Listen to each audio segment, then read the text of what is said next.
Wait. Wait. Wait. Wait. Wait for HasanAbi.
What's going on, everybody?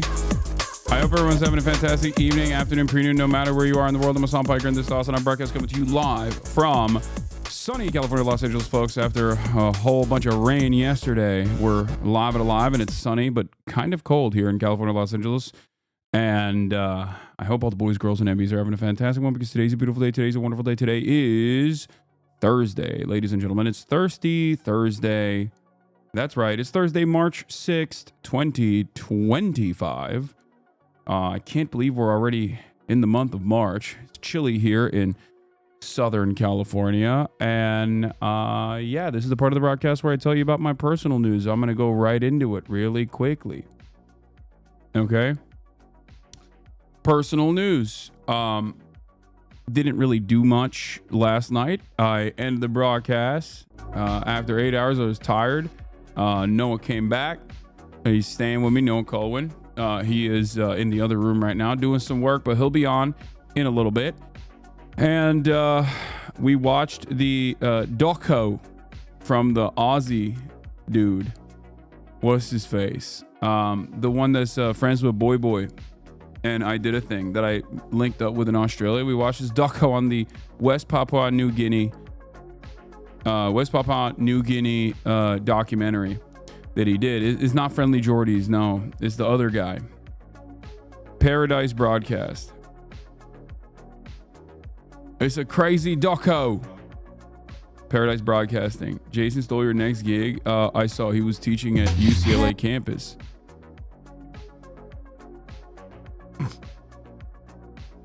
But yesterday was a throwaway day. Today is our day, King. I don't know why you say that. I think it was a good day yesterday. Legault explained it better than you. But what are they? Tariffs are taxes that governments place on goods imported from other countries.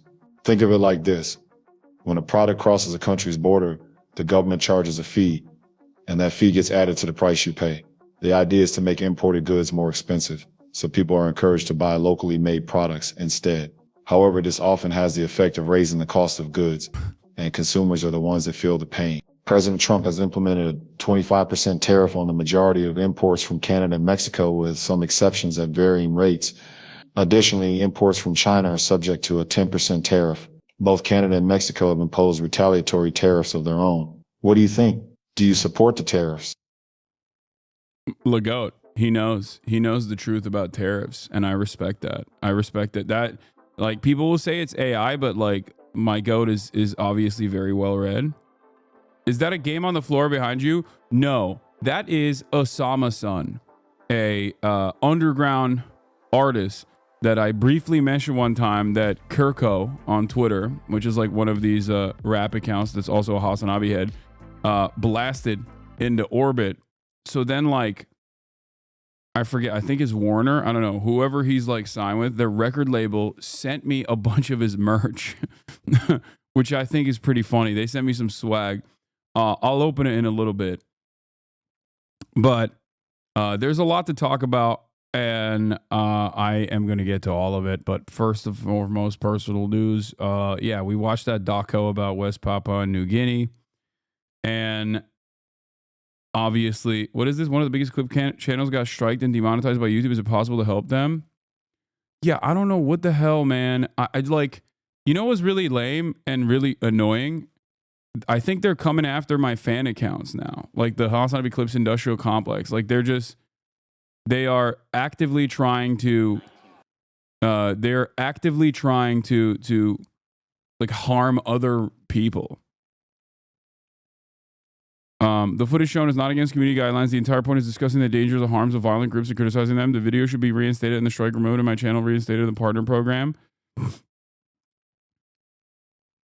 Yeah, it's ridiculous, man. It's so ridiculous.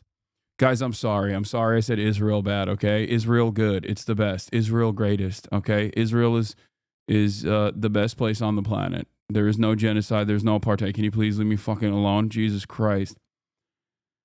Anyway, bad and on make a good faith critique video on you. Yes, dude. I'm not gonna watch that. Are you insane? Like, no. We have our disagreements. Who cares? I literally get ass blasted on a daily fucking basis by every Zionist institution in this fucking country, okay? Every single Zionist content creator, you got billionaires like fucking Elon Musk who are simultaneously Nazis and also dick riders of Israel going, oh, this is an interesting story. Yeah, someone should go after Twitch. And you dumb fucks want me to go and like argue with Bad Empanada. Okay, I don't care. I'm already eating it from every angle.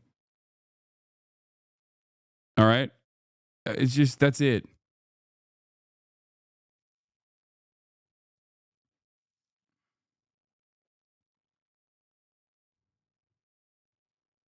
It's fine. I don't care.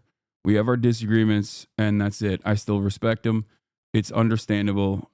You're not always going to agree with everybody on everything. Okay. Holy moly. All right. Some of you are so, I got drama fatigue for sure. Ball with Mark Lamont.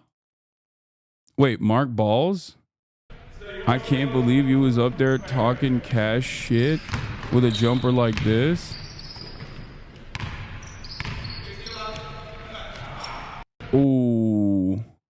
We've all had our moments though, to be fair. Kevin Hart would give him 50. I didn't know he was a lefty. That's crazy. Makes sense.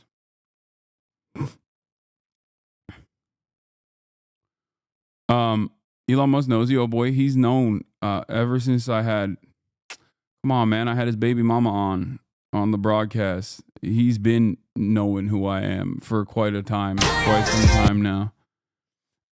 Mark was friends with Kobe. Wow, no way. Crazy part is he's not a lefty. Wait, Mark Lamont is not actually a lefty, but he's just shooting buckets with his left for no reason.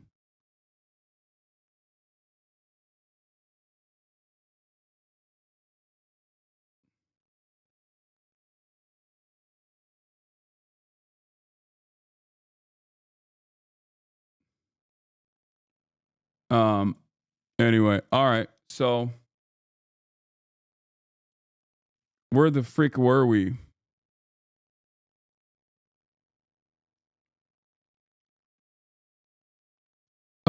Cardi dropping today, Unc? I don't know. I have nothing. I have no knowledge over what Cardi's doing. Okay. Any idea when your Theo Von episode is going to come out? Yeah, no, I don't. Probably next week though, I suspect. But regardless, all right. So personal news wise, I woke up this morning. I went, took Kai to the dog park, played a little bit of basketball, had a really incredible ball sesh. Where I 11-0'd someone. It was crazy. I missed only one shot. I had like 4 threes in a row. It was wild. Wild times. Okay. But yeah, I skunked this dude who's been cooking me nonstop for the past couple of weeks. I finally skunked him, which was good. It made me feel good. And then afterwards, I drove over. I took a shower. I drove over to Dan Lebitar's podcast because I thought I was supposed to be doing his podcast today. Turns out my manager actually set the wrong date on my calendar. And I walked into some random podcast studio thinking they're here, thinking we were supposed to be shooting the pod today. Turns out we're not shooting the freaking pod today. Turns out we're shooting the pod next month. To be fair to my management, nobody secures a podcast like 2 months in a row. I mean, 2 months ahead of time. So I understand why he did that. I understand why he pushed a buck. I mean, he thought that it was supposed to be today when it's actually, next month. So instead of the 6th of March, it's supposed to be on the 6th of April. So there's that. Get an assistant, you moron. What are you talking about? This is literally the person who... What? Dude, this is the fault of what? This is a person who has assistants who is scheduling for me. This is my manager. Like an assistant would not change this at all. Why are you so mad? What the hell? Why do people get this mad? Like, you should never be this mad at anybody, let alone someone who you've given $50 to. You know what I mean? Calm down, dude. Yeah, my manager, who would, in this circumstance, if I had an assistant, my assistant would be putting in the wrong date. It'd be the same. It literally would be this exact same situation. And I'm not even saying that it's his fault, to be fair, because it was a mistake. It's not a big deal. It's a funny story. Can I talk about a funny story that happened to me without people just yelling at me? What's happening? So yeah, it's a minor mistake. It's not a big deal. Came back, got some coffee, did some big business deals. As always, you already know, I'm Mr. Business. That's what they call me around these parts. And that's it. I played a little bit of Kingdom Come while I was pooping, and here we are. Here we freaking are.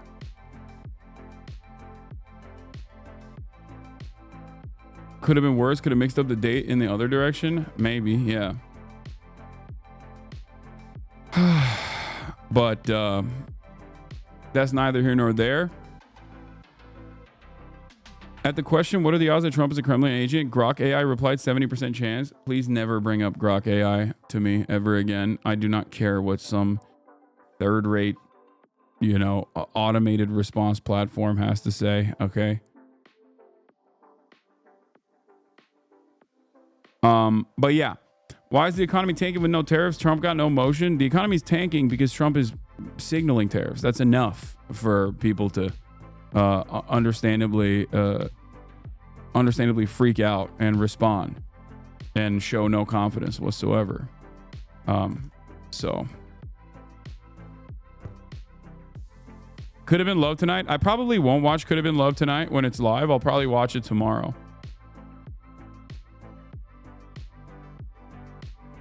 I want to treasure it. I want to savor it. I don't want to watch it as soon as it comes out. I want to watch it on my own. Like, I want to watch it with you guys, obviously, but like at a better time than like late at night. But maybe, we'll see. But yeah, on that note, I'm live. I'm alive. When is Simone coming on? 1:30. Yeah. Let's do it.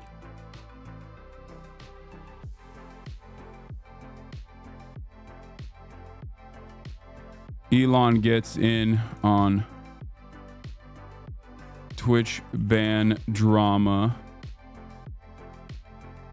Trump rolls back Mexico tariffs. I hate how parasocial chat gets. Sometimes it must be so hard on you. Let me know if you ever need someone to talk to about it. It was funny. Yeah, that was a funny one, chatter. That was a funny one. Okay. Mexico tariffs are rolled back. Newsom pivots right with Charlie Kirk.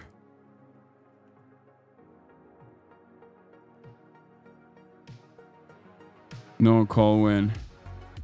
And what's Simone's Twitter at?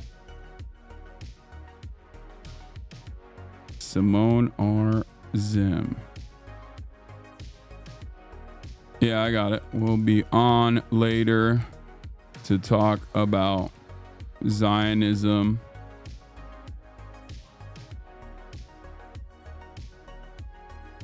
Rots people's brains.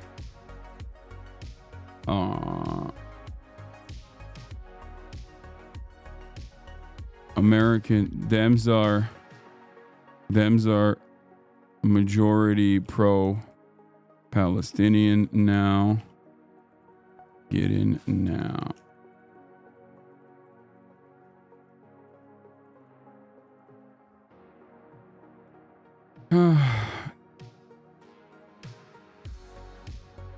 All right. Do we have a blast off meme? When do you think Felix will be back on?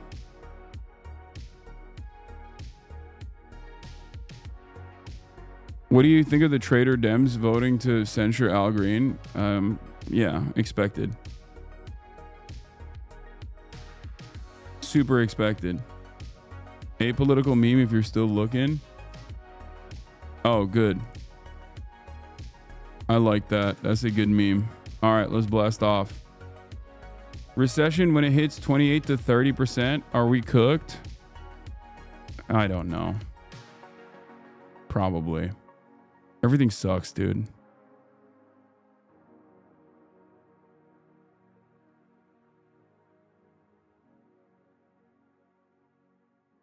This is sick, though.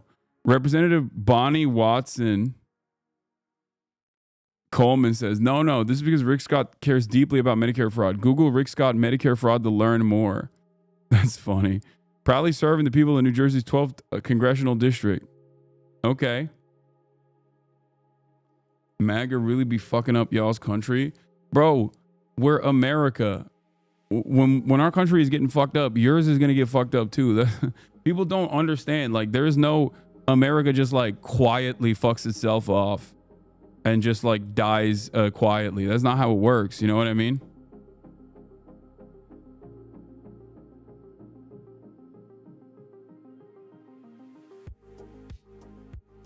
Oh, dude, there are so many awful things that are happening.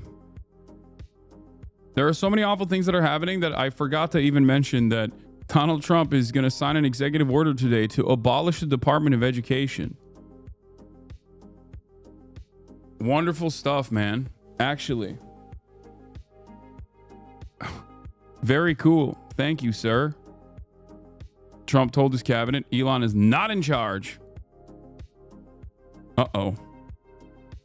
Bro, it's a weird predicament for me because on the one hand, it's like Elon Musk, when he's holding the reins of the administrative state and absolutely destroying it, he's too busy to hyper focus on his other his other things that strike his fancy, like talking about Twitch bans and how unjustifiable certain Twitch bans are and whatnot. I don't want him knowing who I am or paying attention to me even a little bit. You know what I mean? Like, not even a little bit. Okay? Not even a little bit. Yo, you got it?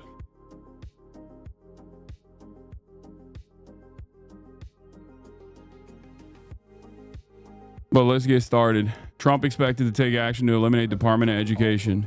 At the Department of Education, he's preparing to sign an executive order directing Secretary of Education Linda McMahon to dismantle the department. Senior political correspondent Rachel Scott has the details for us. Good morning, Rachel.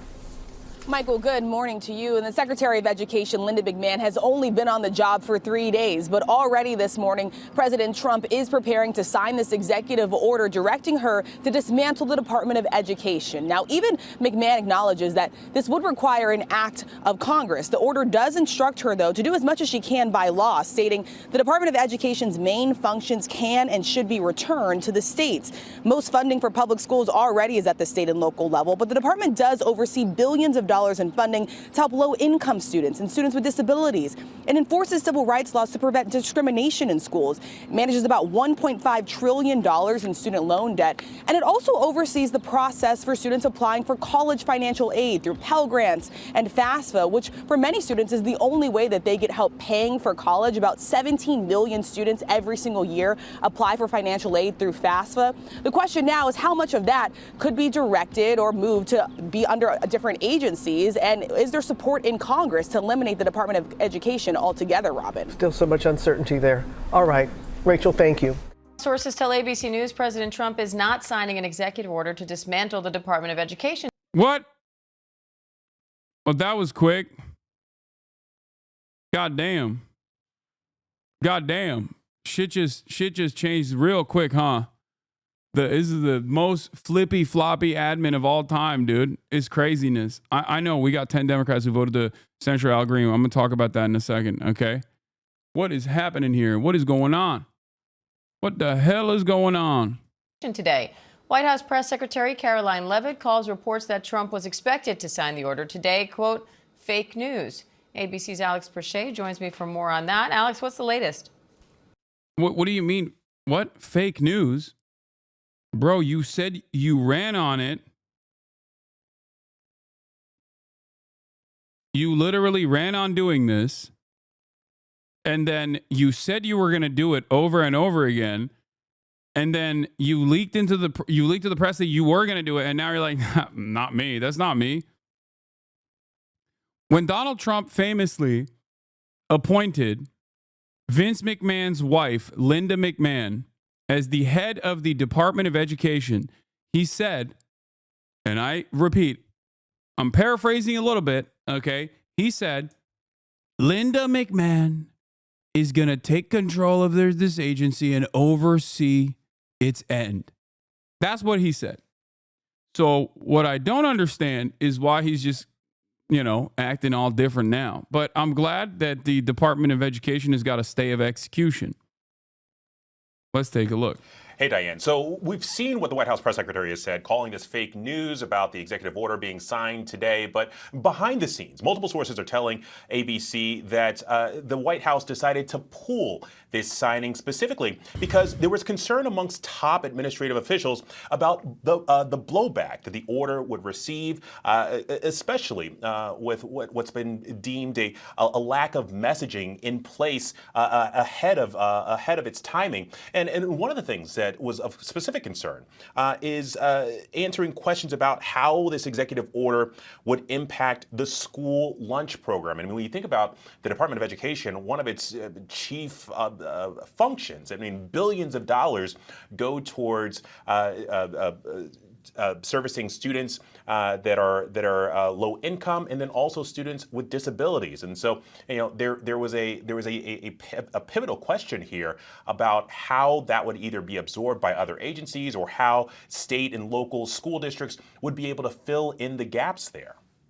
And Alex, regardless of whether he's planning to sign an order in the coming days, President Trump has repeatedly called for the Department of Education to be dissolved. So what's the strategy here?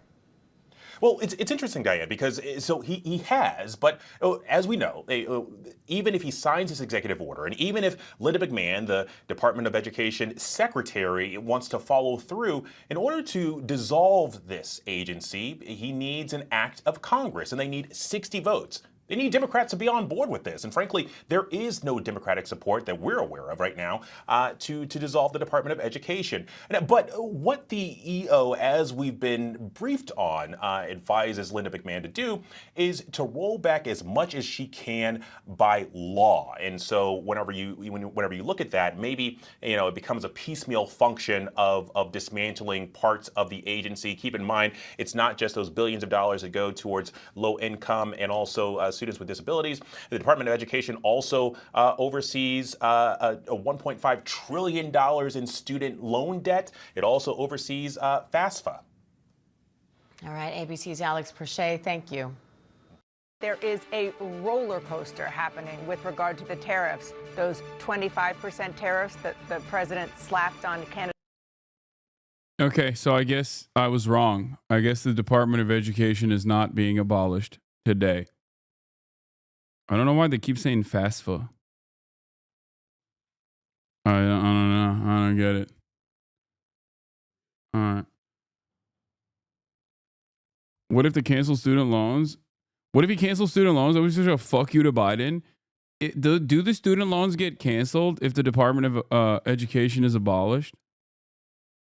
I also do think it's pretty funny that, again, liberals are such procedure perverts that they were like, oh, we can't do anything. We simply can't do anything about something that was well within the confines of the executive office, something that the executive office actually had the power to do, which is to offset student loan debt payments permanently. Okay? They utilized this numerous times. They did a pay freeze numerous times. And the Biden admin basically said, oh, we're just going to use this trick to permanently offset those payments and therefore eradicate all student loan debt, which was a great idea. It was a relatively popular idea at the time as well. And I thought if he did this, this would be a major way to bring back a lot of millennial and Gen Z people into the ranks of the Democratic Party, doing right by them. Obviously, people with student loan debts are not just young people in general. It's people from all different walks of life. There's like 50-year-olds that are still paying student loan debts, right? And of course, the procedure perverts turned around and said, well, the Supreme Court's stopping us, right? But you should fact check that before you... Wait, what is it? But if the Department of Ed is canceled, I believe they turn into unsecured personal loans and you should be able to declare bankruptcy when you graduate, but you should fact check that before you read. I mean, there are so many more issues with the abolition of the Department of Education. Let's be real. Okay? So many. Not just, FAFSA payments. Isn't most educational funding done at the local level anyways? Not that I think shutting down the Department of Education is a good thing. There is a lot. I mean, a lot of the funding does come from localities, but yes, there is still plenty of funding that comes from the Department of Education. In any case, seems like it's not happening for the time being. I do think that, I mean, I was joking when I said if they abolish Department of Education, I suspect that what they would end up doing in the aftermath of that would most likely be, like, what I think they would do after that would probably be to offer these loans to private restructuring companies. You know what I mean? That is the most likely outcome. Like, I suspect that that's what they would do. They would immediately go and sell it away to private corporations that would restructure these loans and, basically farm an entire population, an entire generation for a profit. They might even keep some of the insane conditions on student loans, because like student loan debt is different. Because they're not personal debt, like they're not personal loans, which make it so that it carries over. Like there's no, you can't really you can't really bankrupt yourself. You can't, like it, when you die, I think you still have to pay it. It's just like, maybe we'll bring back debtor's prison. I don't know. Nah, not when you die. Oh, it doesn't carry over through death. Okay, I might be wrong on that. But yeah, there's the Department of Education funds a lot of initiatives, including special education initiatives as well. So it's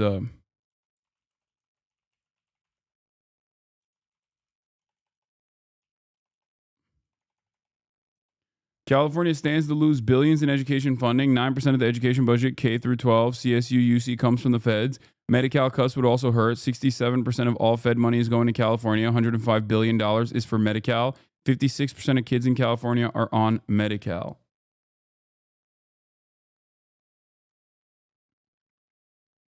Yeah, I thought student loan debt was it carried over to your next of kin.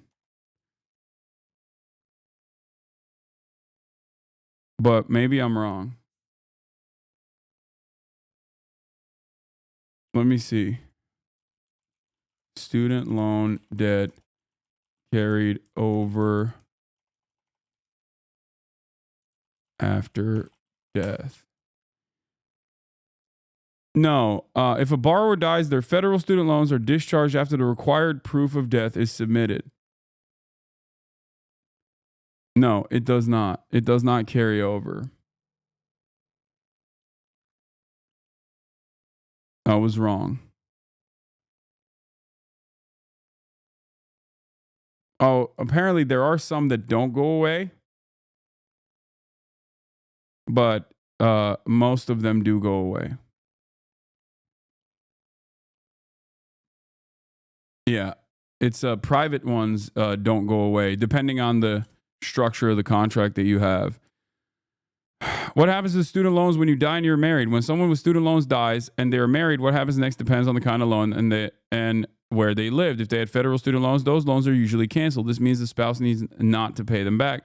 To do this, someone needs to show the loan company a death certificate. But if the loans are private, it's different. The spouse might have to pay back the private loans. This is especially true if they co-sign the loan or if they live in a state where married people share property. Each private loan has its own rules, so check them. It's also a good idea to talk to someone in your state who knows a lot about these rules. Yeah. Good stuff. Without student loans, our GDP growth would crumble. Trump wisened up. Neoliberalism wins. Nothing ever happens. Well, I mean, the abolition of the Department of Education wouldn't necessarily take away student loan debt. I don't think. I think they would just like immediately sell it off to they would get a fat multi-billion-dollar contract from a loan repayment service that would buy it for pennies on the dollar from the federal government and then farm virtually every single person that's on it and aggressively pursue them.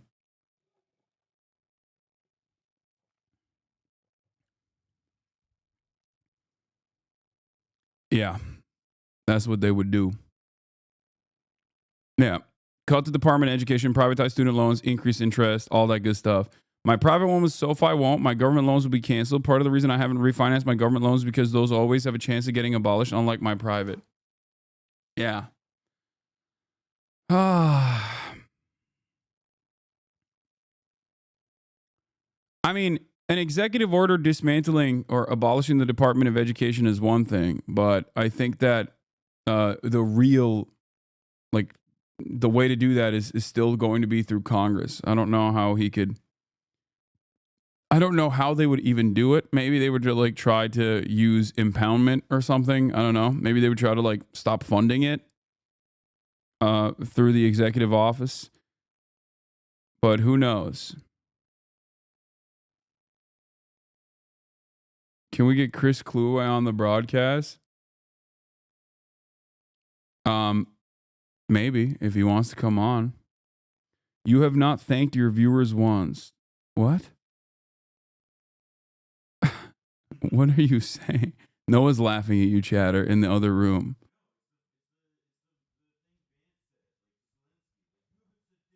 Yeah, they're making it. Yeah, he got that it was a JD Vance joke. I didn't understand that initially. All right. But speaking of thank yous, thank you to Claudia Scheinbaum for stepping up to the plate and just, pushing back against Donald Trump. It seems it's not just Claudia Scheinbaum, though. Let's be real. It's the car manufacturers that went to Trump and were like, the fuck are you doing, dog? I don't think you understand how the manufacturing works, how the manufacturing of American vehicles works, okay? And they have delayed the tariffs on Mexico once again until April. Mexico on Monday. Well, those are apparently not happening, at least when it comes to Canada and, to Mexico and not Canada. He is reversing some of them, at least maybe. Frankly, the reason why it's hard for us to describe is because nobody knows what exactly is happening. The president's Commerce Secretary said this morning that he was likely to postpone them for at least a month. But then minutes ago, President Trump said that they are going to delay those tariffs for Mexico, but not Canada. Washington, Wall Street, and Main Street have a lot riding on this. Everybody is extremely confused. Maybe Jeff Zeleny is not one of those people. Jeff, you're standing outside the White House. You're on the North Lawn. Can you give us any sense of what all this means? Well, Dana, if there's any question of why the market has been so confused and rattled in recent days, I think the events of the last really hour sum it up quite perfectly, and certainly of the last month. The president often threatens tariffs. This time he went through with tariffs, and now we are learning that he is pulling back those tariffs. Let's start with Mexico. President Trump this morning had a call with Mexican President Claudia Scheinbaum. He reported out a little bit of what they said, and in that, he said he is lifting the Mexico tariffs for at least a month. Let's take a look at his rationale as he explained it on social media. He said, I did this as an accommodation and out of respect for President Scheinbaum. Our relationship has been a very good one, and we are working hard together. He goes on to say to stop undocumented immigrants and fentanyl. Then he also is using this to contrast his conversation yesterday with... I'm going to tell you something. What's even crazier about what's going on here? Yeah, why are we watching ONN? Oh, this is CNN. Yeah, it's straight up One America News Network everywhere. New York Times, Michael Barbaro did a daily podcast about not the tariffs necessarily, but a little bit about the tariffs as well. And like Trump's actions against like fentanyl manufacturers in Mexico and the cartel, and how it's got the Mexican government shaking in its boots and it's got the cartel shaking in its boots. Like they straight up did a glaze piece on Donald Trump. It was one of the most shocking pieces of pro-regime propaganda I've seen from the New York Times in quite a bit.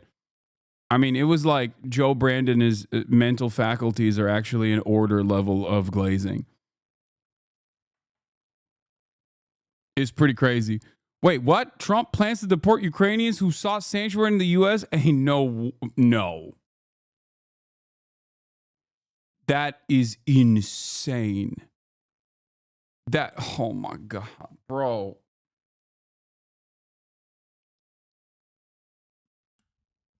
I didn't even, what?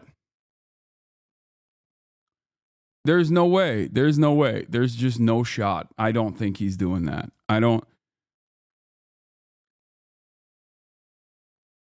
Trump to revoke legal status for 240,000 Ukrainians as U.S. steps up deportations. Bro, he literally heard people go, if you got problems with refugees, why not with Ukrainian refugees? And instead of like addressing this hypothetical that is supposed to expose the hypocrisy, he said, nah, I'm not white supremacist. I just hate straight up every refugee. Or he's also saying Slavs are no longer white. He's officially moved Slavs down, Hitler style, moved Slavs down to the non-white category, actively. Who knows? We are regressing. Straight up. White status revoked, Ukrainians. I'm just letting you know. All the Slavs, listen, to the Poles, to the Polish, to the Baltics, to the Eastern Europeans. I'm going to tell you right now, this right here, welcome back. Okay? Welcome back. We're in it now. Where you are now relegated to a lower category. Okay? And I say this as a white man who has Muslim background, so obviously I get a touch of that. I'm looking right at you, Italians, okay? He's coming for you next. He's coming for you next, dude. You better watch out. Oh, yeah. All right. Hold on, I got to talk. No, anyway, let's continue with these tariffs, and then I'll get back to the Justin, Ukraine Trudeau. stuff. So he has not yet said that he's going to lift the tariffs on Canada, but that is coming, and we learned that today from Commerce Secretary Howard Lutnick. My expectation is the president will come to the agreement today, and hopefully we will announce this today, that USMCA compliant goods will not have a tariff for the next month until April 2nd. Hopefully Mexico and Canada will have done a good enough job on fentanyl that this part of the conversation will be off the table and we'll move just to the reciprocal tariff conversation. So look, yesterday, President Trump in the White House was saying that Canada had not done enough on fentanyl. Today, the Commerce Secretary says Canada has done enough. That underscores one reality, that fentanyl is not it may be the stated reason, but it's not the actual reason that the tariffs have been put in place, because very little fentanyl comes from Canada. From Mexico, however, it does. So, Dana, the bottom line to all of this is we have seen the president, he's a believer in tariffs, there's no doubt about it, but when he starts hearing the pushback and seeing the pushback in the markets, he reacts and changes his mind. We're told he will be speaking on this later this afternoon, and the White House is also saying that the reciprocal tariffs, the bigger batch, if you will, is still going into effect on April 2nd. But I think now every time we talk about the threat of tariffs, we have to keep in mind, sometimes he gives them and sometimes he takes them away. Dana? Bro, that's such a okay. Sometimes he gives them, and sometimes he takes them away. Okay, nice, dude. Thank you. Good take.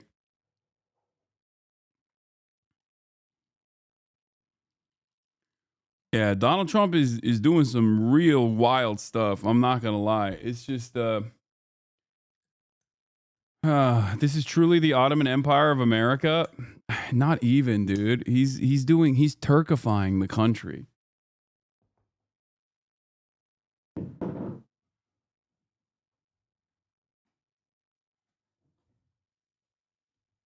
It's like this is the Turkification of America and the Turkification of Donald Trump.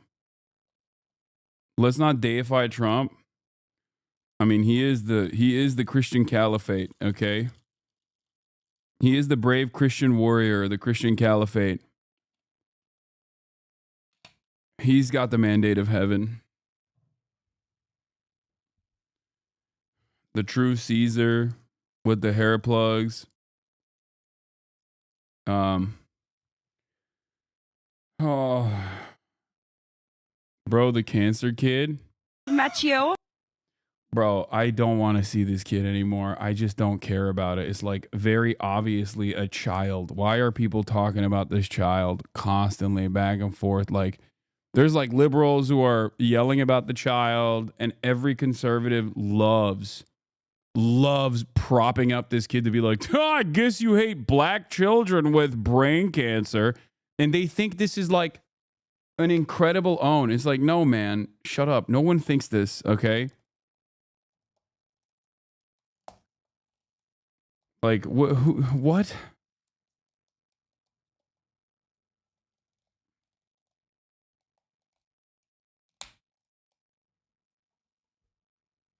In before Hasan reviews the platform, Black Success? True. That's me. That's what I do. Or maybe he won't take them away. We still are not clear beyond what he posted about Mexico, what that means for Canada and beyond. Jeff, thank you so much. The uncertainty is not confined to Pennsylvania Avenue. Business leaders from Wall Street to Main Street are definitely feeling it too. I want to go right now to Matt Egan, who has been talking to those business owners. And Matt, it is not a coincidence that Howard Lutnick went on a business network to say these are perhaps not going to happen now. A business network that everybody who is on Wall Street watches. From my spot. It seems to me that what he was trying to do was to help correct the markets, which are totally I mean, it's going to be later, confused like, and after worried. we And interview we all someone know or that during the interview, confusion maybe? is not a place that the market wants to be. And we also know that the markets are an indicator of an economy that President Trump has historically been very, very keen to watch. Yeah, that's right, Dana. Look, business owners, CEOs, investors, they crave stability. But what we're getting right now is a whole lot of uncertainty and, frankly, chaos, right? It feels like each week or maybe even each hour, there's new tariffs that are threatened, right? Some of them kick in, some of them are pulled back at the last moment after a very good phone call between President Trump and a world leader. Others are still looming. Just, bro. I'm a firm and committed believer, and I've repeated this quite a bit, as you guys know. I'm a firm and committed believer in the idea that these people are still led by like some semblance of logic, and then there is that there are people in their orbit that know better, and they're the ones who are just like pushing and pulling on certain levers. But whenever I see stuff like this, okay, whenever I see Trump go out, say there's tariffs, and then immediately roll it back, and then say, just kidding, there's tariffs again. Oh, the tariffs just got 10 feet taller, you know?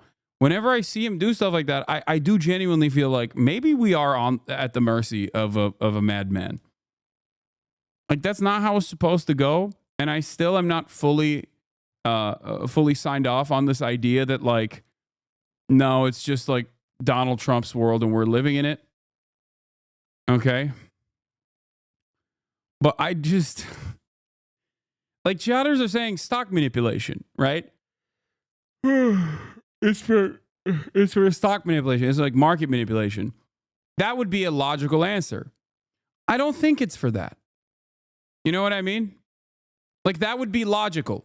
That would be logical if they're like actually trying to put together this like incredibly clever, devilish scheme where they're just taking advantage of the market movements over and over again. And I mean, you could trace that stuff pretty easily, by the way.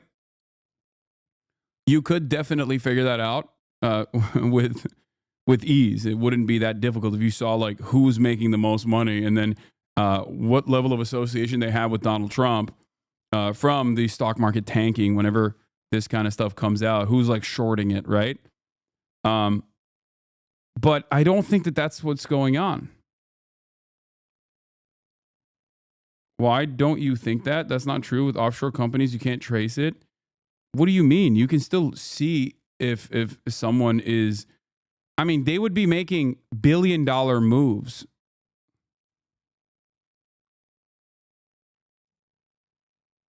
You know what I mean? Even if it's an offshore account, you can still trace it. You can trace it on the American side. You can trace the offshore companies. You just can't link it back to Donald Trump. Also, American companies don't usually offshore stuff anyway. Americans don't usually offshore stuff because we have inshoring. We have states in this country that basically work as a tax haven anyway, and offer you a level of protection, offer you a level of privacy. Anyway, that's not what I'm talking about. Yeah, you got Delaware right there, but also I'm saying I don't even think that's the case. I think he's just like straight up going back and forth. There is no like discernible. There's no real decipherable reason behind why he's doing it. He's just like kind of doing it just because he can. It feels like, I don't know. I mean, look at this tariff timeline. This is just tariffs related to Mexico, Canada, and China. And just since late November, there's been so many major moves. This doesn't even account for the tariffs that have been threatened on steel or aluminum or copper or the reciprocal tariffs or the tariffs on nations that threaten the US dollar. I mean, we literally could not fit all of the major tariff actions on one full screen. And look, if you're a CEO, if you're a business owner, this is not what you want to see, right? They famously hate uncertainty, but it's hard to imagine a more uncertain environment than this, because think about it, a lot of them are trying to figure out the cost of their goods, but they don't know what the cost of their goods is going to be because they don't know where tariffs are going to be. So they don't know if they should be raising prices or lowering them. Should they be firing workers or hiring them? Should they be investing more or less? There's actually an uncertainty index when it comes to trade policy, and it is through the roof. It has skyrocketed to all-time highs, surpassing. I think you got to get to a level of instability so maddening that the market confidence goes away. And that's officially where we're at. Like, normally, market response to the insanity that happens with Donald Trump doesn't really shake investor confidence all that much, because they're just like, yeah, whatever. It's the American economy. Obviously, I'm always going to believe that the American companies are just going to be wealthier and wealthier. Market always goes up, never goes down, right? but now Donald Trump has done the unthinkable. He's shaken market confidence finally by spiking the football and then immediately you're trying to recover it and then spiking it even further over and over again. He's done it. He's done the damn thing. There it is. Passing anything that we've seen going back to 1960, including even higher than during President Trump's first term. And that makes sense because what he's doing is just so much more aggressive in terms of size and scope than during his first term. I talked to a business owner in California who owns a pet supply store. And he said, look, he's not a fan of the tariffs, but it's the uncertainty that's even worse. He said it's just... Okay, I'm kidding. Hold on. Ignore everything I just said. As an apolitical content creator, I have to repeat once again that Donald Trump is brilliant and he's a businessman. How many businesses have you bankrupted? He's bankrupted 7, okay? Talk to me when you've bankrupted at least like 3 or 4, and then you'll understand the ways, the fascinating ways in which his mind works. Okay? As an apolitical centrist content creator who doesn't do politics at all, who hates politics, who abhors politics, I'm here to tell you that what Trump is doing is based, actually. He's based in stock market maxing. He is stock market pilled. Okay? He's Dow Jones pilled. He's doing that. Yeah, bankrupting 7 businesses means he's run 7 businesses. Okay? That means he's run 7 businesses into the ground. How many businesses have you run? 0. Shut the fuck up. Okay? I'm going to do some pragmatic and nuanced political analysis here and tell you that he knows. Trust the plan. Trust the plan, everybody. I like that the 4chanification of internet has basically completed, and now virtually all Trump supporters are QAnon. You know, there's no more QAnon because everyone is QAnon. There's no more 4chan because everyone is doing 4chan shit. Fantastic. HasanAbi. Yep. Pragmatic Abi. Yeah. Dow Jones, more like Donald John Trump Jones. Yeah, that's right. Very stressful right now because he's trying to follow it all, but he just can't keep up. And I would just note that from the White House perspective, I do think an element of this trade volatility is probably a feature. It's not a bug, right? The president views tariffs as a way to gain leverage over other nations. And so by keeping everyone guessing, it enables the president to put even more pressure. But look, Dana, we are seeing this show up in the real economy, and it is really starting to pressure things. Yeah, and as you were talking, we just got an update on where the Dow is, Matt, down 500 points. And so this is clearly what Howard Lutnick was trying to arrest, that drop. Thank you so much for that. And we should also note that we're going to be talking tomorrow, no doubt, because I do like that. I do like that the Trump administration is basically doing the age-old meme of listen up, liberal, and then you just like smear your shit all over the walls, and that's it. Like that. He's just like, yeah, do you feel owned now? Do you feel owned now? Guess what, dude? You're going to feel extra owned, okay? What now, libtard? Fantastic. Thank you.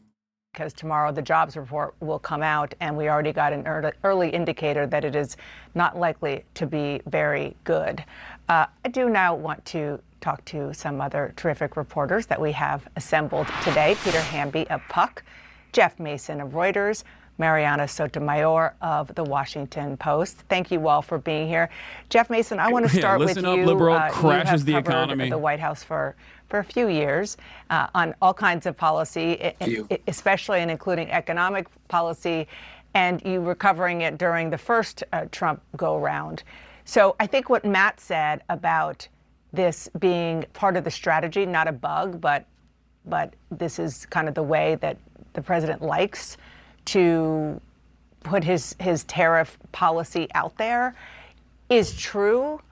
But because there is so much, and it's already on top of a crisis of affordability in the United States, this feels different right now. Yeah, I think that's a great point. And I would piggyback on to something that Matt. Bro, it turns out when you don't have gay people in charge, the economy crashes too, just like the planes. It turns out DEI was holding everything together. We all were so disrespectful to the polycule enjoyers. We were so disrespectful to our trans allies. I am going to be extra woke, okay? I am going to be the rattiest of rad libs. Do you understand me? DEI or die, okay? Straight up. Straight up. We need at least one a paraplegic, a black trans person who is in a polycule at every corporate executive board to fix this right now. This problem is not going away, okay? And I don't even mean like a person that deserves that position. No, I'm not even saying that. We need to actually do DEI, as in the way that Republicans consider what DEI is, which is apparently when people who don't deserve positions of power get to those positions of power. I'm gonna start hiring people off the street as long as they are not a straight white man. Okay? That's what we need to do. We're not stopping. It's not even mandatory DEI now, mandatory DEI tomorrow. And not even like the normal version of DEI, which is just to refuse to stop doing the real DEI, which is for white people in general. Like, no, I'm not even talking about that. I'm talking about like the Republican version of DEI. That's what we need to do. Said that in addition to the volatility in the markets, which average Americans will note in their 401ks and investment accounts, but it goes a lot further than that for businesses. As Matt was saying, to plan. I am trans. Put me in charge of something important immediately. Pronto. Okay? That's it. You don't even have to have qualifications. Just turn around and be like, I'm trans immediately. Okay, you're the head of the Department of Transportation. We have to do this. Yesterday. We have to fix this problem. Okay? We have to fix this problem instantly.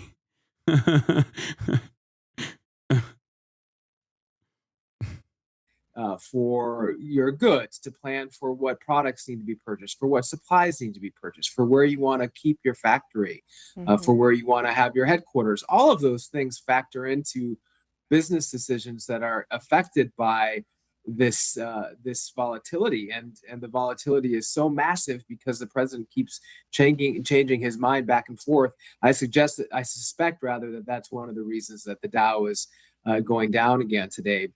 I mean, wait, ain't no way. Trump paused tariffs on Canada, USMCA trade until April 2nd. Is this a meme?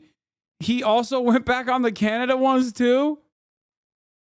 What is going on, man? Yo, my favorite thing is imagining a world where Biden did this and how the Republicans would be having aneurysms on television every day to be like, this guy's obviously brain broken. Like, his brain is not working. What the hell? Dementia Biden. He's asleep at the wheel. He's like, we're going to have a recession, blah, blah, blah, all this shit. But like when Trump does it, they're like, excellent move, sir.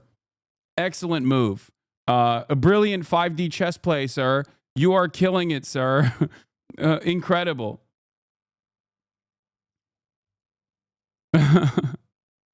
This is also not to be too much of a nothing ever happens guy, okay? But like, obviously you can't fuck up the bag. The entire reason for the American government to exist is so that they can enforce capitalism and the hierarchies that are designed under capitalism.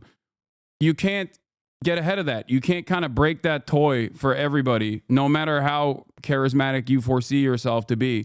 This is also part of the reason why I was initially saying, like, I don't think Donald Trump is going to reverse the trajectory of Ukraine all too dramatically. I was wrong on that. I copped to that. Okay. Having said that, of course, I always said it was because of the terms, and it was the terms dictated by the battlefield that would definitely motivate Americans to take a different position on Ukraine, or at least try to do a managed ceasefire negotiation and bring that to the table.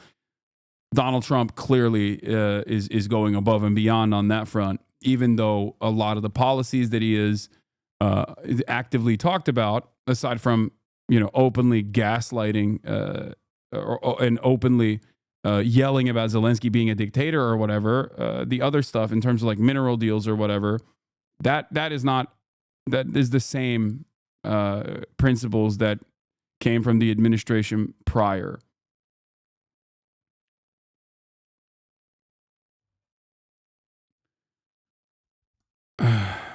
Your Ukraine prediction is flawed because you continue to reject your Pontic roots.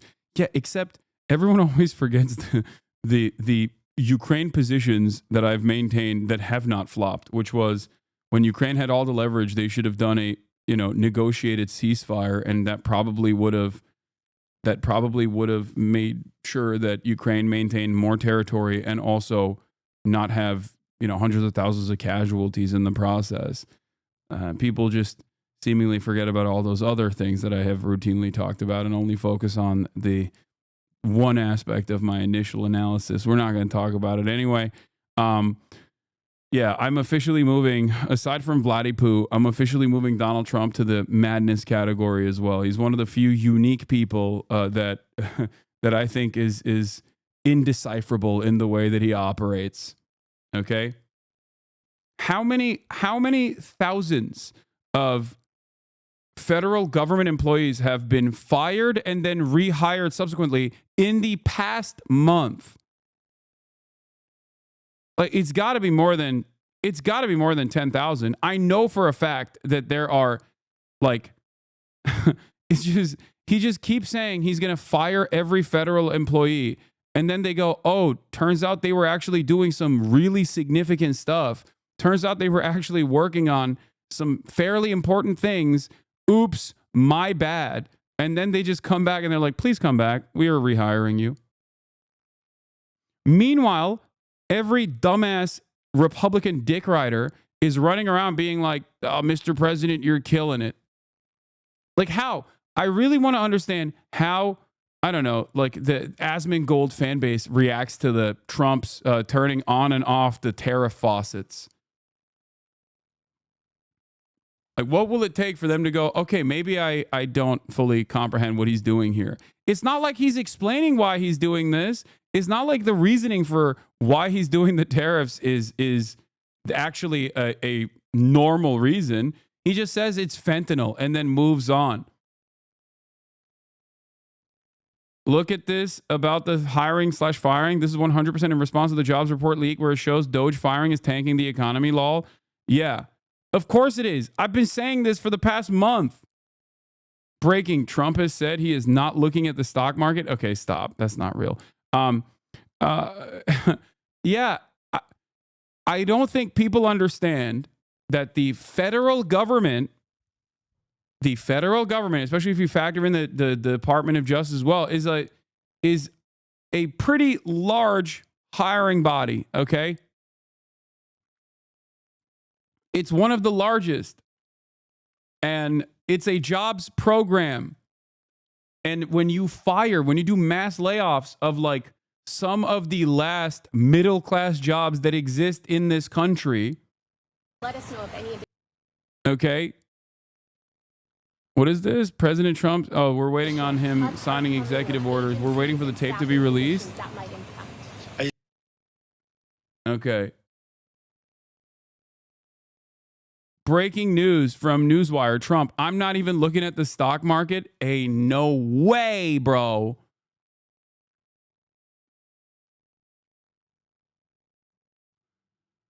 Oh, my God. At this point, I want the tariffs. Fuck off and give me what I want. Wait, what? Why? Just give me the tariffs, goddammit.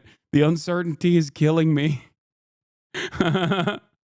It's a real will they, won't they situation. Okay? It's a real will they, won't they situation. All right, I got to pee. While I do that, here's the moment where Democrats sing and defy Johnson on the House floor. Adoption of House Resolution 189. The House has resolved that Representative Al Green be censured, that Representative Al Green forthwith present himself in the well of the House of Representatives for the pronouncement of censure, and that Representative Al Green be censured with public reading of this resolution by the Speaker.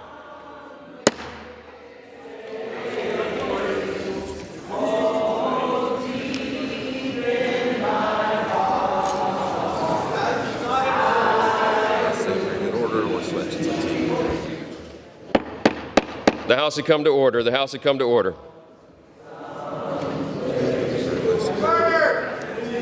What's that? Richard? You want to let him keep doing this or totally clear? The House had come to order. Clear the well, please. Clear the well. The House has to continue its business. And if you want to declare a recess, you can do that too. And the mic's on. Just say the House is in recess. Pursuant to Clause 12A of Rule 1, the House will stand in recess subject to the call of the chair.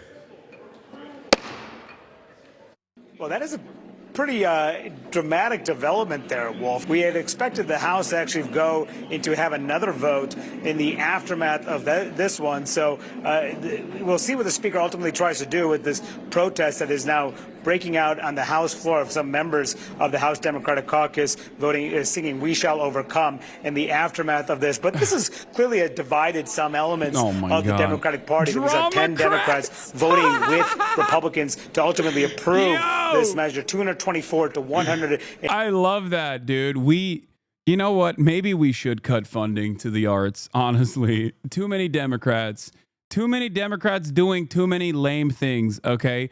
I'm no longer an advocate for funding the arts programs. They are creating too many Democrats who love doing theater shit, okay?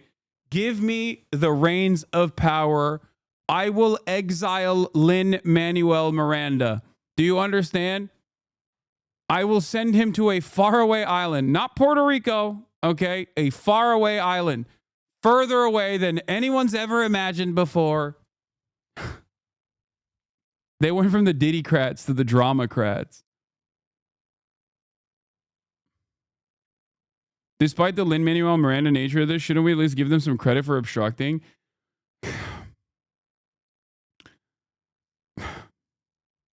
No.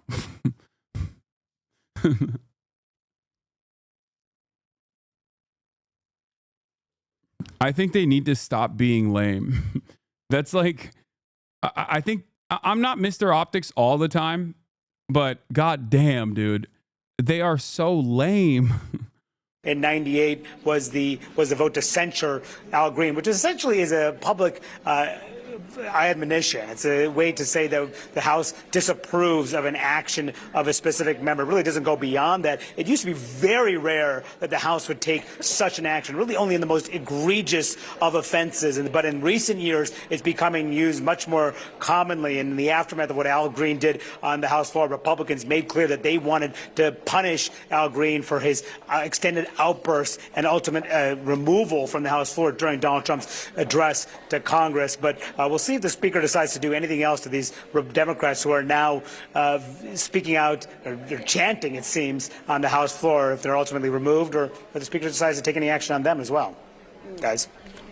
Very interesting. I'm going to take a closer look at those 10 Democrats who voted I was just thinking that. To censure their fellow Democrat, Al Green of Texas. Yeah, because I would think Monty Raju, I think we just lost him, but I'd like to know historically, you were talking about it used to be extraordinarily rare, not so much in the last recent years, but how rare is it for a member of the person being censured's own party to vote with the other side like this? I cannot begin to explain to you how much I despise Emma Dems when they want to save the country. Oh God.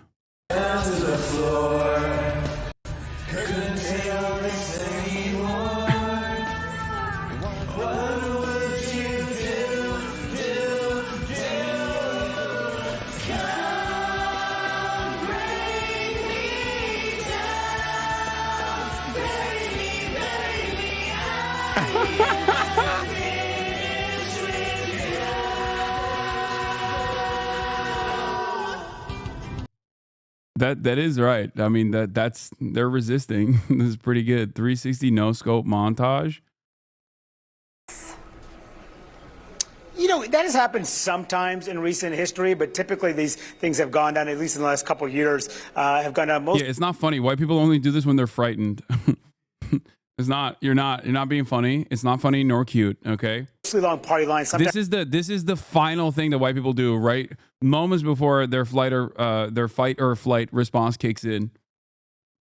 Years have gone down mostly along party lines. Sometimes people may break ranks, especially ones in difficult districts. One person who did vote to censure Al Green right now is Marcy Kaptur. She's a veteran Ohio Democrat, someone who's actually in a swing district. So that tells you something there. Another one, Jared Moskowitz, a more moderate member of the House Democratic Caucus. He voted to censure Al Green. Another one, Jim Himes of Connecticut, perhaps not as progressive as some of the members who are actually engaging in some of that protest that was happening here. But the larger issue here, though, is the debate within the Democratic Party over how exactly to express themselves as the opposition to Donald Trump at this key moment. In that during the speech, the Democratic leaders did not want their members to engage on things what Al Green was doing. They did not want people to hold up signs. That was the message that came from Hakeem Jeffries himself to his Democrats, and progressives in particular did not listen to that advice. They wanted to show that they were fighting for Donald Trump, and they wanted the public to know that as well. And clearly Al Green didn't take that advice also. We'll see what he ultimately says when he comes out of this censure vote. But before this vote, Pamela and Wolf, he said, I'm prepared to suffer the consequences of his actions. So he has really no regrets for what he did, and he said he would do it again. Let's talk about this and more with Democratic Congressman Dan Goldman of New York. He sits on the House Homeland Security Committee. I know you voted not to censure him, Congressman. What went into your decision? Well, first of all, the Republicans have rendered censure to be totally meaningless by using it at every opportunity. It also is just entirely separate and apart from what we should be doing. How is censuring Al Green helping to lower the cost of eggs? How is it reducing inflation? How is it increasing unemployment? How is it reducing housing costs? It's not. The Republicans are doing meaningless stuff on the floor, and it is ultimately hurting Americans. What we should be talking about is all the lies that Donald Trump told on Tuesday night. How he brought in a cancer survivor while he's cutting cancer research. How he brought in the wife of a slain officer while he is pardoning others who were convicted for assaulting officers. How he lied about Ukraine aid. How he lied about Social Security. How he lied about so many different things.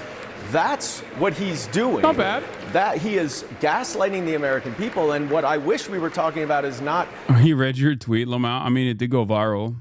How the Democrats oppose what Donald Trump did, but the terrible lies and policies that Donald Trump is pushing through, and the complete ineptitude and powerlessness that the House Republicans are showing. This morning, House Republicans and 10 Democrats voted to censure one of your Democratic colleagues, Al Green, for disrupting Trump's address to Congress. Another funny thing that JD Pondon did, of course, is obviously this one. Hold on. As you guys know, the Department of Government Efficiency, also known as DOGE, is doing a fire sale on all of these federal properties, the properties of the federal government owns.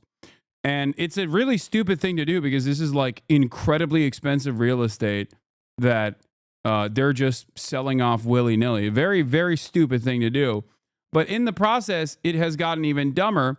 JD Pondon and his team over at DOGE, in an effort to sell off federal properties, inadvertently exposes CIA black site in Northern Virginia.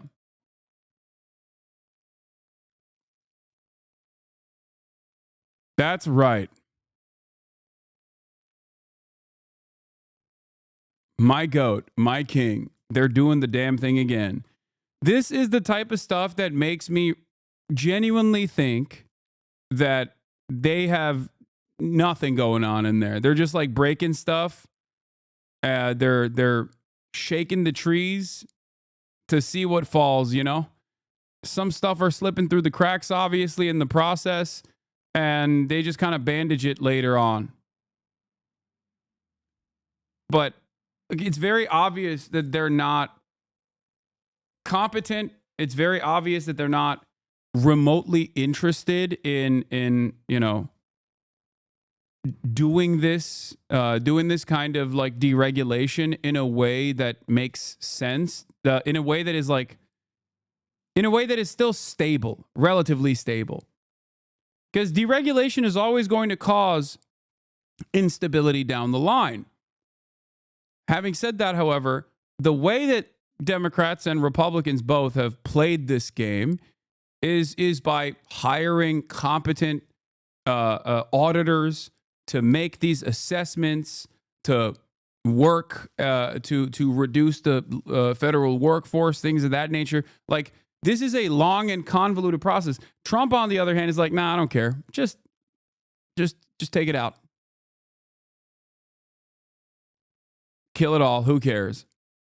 And whenever there's any aspect of the chainsaw that actually fires back at us while we're ripping through the administrative state, we'll just rehire them. That's it. You voted in favor of censuring your Democratic colleague. Why?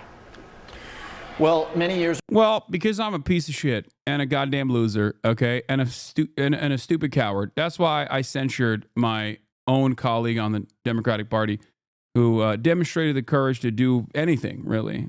Some might even say the bare minimum. I think that even the bare minimum is unacceptable. And as a Democrat, I think that we should just be Republicans. We should love Republicans. We should hug Republicans. We should kiss Republicans. We should just suck them off. We should just be Republicans. Okay? There you go. That's the answer. That's the real answer. Years ago, I voted in favor of censuring or disapproving of Joe Wilson because he shouted, "You lie." It was just a very brief interruption. It was profoundly disrespectful to then President.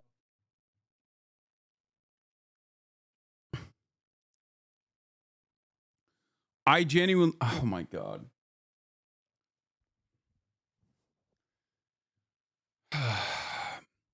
It makes it incredibly difficult for me to maintain this position that the suffering of these people is still bad overall when they come out and argue for their own demise so actively. Like I get the anger and resentment that MAGA has towards Democratic Party politicians in general and just politicians across the board and the federal government across the board. When I see a person like this,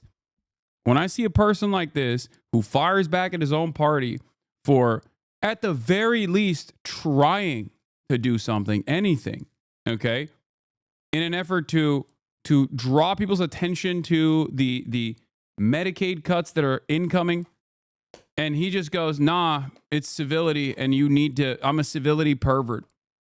I'm a decorum pervert, okay? You have to maintain decorum. I think, yeah, I'm glad you're suffering. I hope you suffer. Like it's impossible for me to think that this is a good person.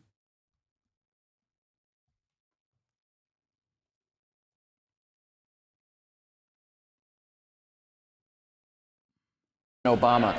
I'm sure that I could construct some convoluted way and I would say, oh, well, President Trump is so much worse than Barack Obama and blah, blah, blah. You know what? I don't mind being one of 10 Democrats who said, no, there's a deeper principle at stake here, which is reverence for this institution. And when somebody disrupts the institution, particularly in a moment as important. Like, dude, talk about not being able to read the room. The overall vibes from the broadest parts of the American population of voters is unironically to run a fucking mallet through this goddamn government. And this dipshit is still maintaining decorum. Like, he's still busy talking about civility. Dude, just say you're a Republican or you're talking to this guy, right? Not me, I hope. Like, how can you, dude, Donald Trump is going to accidentally nuke Iowa, and these guys are going to be like, well, you know, the decorum, the institutions in the process, okay? That's it. That's it. They got nothing. You're a bitch. You're a bitch, Jim Himes. You got nothing. You have no motion. God damn, dude. Fuck decorum. Holy shit. It is crazy. Like, what this is, you're nothing. You're lower than dirt, okay? If this is what you are advocating for right now, you are lower than dirt.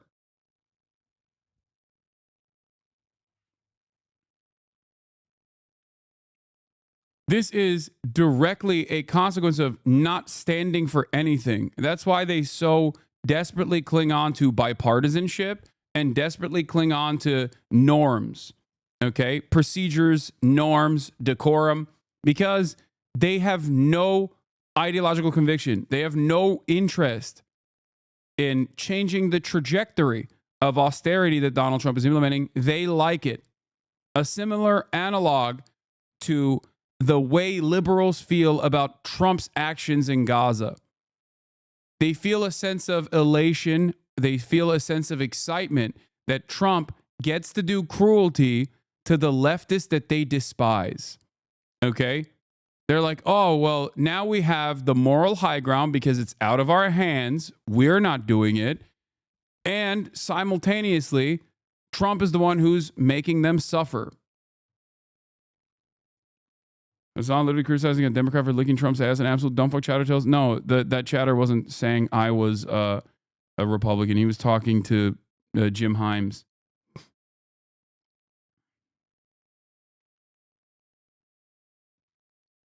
This makes people feel super good because liberals just want to maintain the moral high ground. They don't actually care about policies. Okay? They don't actually care about policies. They don't actually care about the impact. They don't actually want to do right by their voters or any person, really. They just want to sit there and go, oh, Trump is so bad. But while they secretly love that Trump is doing this stuff, okay? Liberals, like Democrats specifically, Democratic politicians, are also on board with these sorts of austerity measures. There are obviously a select few, like Al Green, who have consistently stood up to defend Medicaid, okay? But there are still absolutely Democrats within the House of Representatives, within the caucuses, that 100% would love to sign off on the austerity, but because they got a D next to their name, sometimes they feel a little embarrassed to do so. And I do think that these guys, like the 10 people that were yelling at Al Green, they're on board. I also think that the Democratic Party's communication on these issues implies that they're also kind of on board. That's why Eliza Slotkin spoke very briefly, if at all, about the austerity and focused on, foreign policy, Trump's foreign policy stuff, while also simultaneously saying, we want to do bipartisan border bills with you. We want to do bipartisan border bills with you. You just won't let us do it. We want to do bipartisanship with you. You won't let us do it. Who is this for? Who is this for, I ask? Who's it for?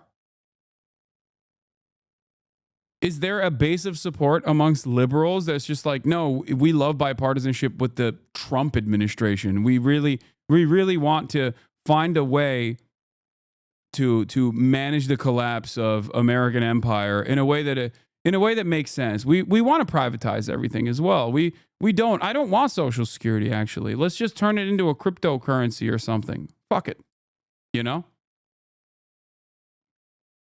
And look, I have no love for Donald Trump, but I do have reverence for the office of the president. In the military, they salute the uniform. They don't salute the man or the woman in the uniform. Oh, God. And then some silly ass bullshit about the military. Okay, great. And just think about where this leads. If we defend that behavior at the next State of the Union, when there's a Democratic president in the Senate, people will start standing up and obstructing that speech until there can be no speech. So I feel very, very strongly that at some point we need to stand up and say, as horrified as we may be by Donald Trump or by Barack Obama or by Joe Biden, we act with decorum and with the civility that says to the world that we are a serious country.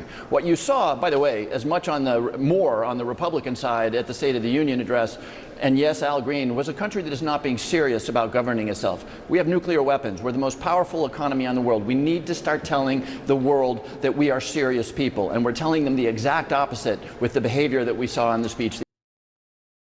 Dude, we are not a serious country, and you are not a serious person.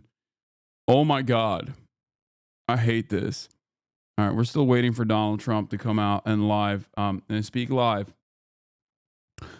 Trump puts new limits on Elon Musk, ladies and gentlemen. The president convened his secretaries with Musk to clarify power. It's beginning. It's happening. President Donald Trump convened his cabinet in person on Thursday to deliver a message.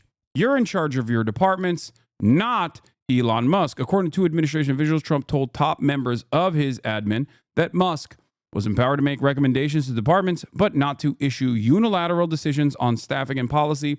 Musk was also in the room.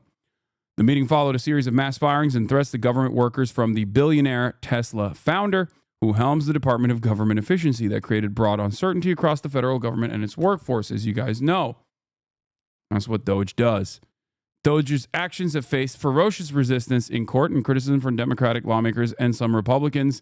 It also has been an unpredictable force, a mallet that is picking apart the administrative state and doing so in the silliest ways possible, constantly lying to the American public about where these massive cuts are coming from, like actively lying to the American public, saying like, oh, we cut $8 billion here. Oops, turns out it was just $8 million, not $8 billion that you cut. Things of that nature that they keep doing over and over again. A lot of the lies that Donald Trump has also championed, like the transgender mice thing that he talked about, apparently in the state of the fake State of the Union that he did. Yeah, it turns out, first and foremost, transgender mice and studies conducted on transgender mice or trying to make mice trans probably yields a lot of medical benefits. That's just how medical research works. We've talked about this quite a bit. But it turns out it wasn't actually trans mice, like as in transgender mice. Okay? It was, from what I understand,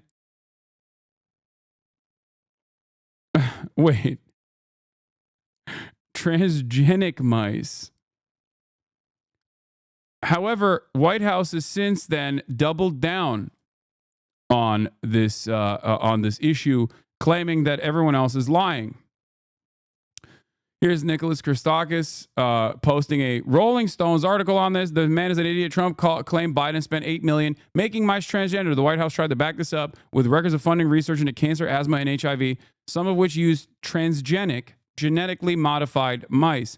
To be clear, some of these studies did involve cross-sex hormone experiments, and that is fine. Specifically, the grant amount, $532,000. Purpose, use a mouse model to investigate the effects of cross-sex testosterone treatment. Context. The study likely involved administering testosterone, a male hormone, to mice to study its physiological effects, potentially in the context of understanding gender-affirming hormone therapy or related biological processes. The use of cross-sex suggests examining how hormones typically associated with one sex affect mice of another sex, which is common in endocrinology research to model human conditions, including those related to transgender health. Now, it's not even this study in and of itself doesn't exclusively focus on the impact of trans medical care. Studies like this happen all the time, and it's additionally weird when you got a guy like RFK Jr., who is a recipient of testosterone replacement therapy, something that he openly admits to, by the way, is running around in this administration that is actively making TRT and other kinds of hormone replacement therapies less safe. Okay? That's it. We cannot, under any circumstance, allow these morons to decide what kind of medical research seems silly or inappropriate. What the hell are we doing? What are we doing? How do we get here? How? I mean, we're back. This is like George W. Bush era stem cell research shit, okay? You're making trans rights a political issue? What? It's not even about trans rights. This is not about trans rights or trans wrongs. This is just about medical research. I am not a scientist, and neither are you, even though there are some researchers in this community, okay? And as someone who is not a scientist, who understands the limitations of his brain, okay, I will always repeat that there is a very good reason for why this kind of research is conducted. And I hate that people have completely lost sight of the concept of critical thinking and just go, that study sounds stupid to me. Cut it.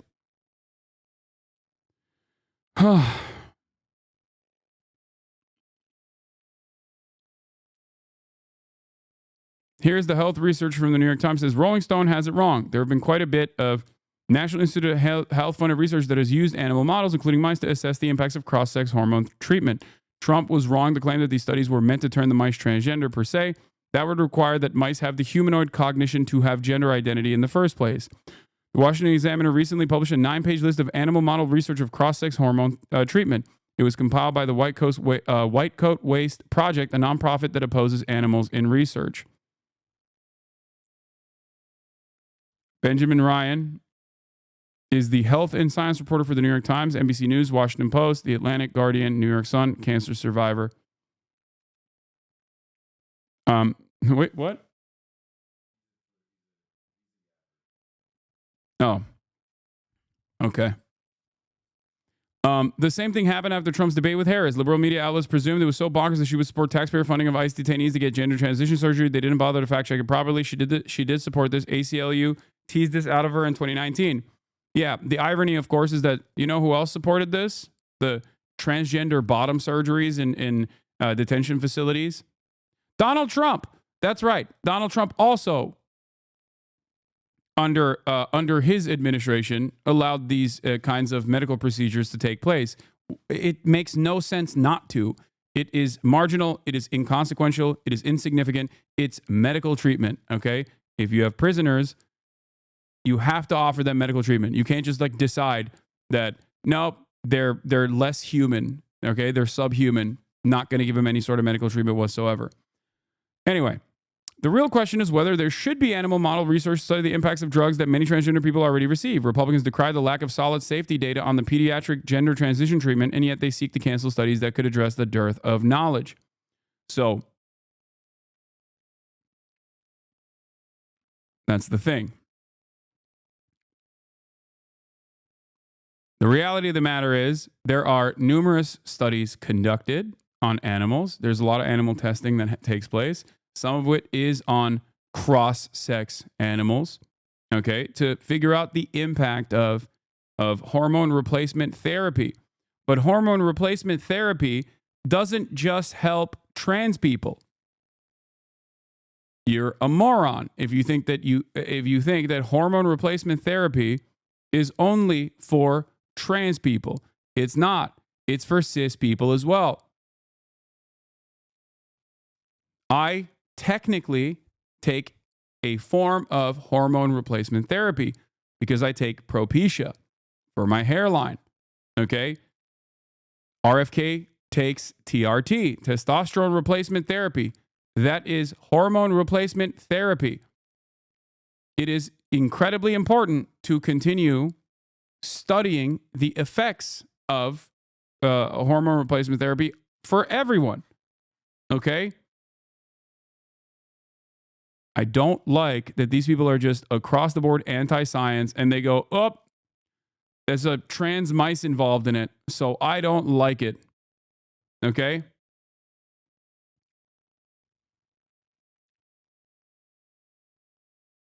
They will legislate it away for trans people specifically like they're doing in Texas right now. It doesn't. My point is, once again, these people that hyper focus on trans people thinking that they're doing something to dominate trans people, they fail to recognize that this harms cis people. There are more cis people than there are trans people. A lot of, if not all of the anti-trans legislation ends up impacting cis people as well.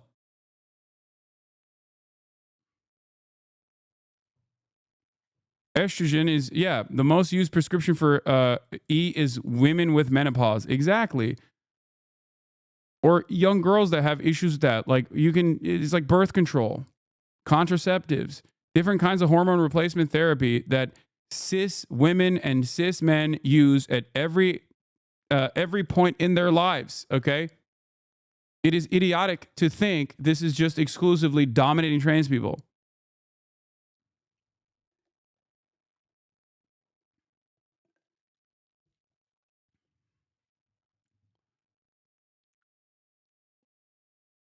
There are more cis people than trans people, and there are a fuck ton more cis people on HRT than there are trans people, myself included. Okay?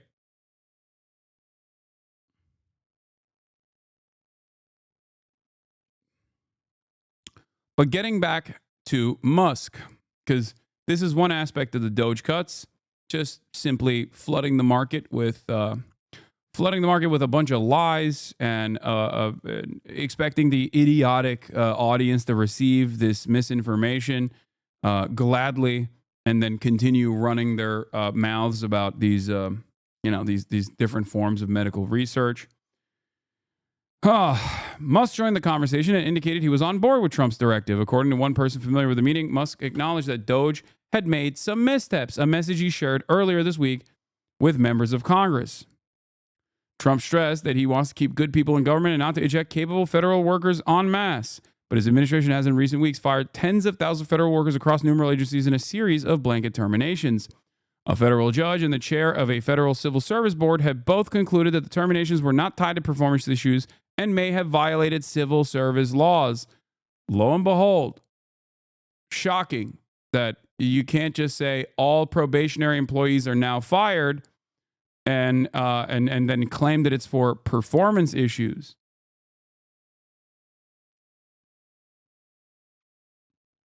It is unclear whether the new guidance will result in laid-off workers getting rehired. They have already forcibly had to rehire a bunch of laid-off workers from the Department of Energy, for example, the nuke people, the people that are in charge of the nukes, because that's what the Department of Energy is in charge of as well. The nuclear arsenal. They had to immediately rehire them after firing them. They had to immediately rehire the people that were working on the aviation flew at a time when obviously aviation flew is ripping through our poultry stock and causing egg prices to skyrocket. What did I say? Didn't I say avian flu? Did I say aviation flu? Oh, God. I got aviation on the mind. Another area where Trump has demonstrated, his administration has demonstrated spectacular failure is the FAA. But yes, I meant avian flu. But aviation flu is also a different thing. It's when planes fall out of the sky. Yo, hope you have a great day, Hasan. Hey, Pokelaws, you too, brother. Aviation flu happens when you don't have at least one gay pilot. Yeah. Trump, globalists are behind stock market sell-off. Okay, give me the live feed. Who has the link to the live feed for Trump? Trump is speaking. Trump is speaking. My goat is speaking. It's time to listen to my goat. It's time to hear out my goat. Where is he? Where is he being unhinged? I need to hear him. And I think we'll do even better now. But this is something that we have to do. There'll always be a little short-term interruption. I don't think it's going to be big, but the countries and companies that have been ripping us aren't particularly happy with what I'm doing. But the United States will be very happy. And, you know, our farmers are going to be very happy. And again, they'll be disruption. Are they? I don't think so. In the end, I said it before with China, we signed an unbelievable deal with China, $50 billion in purchases, and we're doing great. Biden, however, when he came in, they never enforced that deal. So that's the only thing that basically you have globalist companies that have been ripping us off that won't be able to rip us off. Globalist companies. I think that's what the big charge is. Have you been influenced, some of these exemptions that have been announced and some of these temporary delays, have you been influenced in those decisions because of the market reaction? Well, there are no delays at all. No, nothing to do with the market. I'm not even looking at the market because long term, the United States will be very strong with what's happening here. Now, these are countries and companies, foreign companies, that have been ripping us off, and no president did anything about it until I came along, and then I did a lot about it. You know, we took in tariffs from China, $600 billion. Nobody else took in 10 cents from China. They never did. But when COVID came along, we had to focus on COVID. We did a great job. We got rid of that. We ended up handing over with a market that was higher than it was previous to COVID coming in. But this is very much about companies and countries that have ripped off this country, our beloved USA, and they're not going to be ripping us off anymore. So, you know, I think that has an impact on the market. Mr. President, sir, this is a slate of nominees that's been prepared by the Presidential Personnel Office. It includes a number of sub-cabinet level appointments, a number of your ambassadors that have been previously announced, and also, crucially, given the administration's concerted effort to focus on violent crime, it includes a number of U.S. attorneys in major cities that have real crime problems. Okay. Some very good people, too. Thank you, sir. And then we have a number of ceremonial proclamations that Lindsay Halligan is going to. So two very special proclamations, the first of which is a proclamation that proclaims March 2025 as Women's History Month in honor of all the wonderful women in your administration, all the wonderful women in America, and in honor of everything you've done for women and this administration has done for women in just, what, a month and a half? So. Yeah, we've done a lot, and women have done a lot for us, right? This is an honor. We have a Women have done a lot for us. Thank you so much. Nice to have you, Maria. Thank you very much, Mr. President, and thanks for all that you're doing for women. Thank you. She's going to do an interview of me later. Maybe I shouldn't do this interview. I should be like Biden, not doing the interviews. Yeah. My goat. My goat is talking. You want to pull up? Yeah. That's great. Women, we love you. We love you too, sir. Thank you. Okay. Excellent. So the second one is a proclamation proclaiming March 2025 as Irish American Heritage Month in honor of, to commemorate too, our and like push the amazing mic friendship in. between America Hold and on, Ireland. I'm going to unlock and it. to Let's hope that there is no just honor all of weirdness the coming from Irish the mic. Americans, and I'm a little bit biased because I'm American and Irish, but Good. Yeah, well, great people. Who is this part? What is what is she saying? it's coming up as well. And they voted for me in heavy numbers, so I like them even more. You have to like it. You know, you're not supposed to, but you have to like that. His So for signature the is Irish-American awesome, people, though. I will say proclamation. he has so much fun with it. He has so much fun with it, and I do like his signature. Mr. President, To be your fair, envoy Steve Witkoff told us a little while ago that if Hamas does not release hostages, that the U.S. and Israel could take some action. What does that mean in your eyes? Is that military action? Would you join strikes with Israel? Well, you're going to find out. I had the honor of spending a lot of time yesterday with quite a few of the people that we got out, and I can't believe how badly treated they were, really badly treated. Stories that you wouldn't even believe. Some of it was documented, some of it was so bad you couldn't really, I don't think you can put it on. And it's a shame, and they said one thing, that they have 59 hostages, of which many of them are killed. They want to know if we could just continue. They said without us, look, Biden wasn't able to get anybody out. We came along and they started releasing. But we have 59 left, of which 24 are living. The rest are dead. And I put out a statement. It's sort of self-explanatory, I think. But yeah, it's always self-explanatory. somebody's going to have to get a lot belligerent rougher than man. they get. It's a shame. And Actually, those no, 24 that are his living things because they need to were be, with like, them just 2 decoded, weeks ago like, or really 3 weeks ago, carefully and depending on when they got out. Yeah, when he says But they stuff said like, they're in "I'm very gonna bad pummel Gaza into the ground," you'll see. Yeah, just you wait. You know, I'm always thinking. I'm always thinking like, what does he mean by this? What does he mean when he says like, I'm gonna show you what's what? Yeah, it's wiggle room. Is the mic still messed up? Is Noah's mic messed up? Noah, speak for a second. Hello. Is it still messed up? Nah, yes, no, yes, yes. No, yes, no. It's fine. Is it peaking? Sounds good. It has a buzz. Does it? I don't know why. It's got ring in it. I don't know what that's about, honestly. It might be the XLR cable, but Hundreds of billions of dollars. give him the green one? No, I don't want to give him the green one because we're going to have a third person in here in a little bit. So we're going to have to use 3 mics. Many crazy things that, you know, you can see it happening. It shouldn't happen, but you can see it happening. You see a lot of it. I don't know how to being fix put it, out. though. But the other thing I think most important for today, I want the cabinet members to keep good people. I don't want to see a big cut where a lot of good people are cut.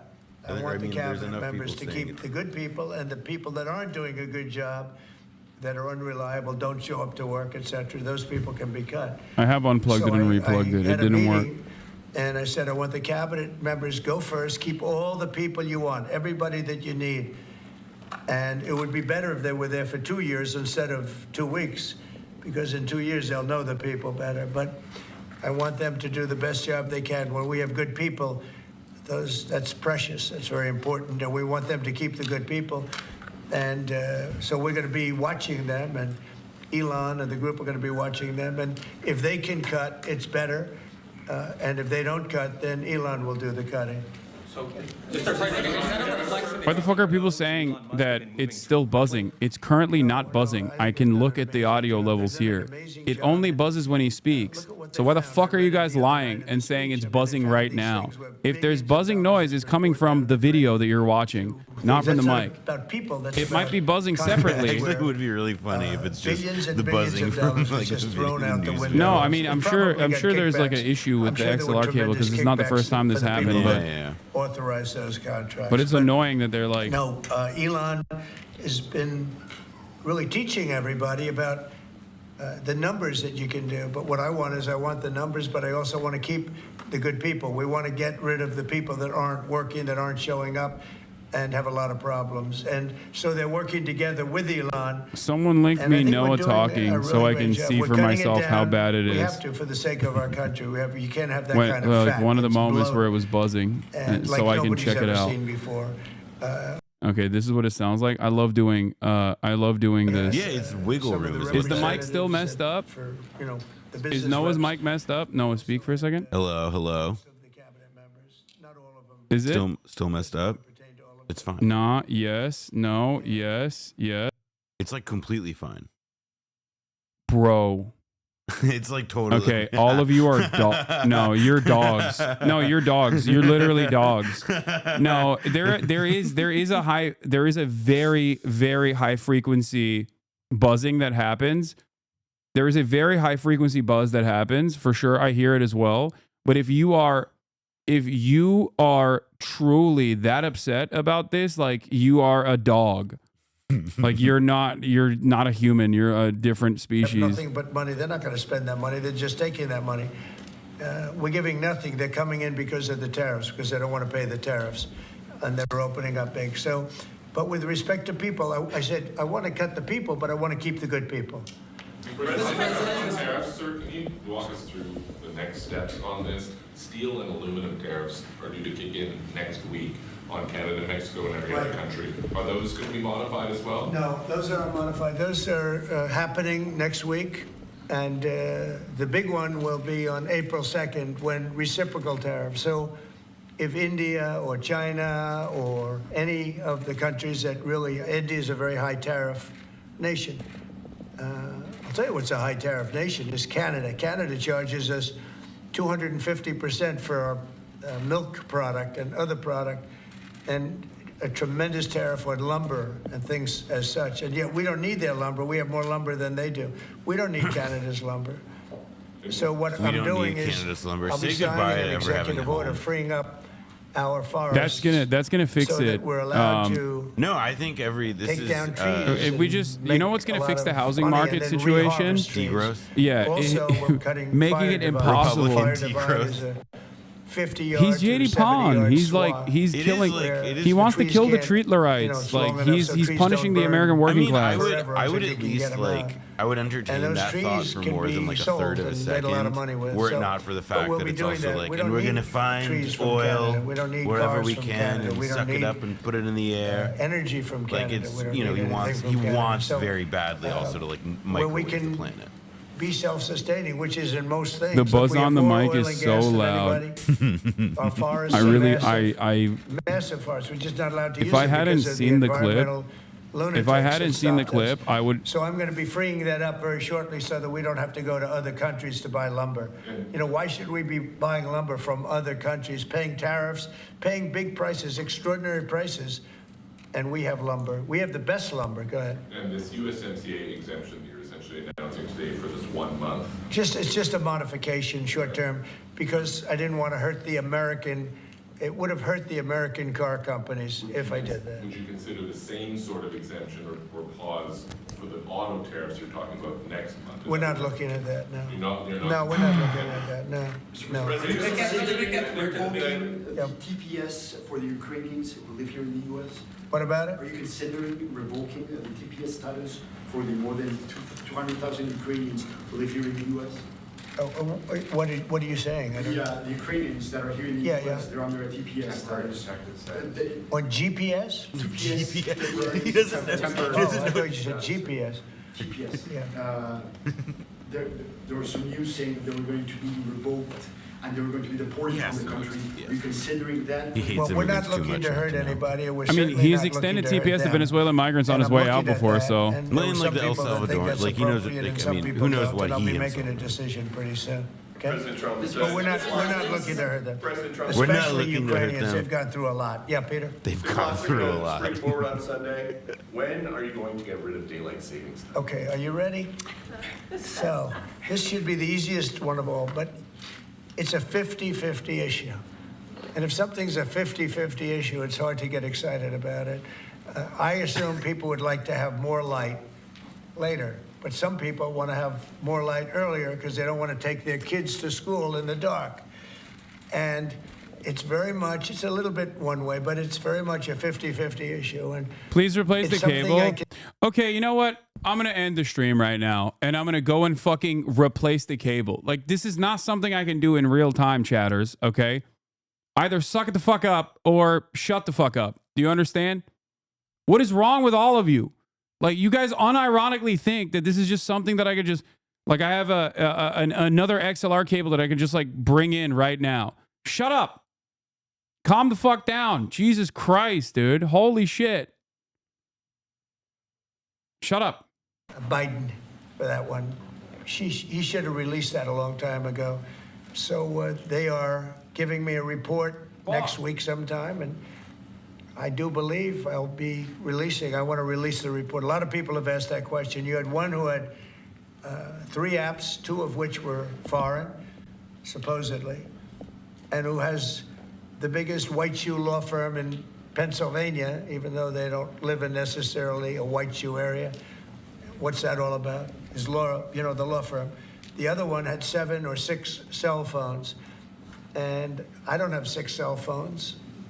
And why would somebody have 6 cell phones? So we're going to be releasing a report on that soon, Peter. But based on what you're saying right there, the lack of information and the data points that you just gave, does that make you think that there's some part of that there's some bigger? It could be. Well, it makes other people think that. It makes me think it a little bit too. I say, when you have 3 apps and 2 of them are foreign, and you had an FBI that wouldn't report on it, they didn't want to say why, I would say that could be suspicious. And then on the second assassin, you had, and by the way, I have to tell you, Secret Service did a great job on that by spotting him. But on the second one, he had 6 cell phones. That's a lot of cell phones. And a couple of them had some strange markings on them. So, yeah, I want to find out, and I would be willing to release it. I mean, maybe there's a reason that we shouldn't, so I don't want to get too far ahead of my skis, but yeah, I would be very willing to release that. I'd like to see it. I want to see it myself, Peter. Not only you, I want to see that one myself. Mr. President, may I? Yes. President Macron yesterday said that France was ready to offer its nuclear protection to other European countries.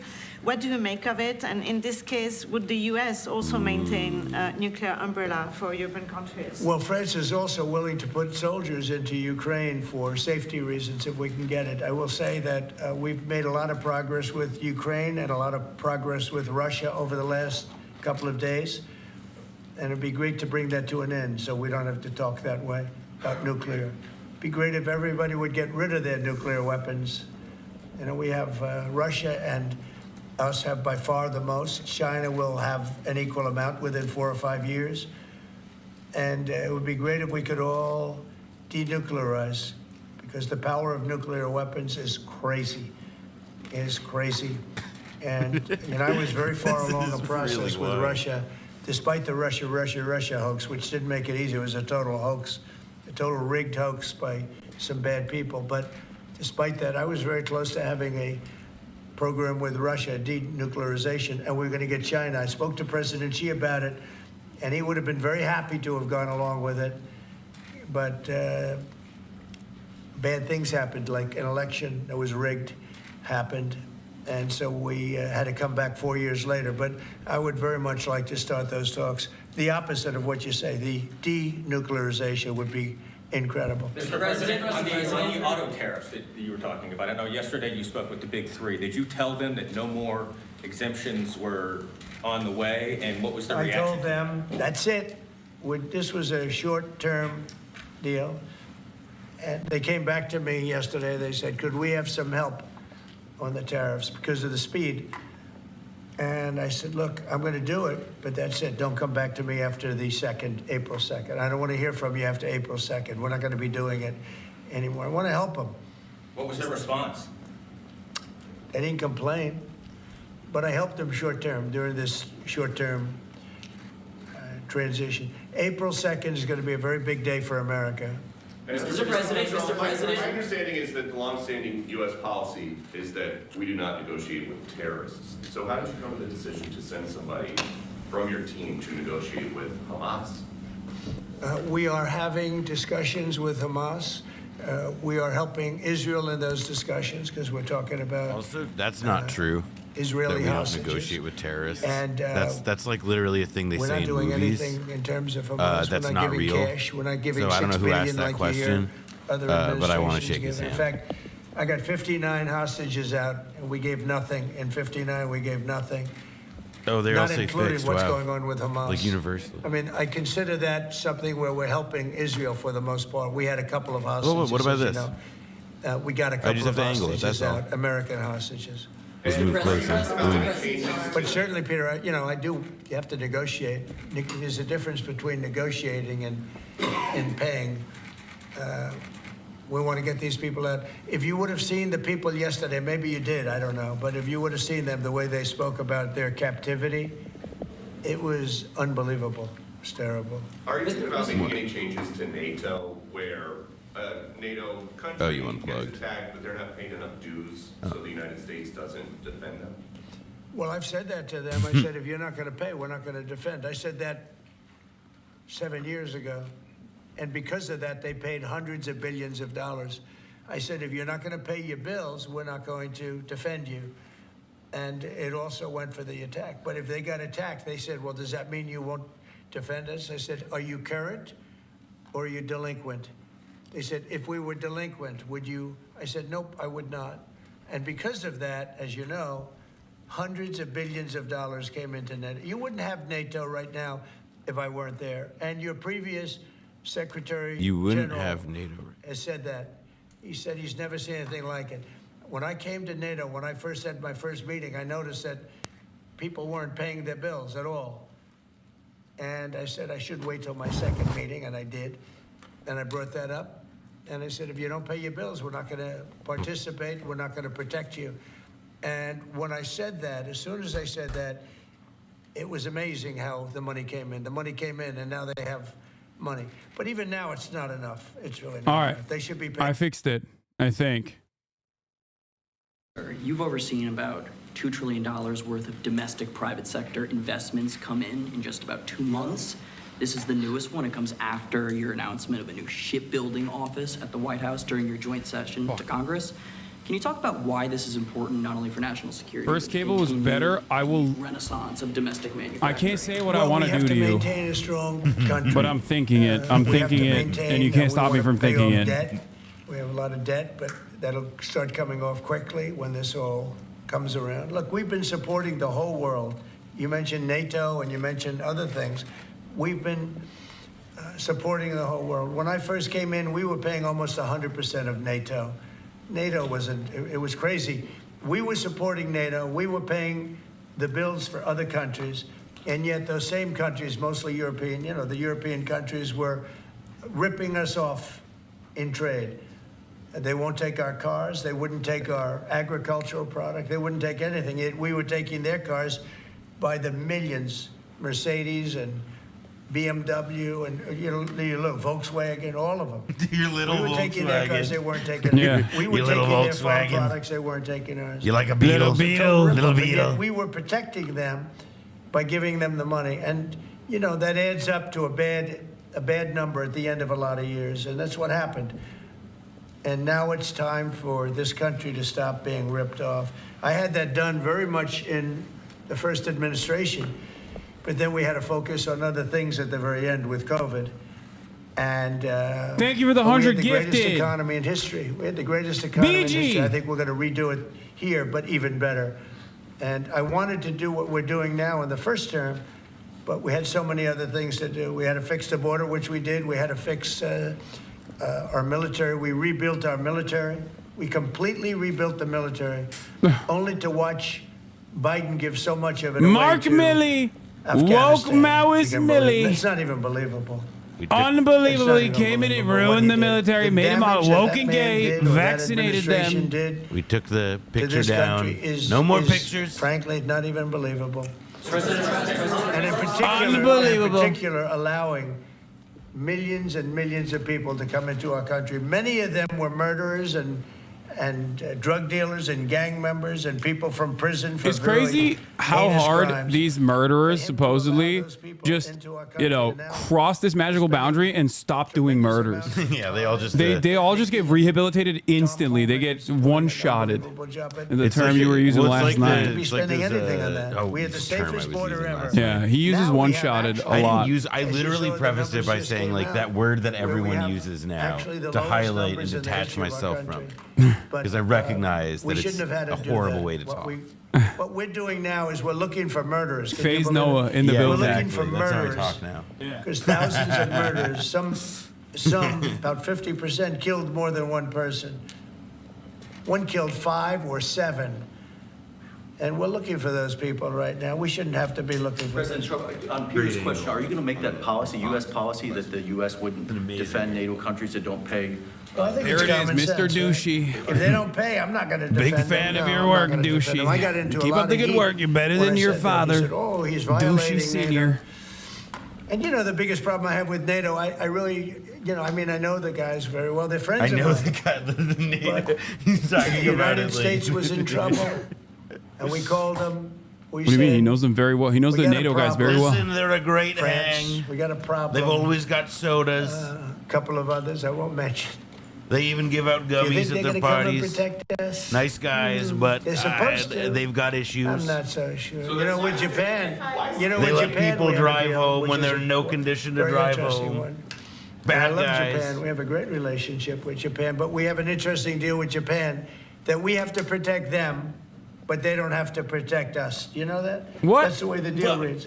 We have to protect Japan. Do you think he knows how that happened? And by the way, Do they you make think a he knows fortune why? with us economically. Wait, I wanna That's hear what he another says. case. But we have to protect Japan, but under no circumstances do they have to protect us. I Japan's actually asked standing Kubik- military is quite literally unconstitutional. A constitution that we wrote, by the way. We did that. We made it so that it is illegal for Japan to have a military. And this fucking idiot is like, they don't have it. They call it self-defense force. They're saying it's illegal, I folks. They came can't along, we were protect us. paying close to 100% of NATO. So think of it. We're paying 100% of their military. Let's see. And they're Let's do it. screwing us Let's on trail trade. into the Asmongold side of the universe and see what his chat is saying. Back to the White House. What do you expect from him? And do you think you'll see him in a necktie? Well, I think what's going to happen is Ukraine wants to make a deal because I don't think they have a choice. I also think that Russia wants to make a deal because in a different way that only I know, they have no choice either. Crazy Trump is screwing in the U.S. and all these American shills don't care. I don't know. I can't tell you. I'm going to Saudi Arabia. Mr. President, They've been very, Wait, what? Did he just say I've made a deal He's with going to Saudi Saudi Arabia Arabia, yeah. where I didn't know because that. normally you'd go to UK first. I think he's And last time I continuing went with to the Saudi Biden Arabia, they put up nuclearization 450 agreement.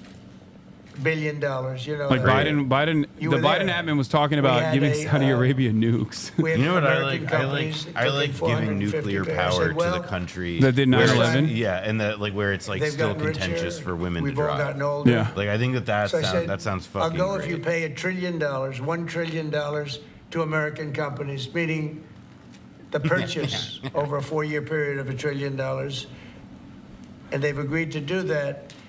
So I'm going to be going there, and I have a great relationship with them, and they've been very nice. But they're going to be spending a lot of money to American companies for buying military equipment and a lot of other things. UFC boxing, W Saudis, dude. This is who the sports washing is working on. A guy like perhaps one of the most Islamophobic people you've ever met, going W Saudi Arabia. I love the UFC.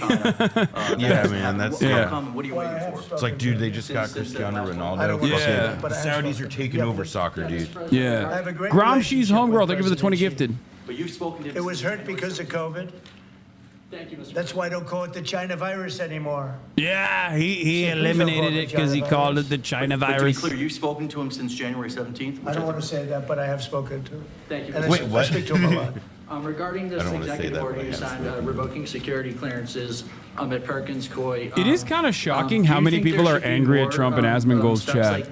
I think this goes to show, I think that the platform is very top heavy and people just kind of gravitate towards. People don't, I mean, I'm sorry, I think it's like really hot. I think most people don't want the education department to go bye-bye. I don't think that many people had as like difficult an experience in school as perhaps those streamers. I've never seen so many people in his chat just like actively dissenting. Approved of your. I love this guy. Who are you with? My name's Nick Gilbertson with Breitbart News. I see. I really liked your questions. Thank you very much, Mr. Sir. Yeah, I wonder why. The answer is just Nick. Just I really like your I know questions. your name very well. Good job, you do. Yeah, they're saying the glazed answer is, questions. I thought it was very embarrassing for the Democrats what happened the other night. And that's not said for any other reason other than it's obvious, it's fact. Even CNN fake news said that. They came out and they said it. And worse than CNN is MSDNC, which is the worst. And the good news is very few people watch them. You know what's anymore. crazy? He says very few people watch this. A lot of people still watch cable news. But here's the thing: they're all so fucking old, man. I've never been a fan of hers. Everybody who's watching that, and she's not very talented. But I'll tell you what she said like the in other day about that 2016, young when I was man still like is covering disgraceful. media She should be and forced tech to some resign. extent. I remember And Rachel Maddow should one of be my forced to coworkers resign. published this Nobody article where it was watches just her sort of anyway. I like don't laying out like not here's the possible to pay average her as age much money as I of hear. like the major But viewers of the certainly major she's lost network. And in like all credibility, 2016, this is like almost a decade But ago, what the they- average what age of they a Fox said the other viewer day, they was should like be forced to 69. resign. The average About that age of a young CNN viewer was a few years younger, and MSNBC maybe a year below that. But it's like all these people, like all these fucking people, just they collect Social Security. Like they're not representative of most people. And you have to like think about how much brain real estate they take up in the minds of everybody in that room. China's going to play a role, and so hopefully China will approve of the deal. But they're going to play a role. But we have a lot of interest in TikTok. How long would you extend it and how close? See, but if I need, I don't. Right now we have at least another month, so we don't need an extension. But if I needed an extension, I'd probably get it extended. Yeah, Mr. President, regarding the executive orders, there was talk that you might sign one winding down the education department. Which department? The education department. Are you having second thoughts on that one? No. I want to bring the Wait, schools, why did he say fake news then? I want to bring the schools back to the states.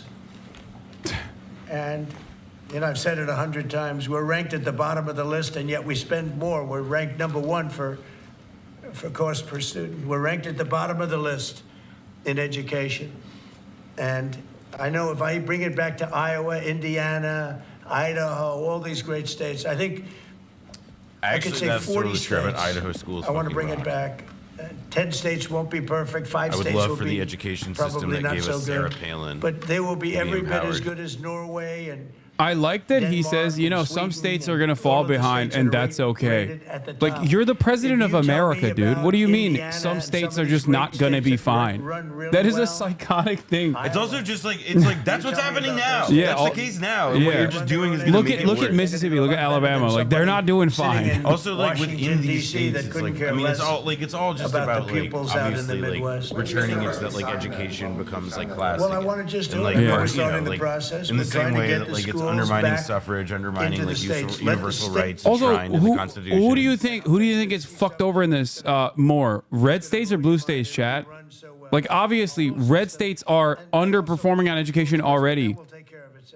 And it's directly going to worsen this problem by creating this ginormous gap that already exists between those who have the money to be able to go to a private education and get a private education, those who are lucky enough to be able to get vouchers to go to private school, and those who just get no education whatsoever going forward. These guys will not stop until basically everyone is homeschooled, okay? Which probably will lower school shootings, at least. Or maybe localize the school shootings. You know, when you do Lego set sales, they're going to go way up. Yeah. Sci-fi fantasy novel sales, they're going to go up. Yeah. I mean, you know, we should look at the positives. Yeah. People, eye contact will be a really valued skill. You say great leap backward. Yeah. JD Pondon doing the great leap backwards. Out of Gaza, I think that Gaza's a mess. And I think that Gaza could be good. I think it's got to be run properly. But right now, Gaza is an absolute mess, and it has been for many, many years and decades. Yeah, Peter, did you have one I think more? it was a bit more of a mess in the last year and a half. But that's just me. That may just be stuck me. in space for 8 months. Have you spoken to them? They left him alone. Biden left him up there. And what do you know about that? I know everything about it. I said, we have 2 astronauts that are stuck in space. I have asked Elon, I said, do me a favor, can you get him out? He said, yes, he is preparing to go up, I think, in 2 weeks. What do you know about how this went down? Because he's saying that the Biden It's crazy that they already have an existing some kind of SpaceX rocket. they already have an existing rocket that they can take back down. I can't tell you that. But it's been delayed a bunch of times because the government did not want to take a risk. Like NASA didn't want to take a risk. Boeing didn't want to take a risk. So they delayed it. But the rocket is still up there. They can still use that. And they're planning to. And Trump is now using this as an opportunity to give Elon a W. We're coming up to get you, and you shouldn't have been up there so long. The most incompetent president in our history has allowed that to happen to you. But this president won't let it happen. We're going to get them out. We're coming up to get you. I've authorized Elon. I said, can you get them out? Because, you know, they've been left up there. I like that idea that he's like talking to them like psychically. Like, we're coming to get you. Love each other. Hold on. But they've been left up there. Bro, if I'm an astronaut, I'm trying to stay the fuck away from America, not gonna lie. I'm trying to stay up there at the ISS for as long as I can, okay? No kidding. There's Yeah, no games actually, with like her changing the course and defecting to and you China. know, there's a on the way danger back up there down. too. They can have some failures up there that would be very bad. You got to get them out.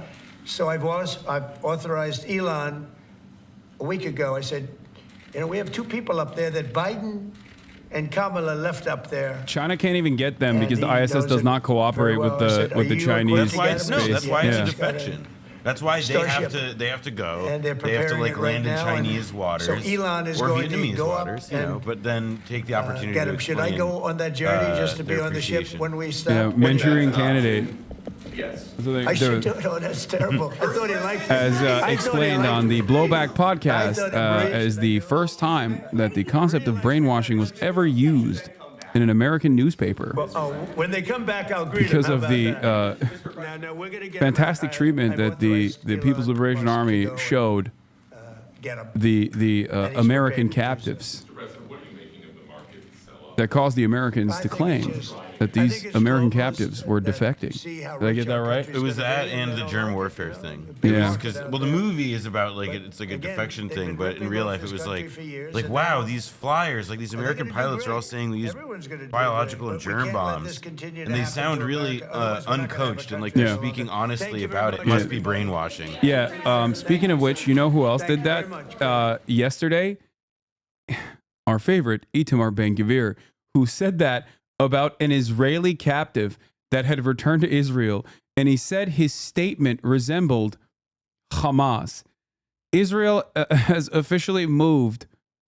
There are members in the Israeli Knesset now that are saying Israeli hostages are Hamas. That's right. Let's take a look at the Jerusalem Post article real quick because it's very funny. I want to see what he said. The captive said that caused Ben-Gvir to say that, what is this? No. Hassan, you look like someone who has sexual intercourse with dead goats. I mean, your mom is the goat of sucking my penis. But she's not dead. Hassan, you look like camel fucker, no hate. I'm going to unban this guy. Cap on the... Yeah, I'm going to unban this guy. Okay, it's weird that you're calling your mom a camel. It's cool that you're calling her the goat. She is the throat goat. No hate. Okay, but she's definitely not dead. She was definitely alive last night. All right, hold on. Let me see if I can find... Does anyone have the article of Ben-Gvir, Itamar Ben-Gvir from, I think it was on the Jerusalem Post. I posted it on my Instagram.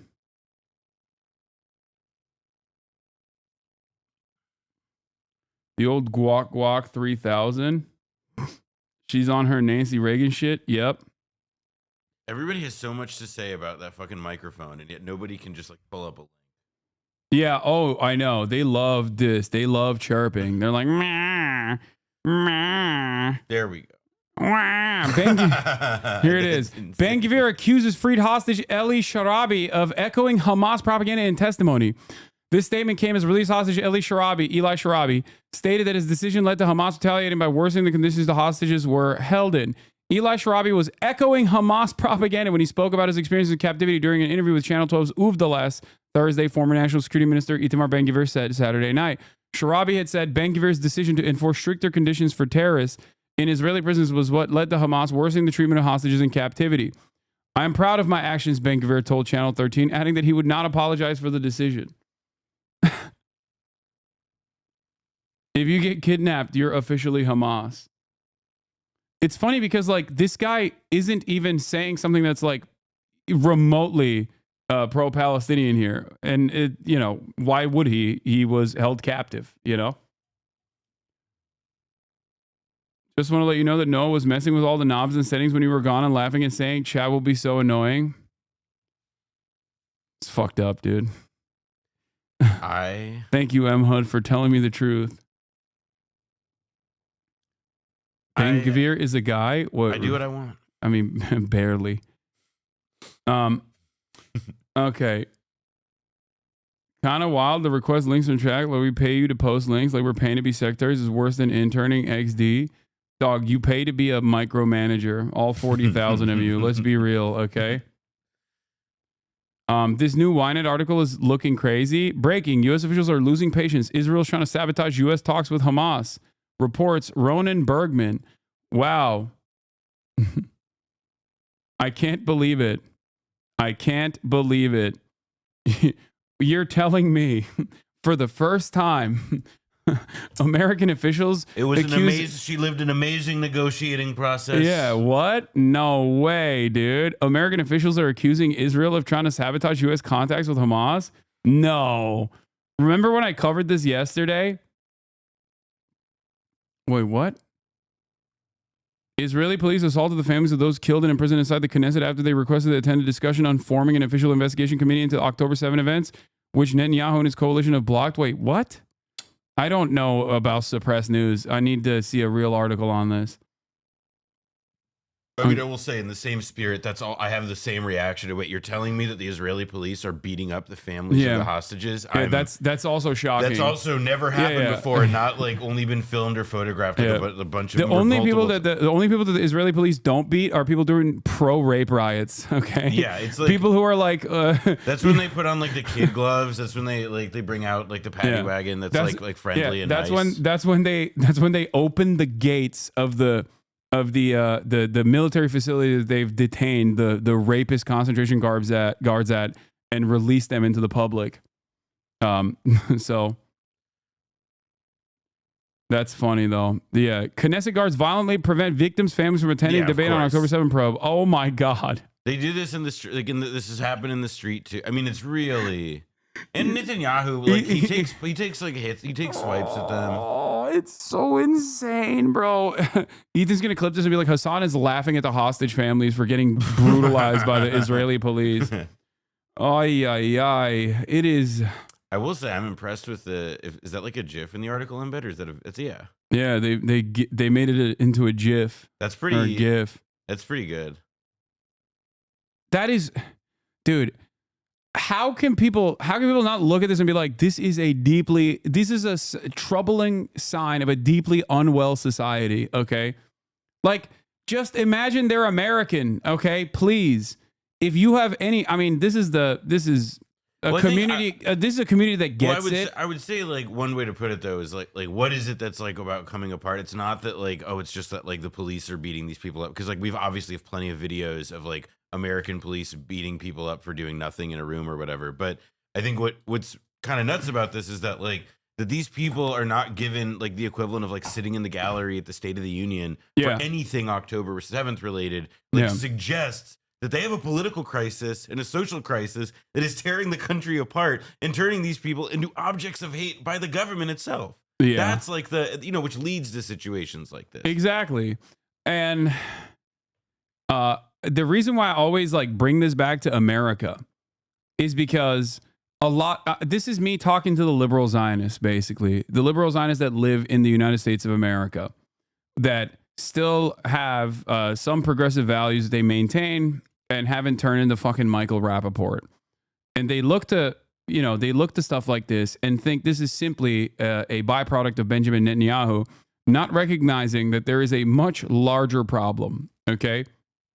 This is identical to conditions worsening in the United States of America as the American police and the American military become more aggressive towards civilians who have an understandable gripe and a reason to demand an adequate investigation, an independent investigation into the actions that caused their family members to die.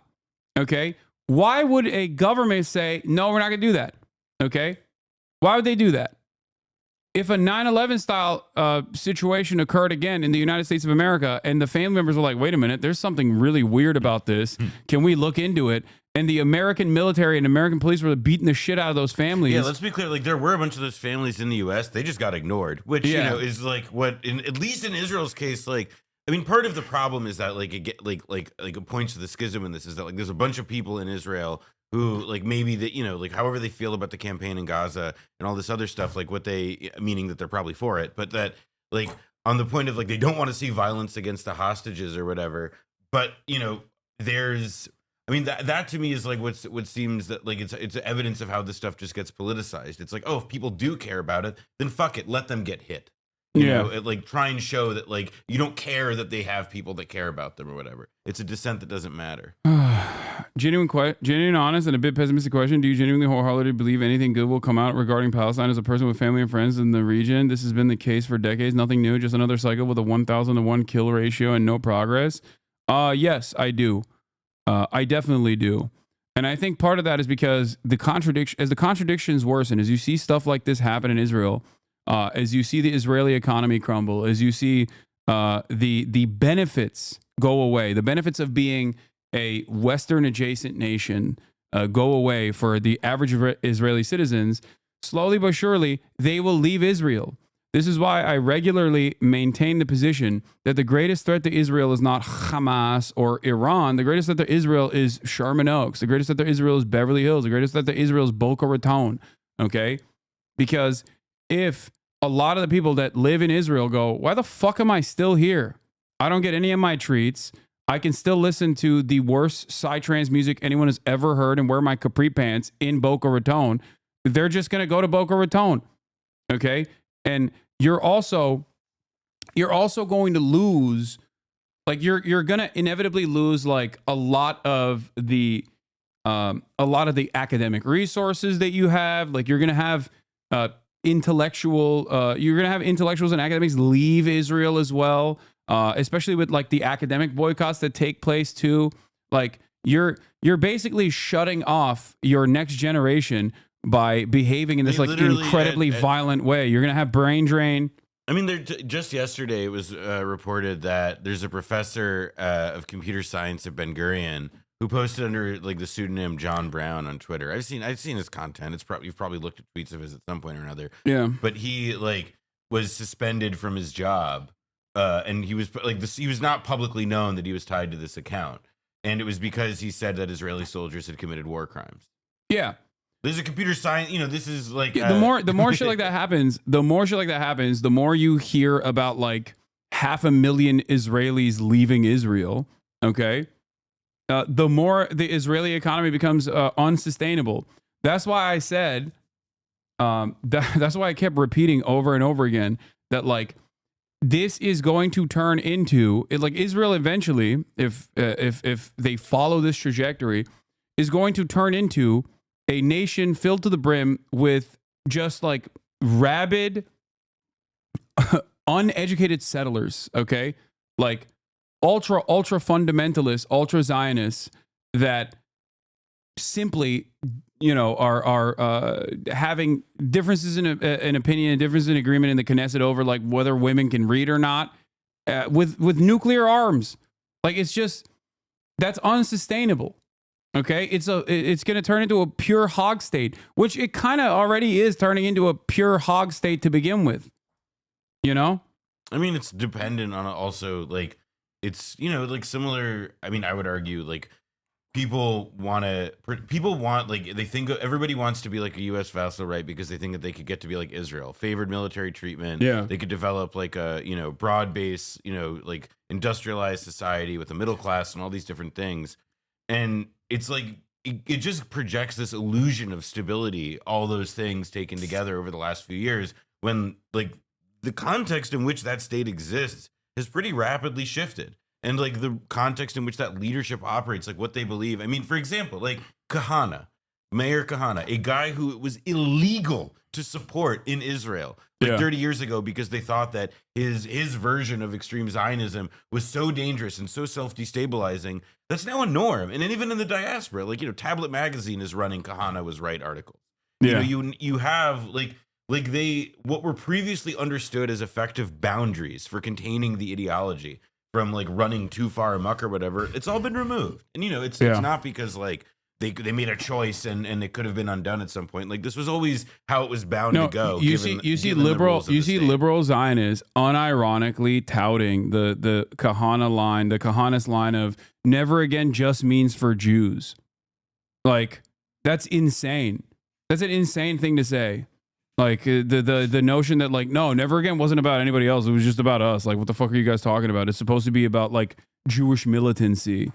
And when you see people who are otherwise supposed to be like progressive accounts on Twitter saying stuff like that, that is a turning point, I think, for average Israeli society and their attitude on these issues. What? Why not repurpose the IDF into a reconstruction force? These soldiers with real life skills. I mean, this is something that I've personally advocated for with the American military as well, but kick out the settlers and replace them with displaced Palestinians during the reconstruction process. Why sentence an entire generation of young Jews and Palestinians to endless trauma? I just don't get it. Okay, well, yeah, it's a very pie in the sky. Let's stop the genocide first, After October 7, I noticed that they were bringing fake refugees and fake asylum claims here as crime tourism. Coined the term crime tourism. What are you talking about? Why am I reading this? All right. Edging into radlib territory. I mean, I think that the American military is a jobs program, and I think that it would be nice if the American military's output wasn't, the complete wholesale murder of brown children overseas, but instead was to like build bridges and shit. That would be cool. But it's not going to happen in America, and it certainly is not going to happen in Israel right now.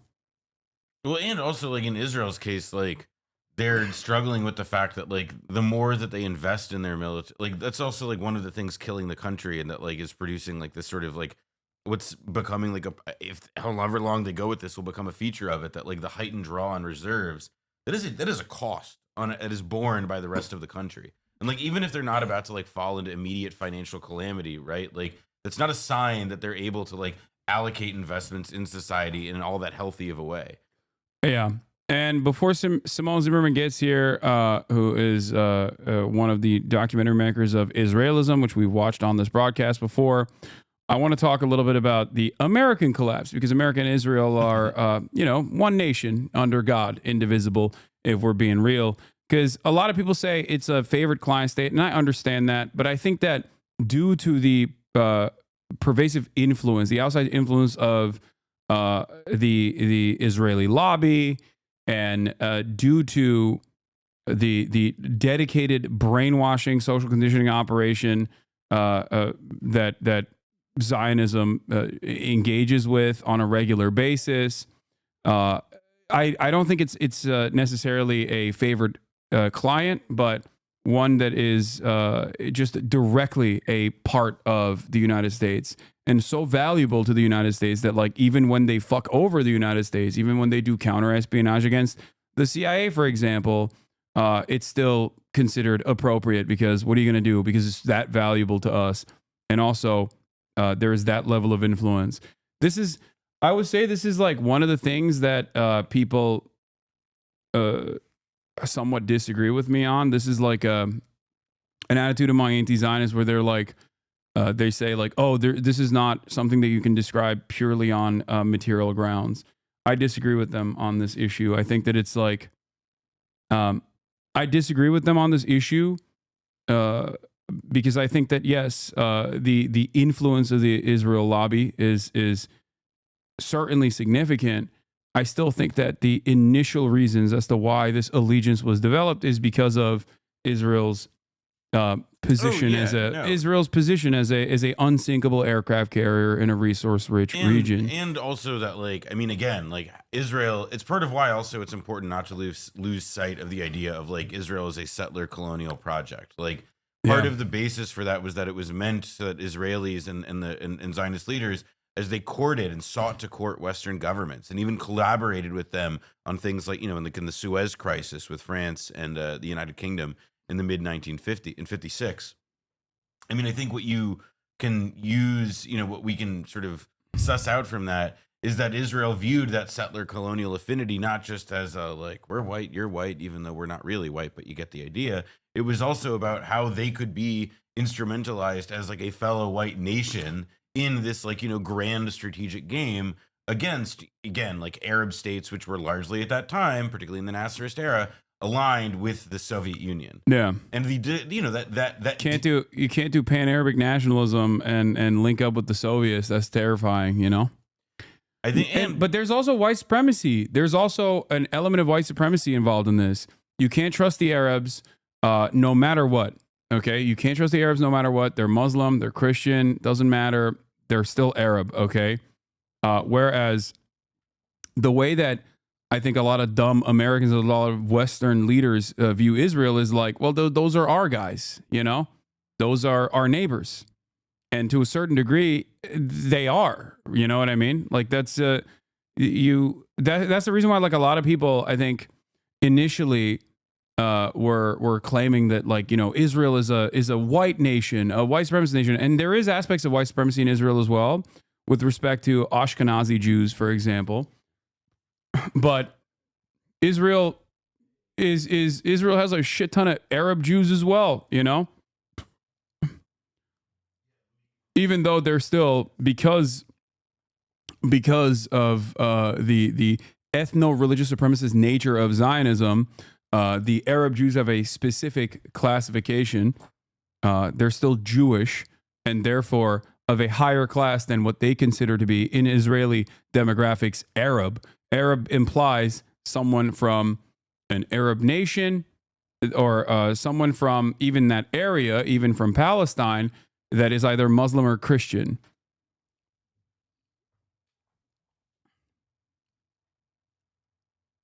Yeah, you have Jews that come from the entirety of Levant and the MENA region in general that are subcategorized under the banner of Judaism. Be careful. Arabs are also white, and Arab supremacy is just as real. An Afro-Arab, this cannot be denied. As an Afro-Arab, this cannot be denied. Okay, we're talking about Some Arabs are white. Some Arabs are not white. It doesn't matter. This is not the point that I'm trying to make here. Lock in, okay? Also, it depends on it depends on which country you're looking at. Yeah, go tell an American that Arabs are white, okay? I think Simone Zimmerman is here. We're going to be talking about the brain-rotting operation of Zionism and the pervasive nature of it, and how it basically breaks the minds of many otherwise progressive Jewish Americans. But yeah, hold on. Let me pull up a chair. You got one? Okay. And then I'm gonna fix the microphone as well. 1 second.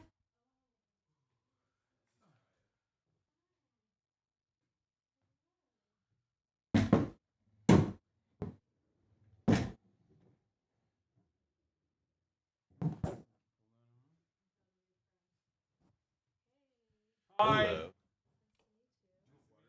All right, here. Let's just fix this. This. Oh my God. Hold on. Where is it? All right, chat. 1 second. I'm gonna fix the noise gate, and then we're gonna be good. Okay. I did it. All right. Did you watch either Mehdi Hassan versus Joe Walsh clip or the Sam Cedar Benny Johnson clip? Both very satisfying. No, I have not. I have not done either of those things. But yeah, okay.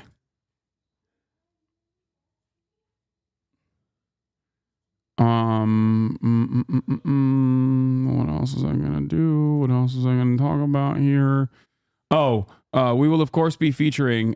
We will of course be covering this part of the conversation, which I think is very interesting. Sympathies towards Israelis regarding the Middle East situation has hit the lowest in 25 years of Gallup's annual tracking.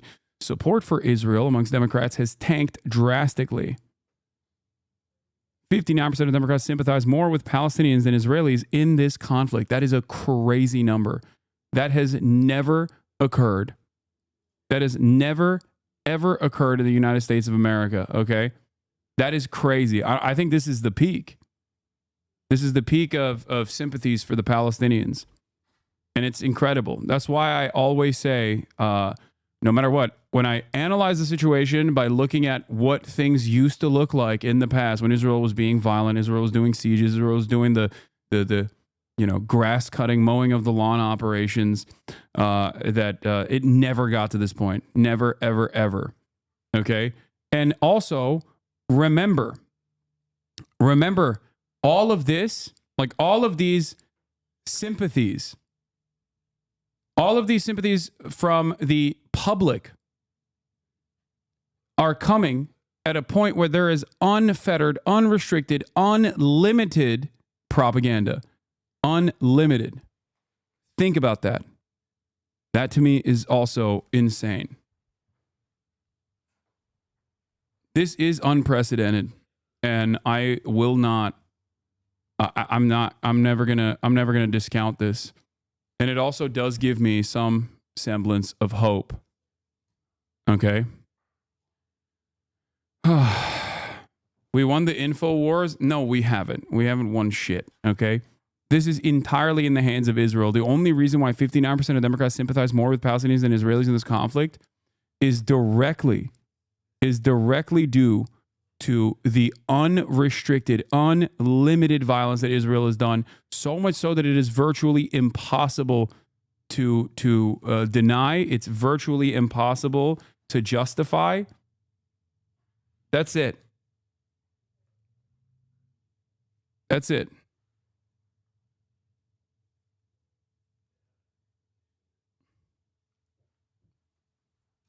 It's all in the hands of the U.S., not Israel. Yeah, it's because Israel, for many, many years, I think, has greatly benefited from the cycle of dehumanization of Palestinians, and had to continue doing that in an effort to create. You're discounting the work of Palestinian journalists? Don't fucking do this to me right now. Don't do this woke shit. Of course, it's entirely in the hands of brave Palestinians across the board who have filmed their own genocide, okay? Virtually every single day. Don't fucking do this rad lib shit. Okay, that much is obvious. I'm talking about Israel's cruelty on top of everything else. God damn.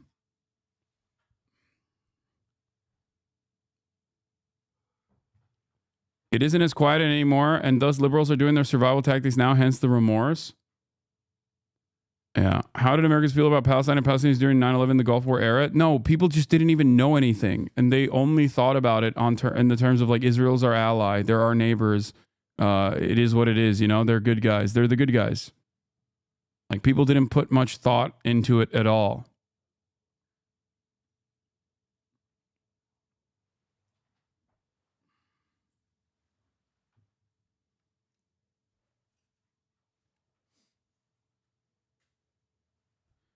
Yes, I know Bad Empanada made a video criticizing my take, saying that I'm a liberal Zionist or something. I don't care, guys. Yes, we can have disagreements, even if we almost entirely agree on everything. And every now and then, Bad Empanada freaks out over some minor shit, okay? I don't care.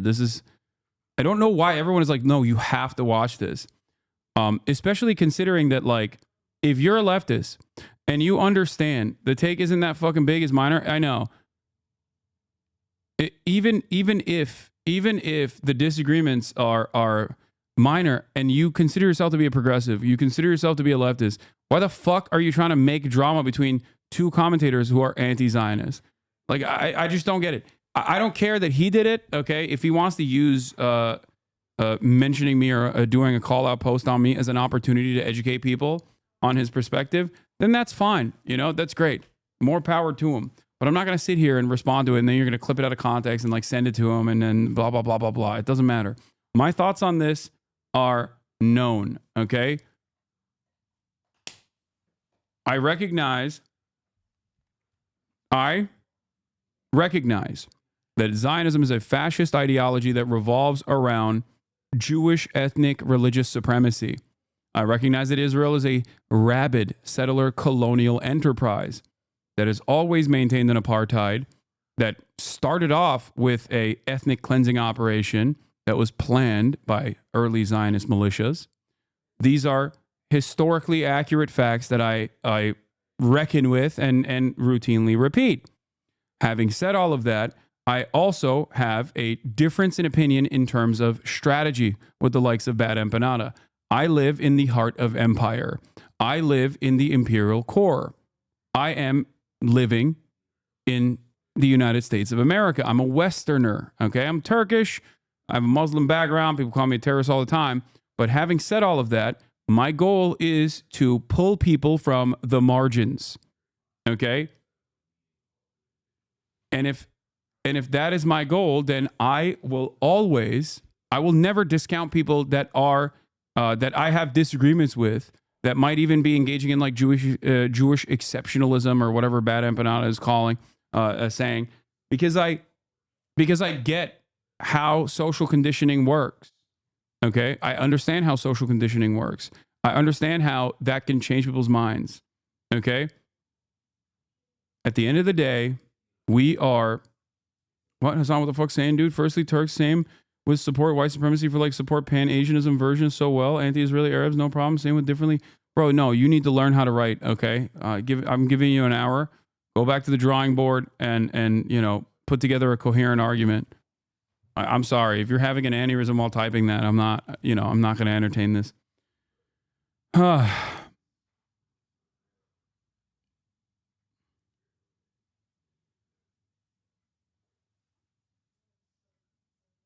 Disagreements are healthy. Imagine we could all agree genocide is wrong and this is what we debated. Yeah. I think that every person plays a role in this, okay? And as long as someone is anti-occupation, as long as someone demonstrates empathy for the plight of the Palestinians and they play a role in this, even if I have disagreements with them, even if I feel like they're doing white saviorism or whatever, okay? It still doesn't matter because it moves the needle in the appropriate direction. These things take time. It doesn't happen overnight, okay? The notion that everyone is magically going to rewrite decades of fucking brainwashing, overnight because of the historic atrocities that are unfolding when they are literally trained to believing that these are not real human beings and parasitic forces that must be purged. Like I recognize that it takes a long ass time, but they play a very important role. People in Israel play an important role.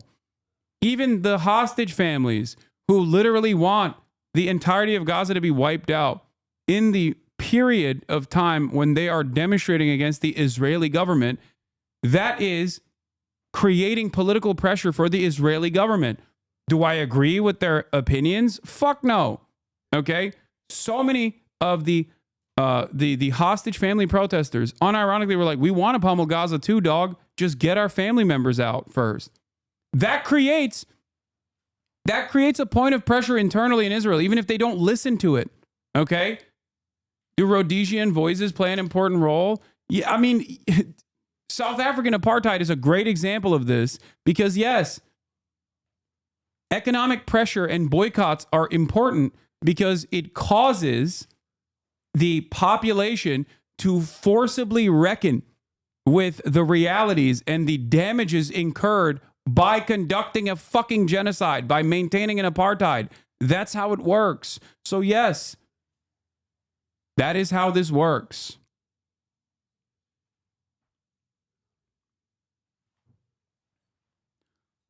You know, I'm not in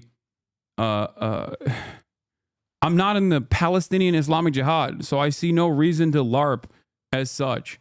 But from my position, I will understandably contextualize how violent or militant movements begin, why they exist, how their methods have evolved over time. That is my job.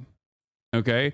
And for that crime, people call me a terrorist supporter all the time, or a terrorist, or an anti-Semite all the time. Okay? To an insane degree. To a degree where people demand that the federal government take action against me. They demand that I get deplatformed.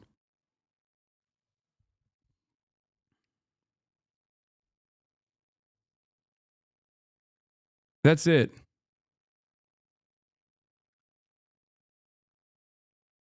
The Black Panther movement and Malcolm X played an incredibly important role in the civil rights struggle, but so did Martin Luther King. Despite both of these leaders and despite both of these movements being deeply unpopular at the time by broader society. Okay? It's very important to understand that the struggle is always going to be multifaceted, and I'll take pressure from every aspect that I can get. And before people say, oh, are you claiming that you're MLK? No, I'm not saying that. I'm just explaining to you how social struggle and social progress has taken place in this country.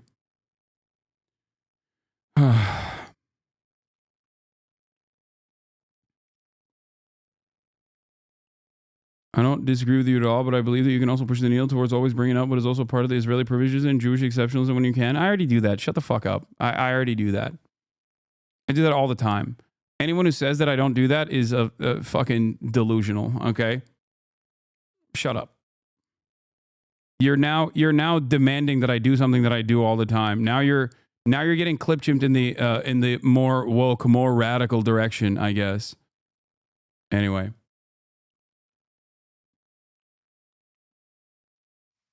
Are you guys coming? Oh, yeah, I'm ready.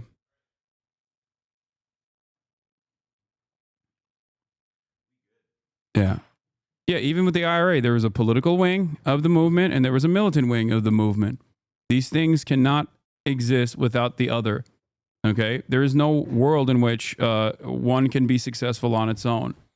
You can't, you cannot demand that a state, an apartheid state like Israel, peacefully give you the recognition that you deserve as a human being. Okay, and of course, as the maintenance of the apartheid state becomes more violent, the reaction and the retaliation to that in the form of militant resistance is going to become more violent as well. Having said that, you still need a political movement or peaceful resistance to work alongside this. All right. We have Samal Zimmerman in the building, ladies and gentlemen. She is responsible for the Israelism documentary. We've watched it on stream before. And also, of course, joining me is Noah Colwin, who's been staying with me. And I'm very excited to have you here. There's a lot we're going to talk about. You got to get real up close to the microphone when you speak, by the way, just before chat starts chirping at you. How we sounding? I just want to let you know you are in the presence of StopAntisemitism.org's second runner-up for Anti-Semite of the Year. I did lose to... In 2020. In 2020. Well, oh, wait, you were... I was back in 2020. Oh, wait, she too. Oh, they both are. You have this in common. Wait, no way. Yeah. Oh, you were also almost anti-Semite of the Year. Yeah, I was in the top 3. Who lost? Who'd you lose to? Near Dean. Oh, okay, that was. And Ice Cube. No, Ice Cube didn't get it, but we were in the. Yeah, you forgot Ice Cube had that Oh phase. shit. Okay, that's crazy. I lost to Candace Owens. Your year is a tough one because well, I don't know. Maybe Simone had kind of a Mickey Mouse ring because like you're dealing with it like post October 7th when it's like, you know, there's like it's a lot of competition. Whereas back then, Simone, perhaps it was. I was just like chilling in my apartment during the pandemic, and they were like offering $360 Amazon gift cards to people to vote for me. While I was just like trying to you know, amazing bake whatever Allison Roman. So they had to rig it. They had to rig it against like a woman making shallot pasta in the Brooklyn apartment. Well, my favorite on that one. Hold on, I'm gonna fix it. I'm going to increase her volume. Chat, shut the fuck up. I know. Okay. My problem. There it is. I know. Oh my God, that's amazing. I love this because this year is so obviously. Oh, this is Nardine Kiswani. Never mind. This is someone else. Rabid Jew hater and terror supporter. I thought it was the year where the Ben and Jerry's lady got that. It's not. Nardine Kiswani is not the Ben and Jerry's lady. I don't really know enough about her, but I guess. Oh, she's New York City chapter of Students for Justice in Palestine. Okay, hold on. Brooklyn Day of Rage protests, calling death to American Israel, threatening to set people on fire over wearing IDF sweatshirt and bullying Jewish students at her current law school, CUNY. I don't believe anything that Stop Anti-Semitism says, so I'm going to take that with not just a singular grain of salt, but multiple. And also, I'm going to fix your audio really quickly. Hold on. I lost to Candace Owens, who is actually an anti-Semite. She actually is anti-Semite. Yeah, I genuinely think the reason why I lost to Candace Owens, who is a real anti-Semite, was because she is a black woman. And Stop Anti-Semitism unironically like hates women of color more than anything else. So I think like she was like, all right, you know, this year we're going to give it to a real anti-Semite instead. Yeah, it is kind of surprising that they did that. But they got her also in the intersection of real anti-Semitism and also rabid anti-Zionism. Well, yeah, because she went after their boy. She was like, well, why is Ben Shapiro so powerful or whatever? Wasn't like he part of the basis of their schism? Yeah, but she also was part of that really disgusting amplifying of like, it started with the like ADL truther conspiracy.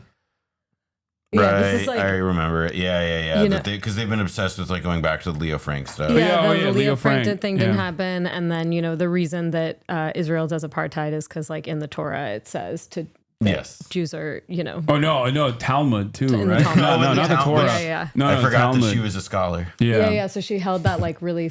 I have to say, I tuned into it for a second. That was some dark shit with Andrew Tate and Dan Bilzerian. It was he's the Nazis against Israel chat room. So, yeah. It's always super cool to hear all of the most prominent figures that like seemingly the right elevates all the time. They all just happen to be actual anti-Semites. So then what happens? Most of the anti-Zionist sentiment you hear come from people who aren't actually anti-Zionist at all. They don't really give a shit. They just hate Jews, you know, all while simultaneously suppressing voices like mine and apparently like yours as well. I don't think a Jewish person has ever won Anti-Semite of the Year yet. Yeah, they don't want the smoke, dude. Yeah, that's crazy. Yeah, they just want us on the list. Yeah, those who don't know who are watching, also, I see a couple people in chat asking. Ice Cube had a moment. He had a moment where his relationship with the Jewish community was challenged because of some comments, but it's all good now. It's all in the past. It's all buried, and he has been. They got together. He's linked and built with the best of them in the Jewish establishment. Since. Yeah, Noah was at the meetings, the media control meetings. Yeah, don't worry about it. I was there. I can vouch. We're all good. It's in the past. Yeah. HasanAbi is my favorite anti-Semite because he's constantly educating people about the harms of anti-Semitism, calls out anti-Semites, and never says anything anti-Semitic. Truly a positive example for anti-Semites everywhere. Yeah. I do have a conspiracy on this, though. I legitimately do have a conspiracy. I want to run it by both of you guys, okay? I have this suspicion that the likes of Dan Bilzerian and the likes of Andrew Tate and the likes of Candace Owens and like these very obviously anti-Semitic people are often elevated and highlighted because they're much easier to disparage, especially among like polite society, so that you can say, see, every single person that shits on Israel is not doing so because of some progressive reason. Or yeah, Jake Shields is another example too. But they're doing it because they're anti-Semitic. To basically cast this broad brush and to justify the notion that anti-Zionism and anti-Semitism are one of the same. And it's always born out of some mysterious secret anti-Semitism. That's the reason why, you know, Jews such as yourself are also criticizing Israel's actions. I think that's like a pretty good theory. I mean, I would say I think it's also it's good to elevate those people because then we don't have to pay attention to like all the Nazis who really love Israel and, you know, all the people on the far right that pro-Israel groups and Israeli government officials have really deep relationships with, and there are actually far more of those deep connections across the global far right with the pro-Israel movement than there are the Candace Owens of the world. Yeah, there are more rabidly anti-Semitic pro-Israel people out there than there are Jews anti-Zionist or pro-Zionist alike. That is something that a lot of people fail to comprehend or consider. Obviously, look at the Christian evangelical movement. Like those guys just simply either by force or gently want to send all the Jews to the desert so that the rapture can happen. And then, you know, everybody obviously burns in eternal hellfire unless they convert to Christianity. I would also add that like there is like I think a sense also with like that like right wing appreciation of Israel that like they look at the anti-Semitism is not just grounded in the like apocalyptic like millenarian style stuff about needing to gather all the Jews in Israel, although that's real for a lot of them. But it's also about this idea that like, oh yeah, the Jews run everything and we want to too. Like it's the idea of you're saying it's like a Japanese style of philo-Semitism? Yeah. No, it's like a model. It's I mean like a model global minority thing. Like, can you believe like these guys are 0.002% of the world population yet drive like 20% of the discourse? Like imagine like, you know, how that would be if like, you know, India could finally stand up, or, you know, like pick a country that has like a raging nationalist movement at this moment that like, you know, could look at something like Israel and be like, that's a plausible outcome for us. You know, it's that to me explains a lot of it as well. Yeah, you notice I'm pretty sure StopAntiSemitism.org did not go after Richard Spencer, who was, you know, very much like we want to do here what they've already done in Israel. So Yeah, he called himself a white Zionist, I think. He had this like really freaky confrontation with a rabbi at a university in Texas. I remember this really well, where he basically said like, how can you call me an anti-Semite? I love what they've done with Israel. I think we should do it here. And the guy he was talking to was like, I remember pretty like he didn't quite have a good response to that. Yeah. That is, yeah, woke anti-Semitism. being pro-Israel is the greatest shield that you can have, as Ben Shapiro once famously openly admitted to when Ann Coulter was saying some shit about Jewish people. I don't know what she was saying, but she was saying like they control the media or whatever. And Ben Shapiro famously tweeted out, Ann Coulter regarding Jews. She loves Israel, so I will not lose sleep over her very obviously anti-Semitic statements. Like straight up, just kind of giving the game away, but nobody really cares. But that's just, that's just how it works, really. I will say there is a troublesome nature to, I think, a lot of the prominent conversations taking place right now with the likes of Patrick Bet-David, as Andrew Tate has returned from Romania to come to the United States of America and, go on all these podcasts, go on his like media tour, where apparently biggest scam in history, Andrew Tate's explosive World War II theory challenges the narrative. Oh, God. That's valuetainment. I find... Do you know who Patrick Bet-David is, Simone? I've like heard the name, but Wait, don't say anything. Oh no. Okay. No, Did you hold guys on. just talk about this on Bad Hasbara? Patrick Bet-David, we did. Yeah. Oh, That's how no, so you do know his background then. Just a tiny bit, but go ahead. Because he is the most Israeli man who is not from Israel or Jewish.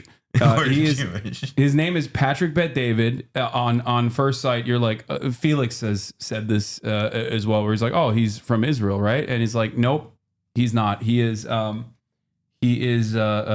Assyrian and Iranian, I believe.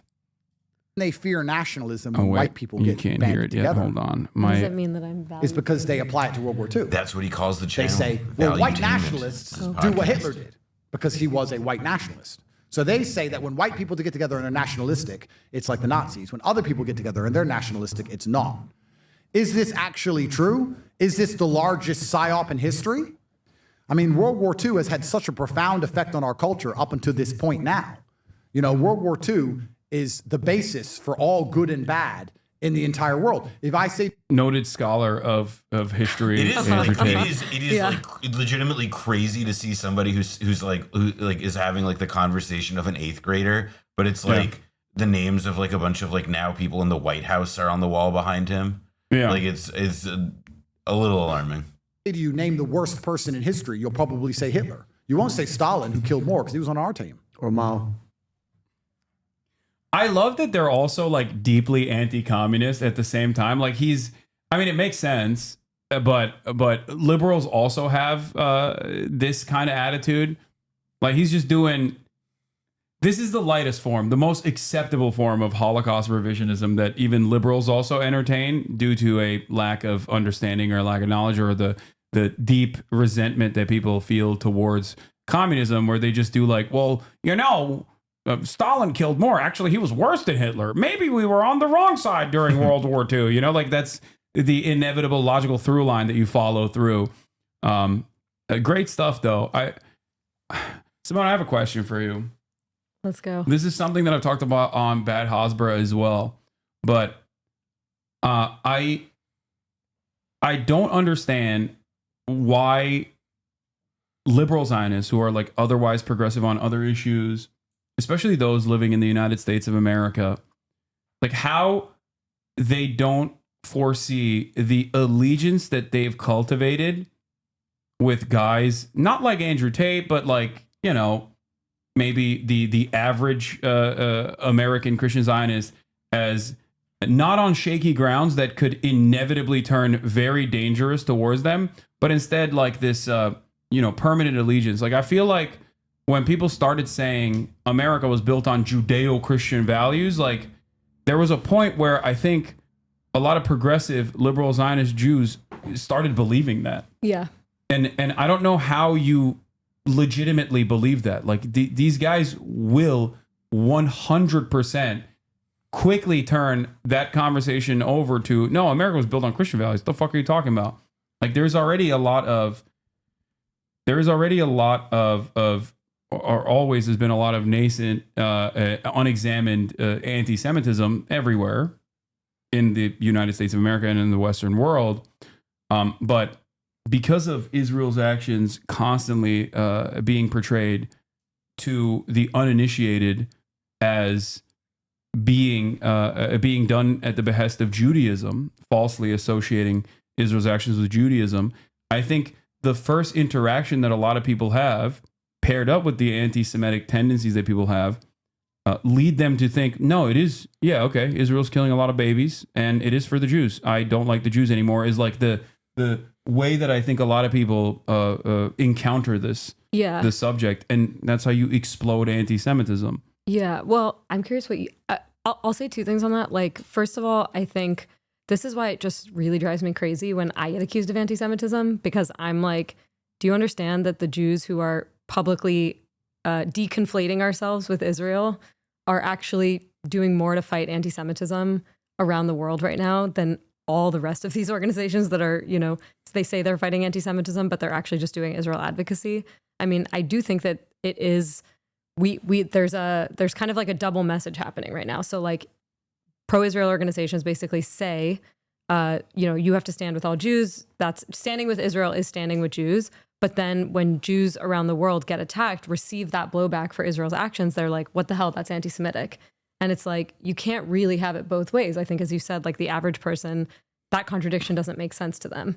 And I'm not saying it's, I'm against, you know, random Jewish people being targeted for the actions of the Israeli state. And I'm also against the Israeli state saying it's acting on behalf of Jews around the world. Yeah. But I think the other part of the question, I mean, I think the easiest answer is like the ADL's conference this week was like a really good, I think, showcase for this. I mean, the ADL has formed like, you know, a deep alliance with the far right in this country, right? I mean, you had Elise Stefanik headlining their conference, and you know, and then when she made like there's this great article in JTA about the conference where Elise Stefanik, you know, white nationalist, supported a Holocaust revisionist in a New York primary, famously. Did she really? Elise Stefanik, yeah. Hold on, let me pull it up real quick. She's my mom's registered to vote in her district.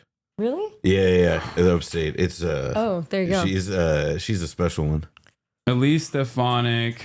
It's crazy. Like this woman, she literally made her name being one of the biggest proponents of Great Replacement theory in the House, and now she's like the champion of anti-Semitism on campus. Stefanik back candidate praised Hitler, questioned Texas and Buffalo shootings. Oh, there you go.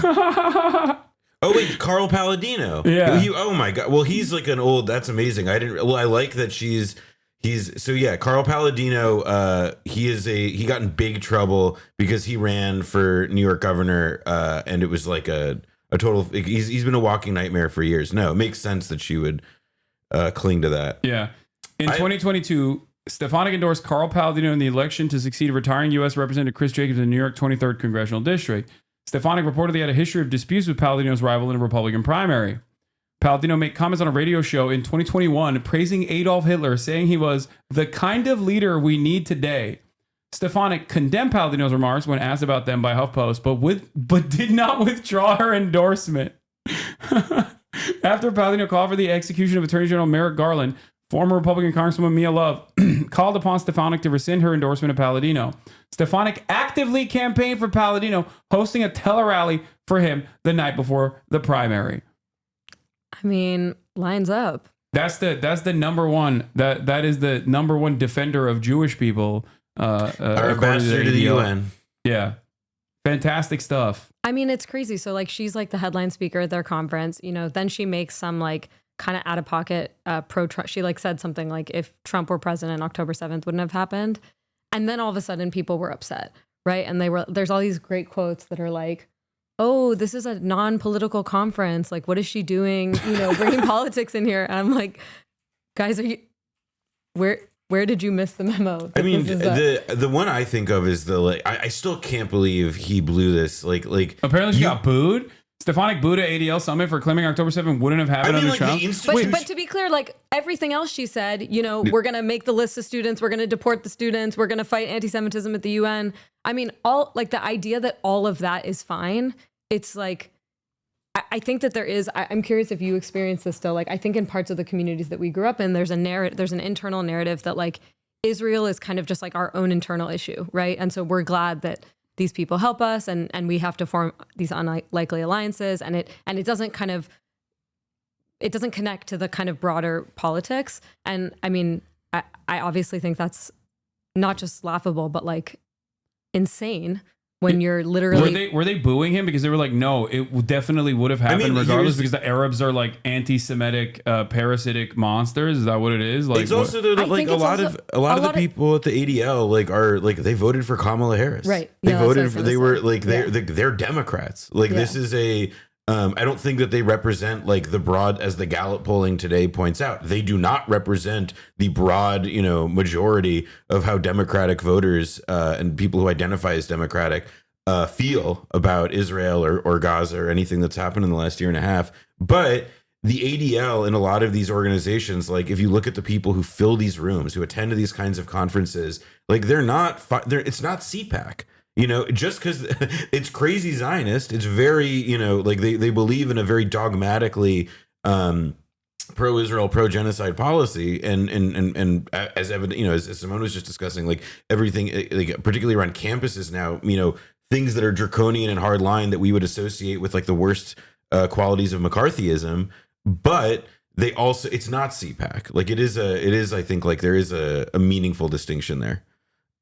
Yeah, I mean, people still think they're at a conference of a civil rights organization that is literally helping dismantle civil rights protections in this country right now. Yeah. And the thing I was bringing up was the green, but to me, the like sort of the most emblematic, like the moment that like we'll be telling our kids about, like to this effect, is the like Elon Musk Sig Heil. Like that there was this, like that he does the salute.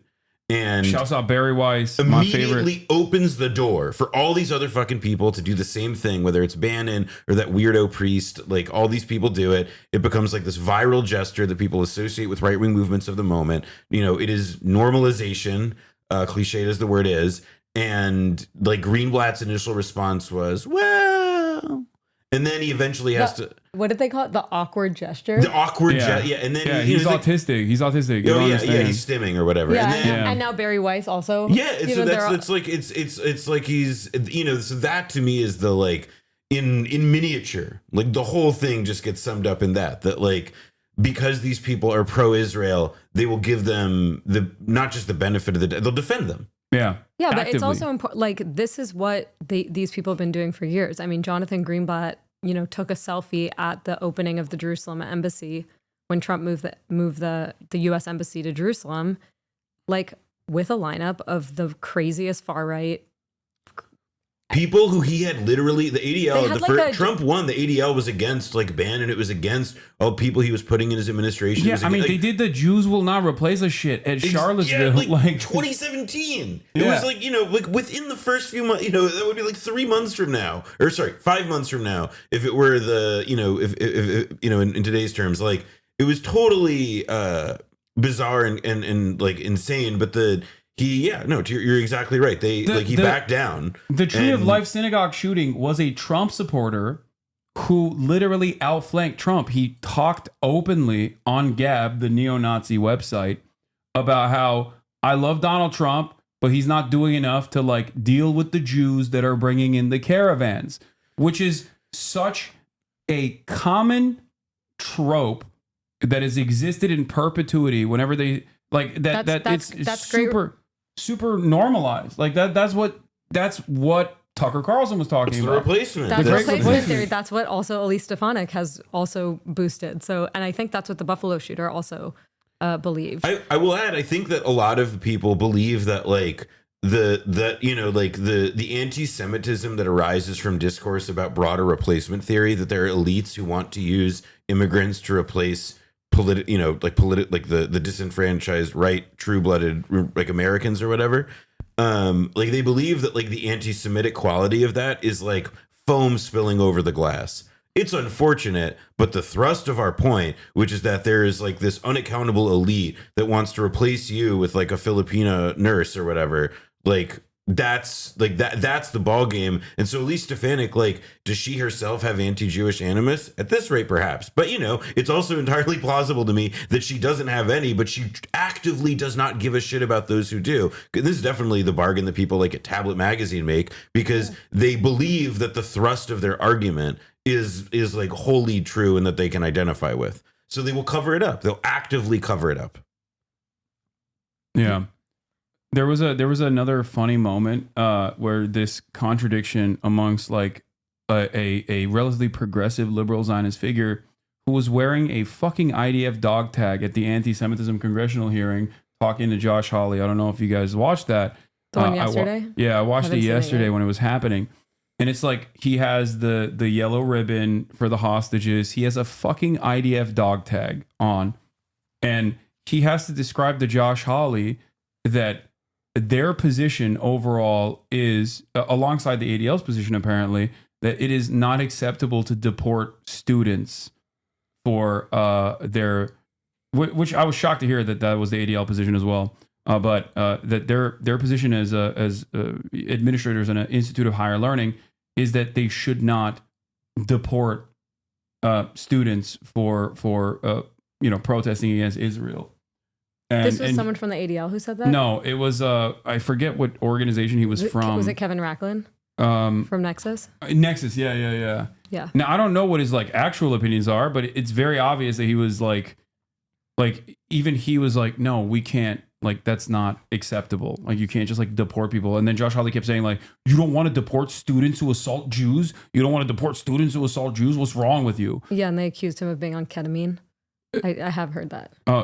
Wait, Josh Hawley or the person from Nexus? Kennedy, I think. Senator Kennedy asked Kevin if he was on ketamine. I mean, anyways, like I think the point is that like what basically has happened now is like you've had all these like Kevin, I would say, is someone who's like a kind of mainstream liberal Jewish guy who's society perspective.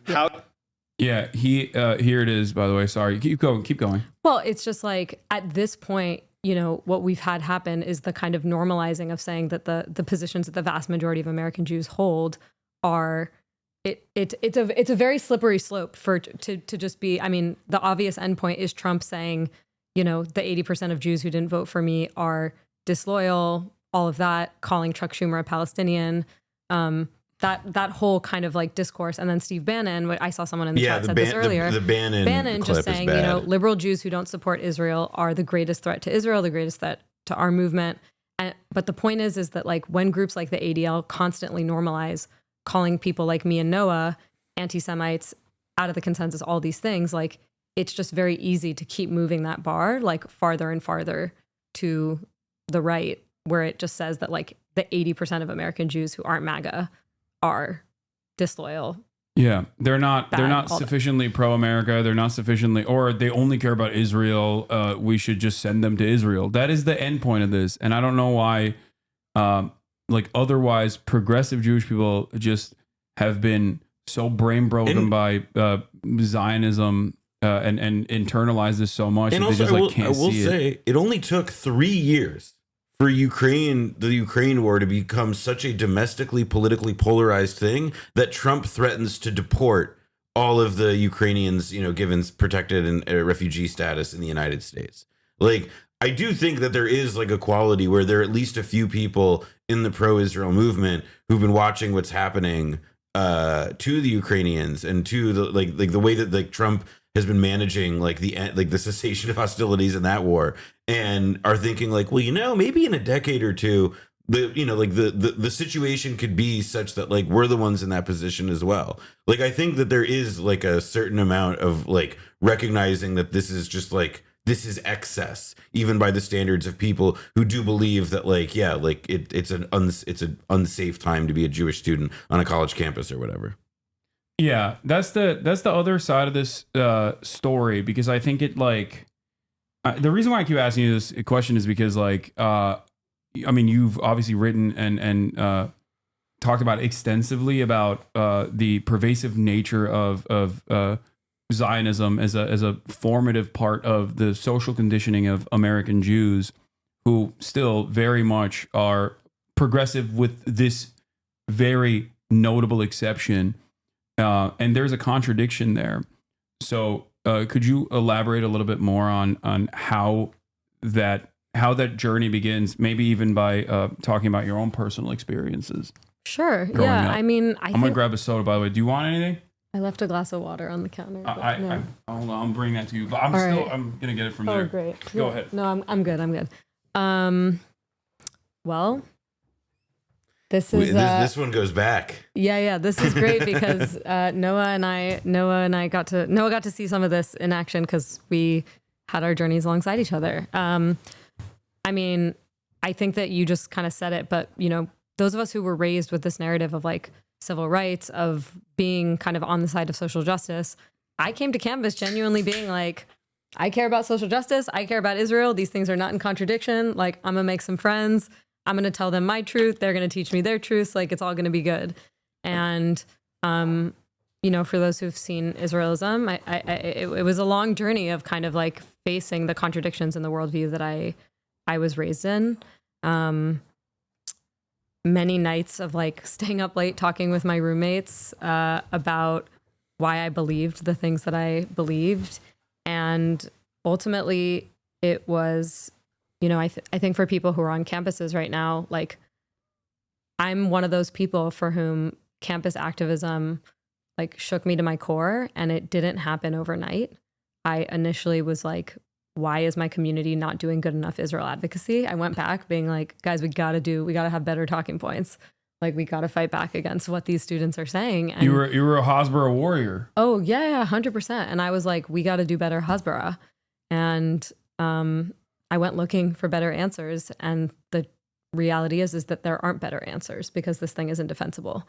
And once you kind of stop using those justifications about most moral army that I think it's really hard to face that people you love are complicit in something that is monstrous, and to face that like you think of yourself as a good person and you are supporting something that is bad. Yeah. And it takes a long time to kind of unlearn that kind of programming, and to like, I mean, Noah and I were both people who, like, as college students, really had to sit together and like turn over these worldviews together. Damn, she keeps throwing you under the bus, Noah. No, it's true though. I'll give her. Wait, throwing you under the bus? No. She's one step removed from pulling up the Berkeley article. No. Oh my God. I talked about on stream with them divestment.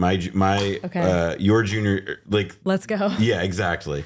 Our shared experience. No, because Simone and all, like, I had a little bit before college, because of my own experiences in Israel, like a bit more of the like loosening before I had come to campus. Like the jar on my Zionism had been loosened, let's say, or the lid on it. But then it was like when we were at the campus, like it like there was still a lot of work to do and a lot of room to grow, in that we, I mean, to me at least, it felt like this like progressive, not in the political sense, but just this like this continuing experience of just like learning how this thing that we had felt was like our community, the world in which we came from, like the institutions and establishment that like taught us what we considered like the social justice values that we brought with us where we went, like this experience of like constant antagonism and rejection from like what were really not hostile positions or even that confrontational, particularly by the standards of today.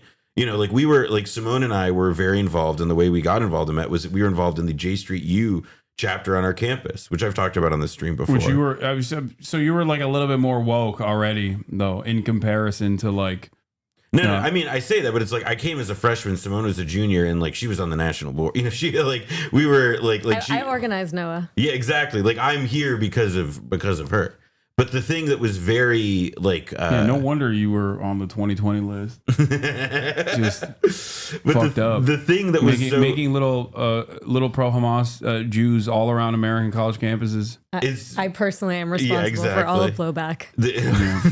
Where's my royalty? Yeah.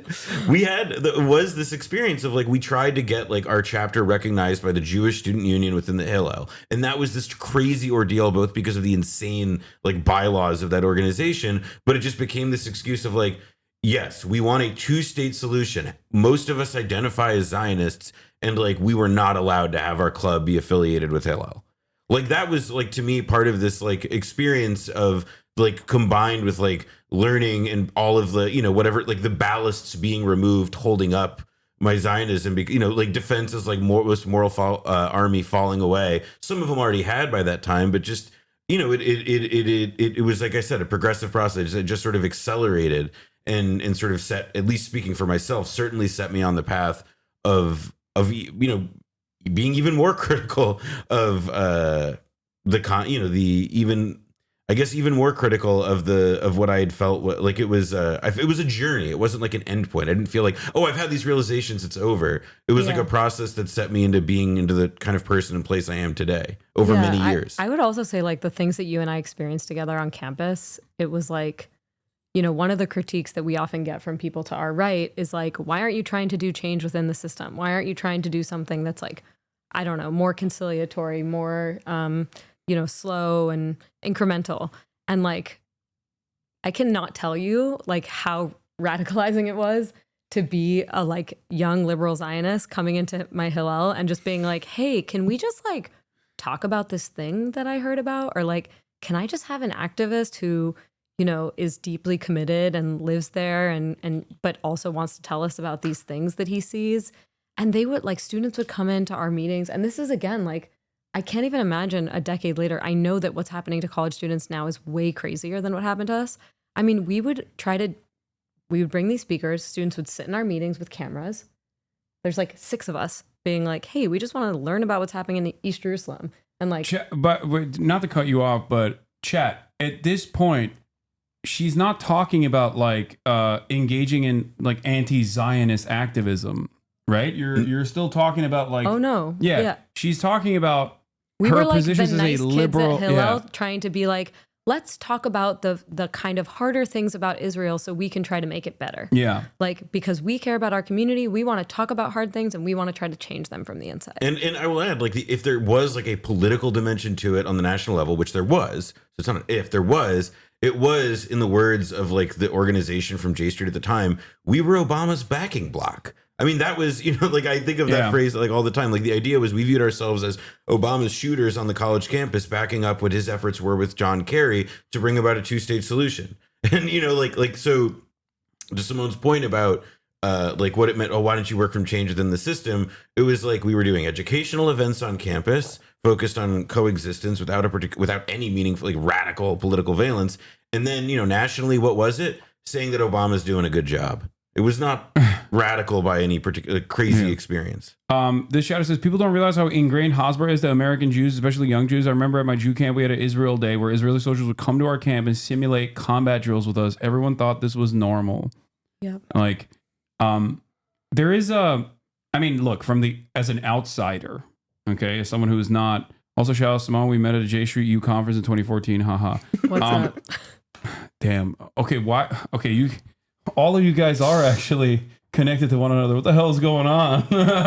That's right, Hasan. Everybody's met Keep everybody. an eye, Hasan. Be on good behavior, Hasan. So, oh God, I'm gonna get clipped so hard.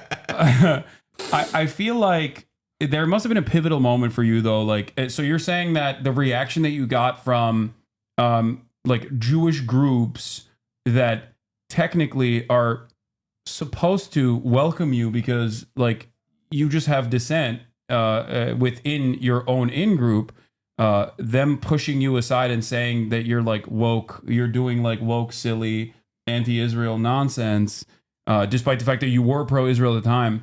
Was that like the pivotal moment that caused you to reflect on all of the like obvious propaganda that you were growing up with? Yeah, I mean, I would say it's always two kind of things at the same time. It's like you're seeing the reality on the ground in Palestine. You're seeing what Palestinians are experiencing. It's a radicalizing experience. And then at the same time, you come back and you're like, because initially I was like, guys, do you know about this? You know, it was like really innocent. I was like 18 and I was like, can we have a good faith conversation about this thing that seems really bad? And the answer is no, you can't have a good faith conversation. And one of the things they say is like, you're not supposed to air the community's dirty laundry. So we were like, my God, we I were forgot trying to about have that. these conversations. Wait, to bring up the example of this, the one I will think about forever. I forget if you were abroad this semester, but when we went to the Consul General's house. No. You weren't there? Okay, No. so yeah, you were, because Simone was abroad the second semester Of your freshman year? Right, and Okay. so we're going deep into it. this is deep Berkeley this now. is lore dump. Yeah. No, but so the Israel consul general at that time had a really beautiful home in Piedmont, like a wealthy wealthy enclave near Berkeley or whatever. And a bunch of like Jewish student leaders were all identified to go there one night. And like essentially the message from this consul general was to all of us, like, it was like a warm vibe, everybody smiling coming in. But he was like, listen, it's not good that we air our dirty laundry in front of the public like this. Like, this was a thing I was told directly by an Israeli diplomat, speaking to a room full of college students. And, again, I was, at the time, I must have been 19 years old. I thought it was normal. Or at least I thought that if it wasn't normal, it was like a sign of how serious and meaningful the work we were doing was. I'll say for me, like the final straw of my college experience was that you already talked about this, that there was a divestment campaign again during my senior year. And I'm not proud of this, but basically what we did as the J Street U chapter was that we were like, okay, so let's not do divestment. It was don't divest, invest in peace, show that we believe that, America can be a force for good and blah, blah, blah. And so we wrote a bill that basically said that we supported, an end to the occupation and dealing with the settlements. It was super mild language, but just basically like, pro two-state solution, U.S. diplomacy kind of things. And we're in a closed door negotiation with other folks in Hillel. And one of the students said, well, you need to also have Hamas rockets in there if you're going to say this. And I was like, okay, well, if we put that in, can we also say like the human rights violations? And they were like, no, absolutely not. And ultimately where the negotiation between us ended is like one of the students explicitly saying to me, our organization will not sign on to anything that has anything critical of Israel in it. And so ultimately I found myself in this position where I was like, why am I trying to do a unity thing? Like I have this, one of the things that we like in the kind of Jewish community, one of the narratives is about communal unity. That's how like all these organizations, ADL, AJC, all these groups, like part of how they have their mandate and kind of advance their hegemony is by demanding that like the Jewish community speak in one voice. And I really wanted to do that. But then I realized very quickly that like what the compromise of that was silencing myself and basically conceding to the hegemony of like, we will not say anything about Israel in public. And all of a sudden I realized like, I see myself as a person who wants to support change. I see myself as a person who is against human rights violations, all that. Why am I on the other side of the people? Like that was the moment where I was like, why am I on the other side of these SJP students who like, I agree with, I support, I disagree with their tactics, but I think what they're talking about, they were talking about divesting from settlements. Like it's something that I feel a lot of like sadness about the fact that like students like me were like part of blocking efforts like that. And of course, after that thing, one of the students from the pro-Israel group turned around and wrote an article about how all of us in the J Street U chapter were like secretly colluding with SJP. And I'm kind of like, I wish we had been actually, yeah, exactly. You know what I mean? That would have been way more honorable than what we did. Yeah. Yeah. I mean, they also had like, there was a real, it also feels like a bit of like a window, like a seeing with like goggles into the future, some of the conduct of the like really hardcore pro-Israel groups. The student group, I don't know if they still exist, but in our 8 day at Berkeley, it was called Tikva.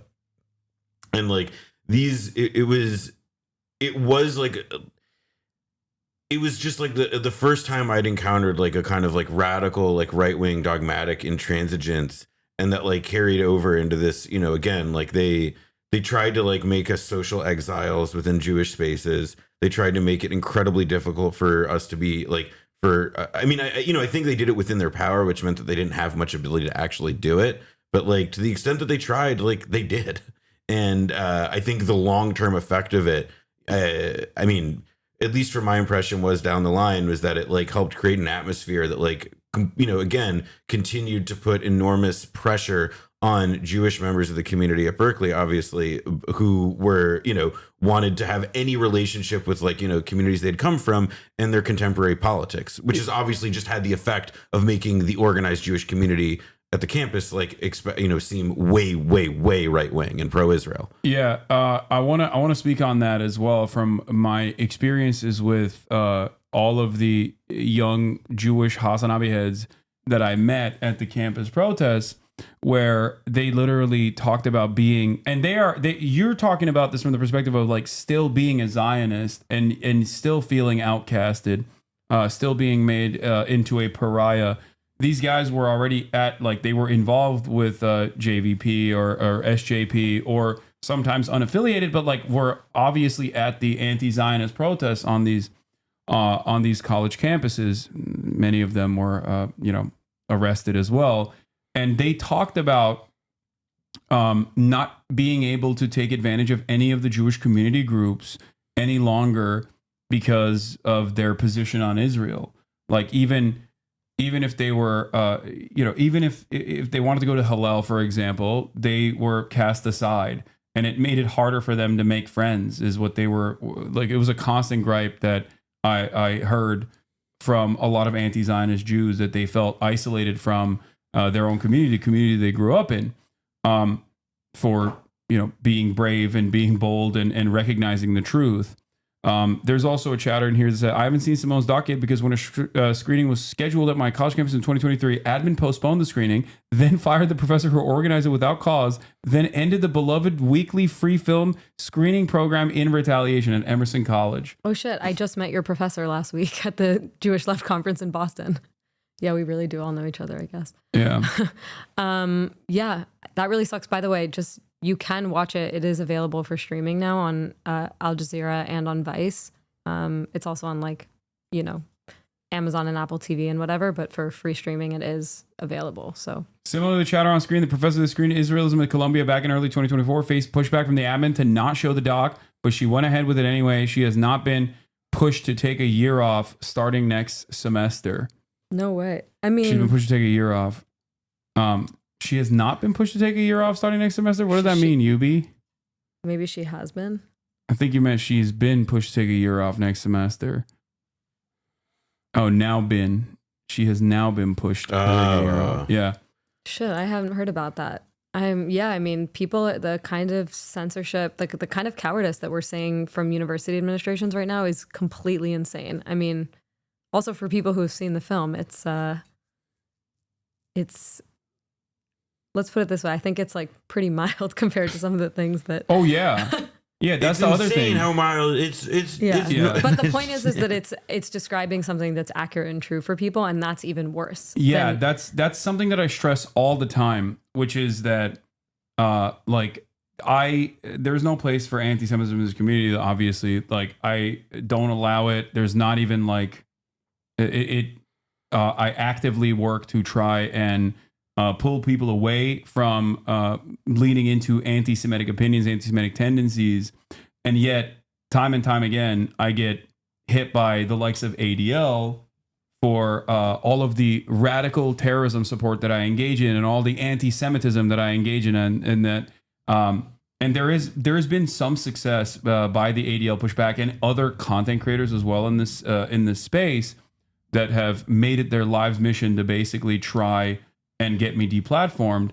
And I realized somewhere along the line that I think people like yourself or people like myself who command the attention of large progressive communities that have a bunch of young progressive leftist socialist Jews in it as well are more dangerous to the cause of Israel than anti-Semites who are also anti-Israel. And it kind of partners with this question that this person is asking: is there not a material benefit to Israel and its supporters that anti-Semitism increases in the West?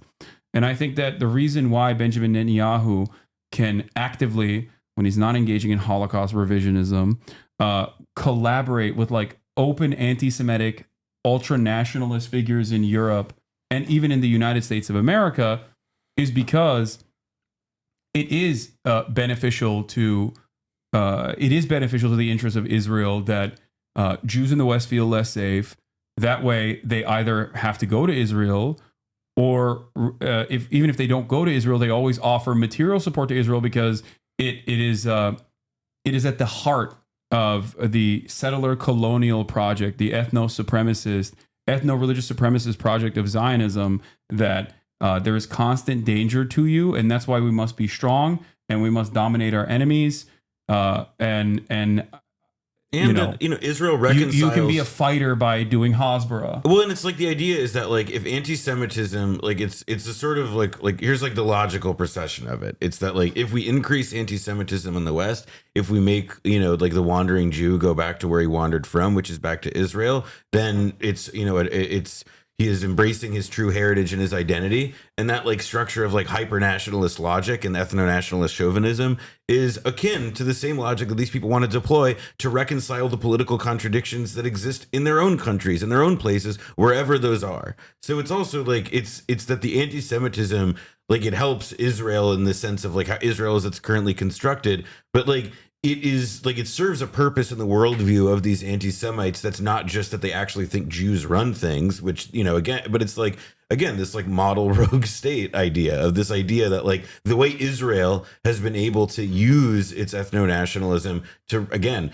resolve, like to pull its country together in their view and to make it the vibrant place that it is, that's what's worth emulating. That's what's worth encouraging. So if anything, there is a twisted fucking way in which people view active anti-Semitism as actually being the most beneficial thing possible for the Jews in the long run. Yeah. And I think that is like an insane proposition. As someone whose name is Hassan, who's come to the United States of America numerous times before moving here in the post 9/11 universe, I always look at the situation. I'm like, it's as if Muslims in this country were actively being like, you don't understand. ISIS actually is true Islam, and you're Islamophobic for is saying that like what ISIS is doing is wrong. Like that's what it feels like to me when I hear someone who is like a vocal advocate for Israel over and over again. Except, of course, the difference there is that because of Islamophobia playing a formative role in manufacturing consent for the war on terror, people were actively making this comparison, actively tying Muslims back to ISIS, and saying this is your community problem. Whereas with Israel, due to the prevalence of the Israeli lobby and of course Israel's role in American foreign policy in the region and its importance to the American State Department, you have the dual loyalty tropes being played out in a woke fashion by like Jake Tapper on CNN, like, because that's what it is when Jake Tapper says like, oh, you're going to a Hillel and protesting against, or you're going to a synagogue and protesting against the state of Israel, you're anti-Semitic. Yeah, devoid of context, that does come across as anti-Semitic. But when you add the context, when you factor in the context of the situation, when there's literally a real estate sale happening at the fucking synagogue that is selling off stolen Palestinian land in the fucking West Bank, and that's what people are protesting, you're actively tying this settler colonial enterprise that's currently doing a genocide to Judaism in the hearts and minds of many Americans who don't have any association with Jews at all. Like they've never met a Jewish person and they think like, oh yeah, they do run the media, I think. I don't know. Also, seems like they like killing babies. That's how anti-Semitism explodes in this country. I will also say, I think there's one other country where there's like the context and like at this bend in the conversation feels relevant to bring up, which is in the UK, where like I think that the kind of like the racial and ethnic, like ethno-nationalist paranoia that is kind of rapidly consuming that country in a way slightly different to here. Like they just had Suella Braverman, a woman of like I believe Indian background, but who was previously Home Secretary, who had just wrote this whole essay in I think the Telegraph, big British paper, about how like I'm British, but I would never call myself English because I know that's like. That's not, I know where I'm from is essentially what she's saying. And again, there's this like retreat that you see in a bunch of different big Western societies now to believing and affirming these like radically offensive and untrue essentialist characterizations of how people are. And, similar to what you're describing about like the idea that it's like, it's like meeting a Muslim person and saying, oh yeah, like you must love all that Sharia shit. Like, just like an assumption, yes, that both people all relate to their backgrounds or religions and what have you in the same way, but also the idea that like there is a version, a parody, like carnival, like funhouse mirror idea of like what the most like raw and true ideas of these national categories are. And for Jew, it's Israeli. And evidently, I would say, to emphasize your comparison, I do believe that for like Americans and many people in the West, for Muslim, it is ISIS. Like that's the like kind of like pathetic logic that has increasingly become accepting and commonplace. It's a triumph of ignorance. But then for us, you have Jewish organizations who like, instead of being like, yeah, no, all Jewish people are not this thing. Yes. They're all like, yes, Jewish people are connected to this thing, and they reinforce it. And I think to go back, like, I think your point is that it is actually good for Israel, for Jews around the world to be afraid and to feel unsafe. This is why, they are blasting in their media footage of college campus protests, everything from like, what happened in Amsterdam, where they like kind of create an entire media frenzy. That was so insane. That was crazy. The ADL, like months after it was revealed to not be a pogrom, and everyone was like, "Oops, my bad." For like all the officials that had immediately rushed to say, "I can't believe this." Yeah, this is why we gotta like deal with all these Muslims. I mean, they went straight for, and like the woman whose video they were circulating, she literally had a video of the Israeli soccer fans harassing Muslim cab. I don't remember who was actually in the video. They were harassing locals, and then they presented that as like a locals are harassing the Israelis, and she's like, "Hey guys, the Muslim hordes harassing Israeli fans who just gently wanted to watch a soccer game play out or whatever." And that was insane. The ADL came after me for that. They still, months after, everybody were like, yeah, my bad. We kind of went a little crazy with it. The ADL came after me to say, Twitch still hasn't done anything about their anti-Semitic content creator, Hassan, who is, who's denying the thing that didn't happen. Yeah, who's not recognizing the Amsterdam pogrom that took place. Yeah, I mean. It's psychotic. It is psychotic. And I think like it's that the whole point of that is to kind of keep people who are less informed about what's going on in this feeling of like, Israel might be kind of unsafe, but the rest of the world is way more unsafe for us. So we got to support this place because that's the only place we have. And that it's devastating to me, honestly, to see the kind of the paranoia and the fear that kind of promotes in certain parts of our communities. And it is their ads now. I mean, Yeshiva University, which is it's a major university in New York City, and like they have a medical school. I believe Howard Dean went there, and a law school, Cardozo, that's really ranked. It's a for real university. It's and they market. They have billboards. I saw one in Jersey that's about like a lot of anti-Semitism going on. You should, you want to send your kids to a place that's safe safe from that. Send them to Yeshiva University, and you see the same university, but you see like the same shit on TikTok as well. Oh yeah, I saw that TikTok. The little kids like in front of the laptop, and they're like, "Oh, which school can I get into?" I don't know. They're so scary and anti-Semitic. At the end of it is YU, and it's like, "Oh, this is where I can go," and it's like, yeah, there's like.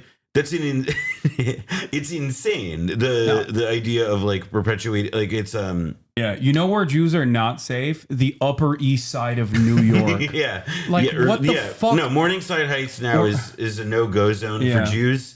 Even though mostly Jews live there. You have to literally be schizophrenic if you to believe that. Like that is the most insane. That pisses me off so much. Well, think about how many conversations you and I had before we went to college about people who were like, listen, you're going to go to the campus. Yeah. And the people, they're going to be people there, and the people, they're going to say things. And the things they say about Israel, they're not going to be good. And you've got to be ready. You've got to go to war. Like the conditioning to like be waging like psychic pro-Israel combat on a campus. I mean, like conditioning's a bit strong word, because I will say that like, for most people who even receive this propaganda or receive this indoctrination, even if, let's say, they have ambiently pro-Israel attitudes, you cannot, I think that like it's a Sisyphean task to try and convince a population that like the American college experience is fundamentally like off and bad and wrong for Jews and unworkable. Like, it's just not believable based on the experience, based on the facts.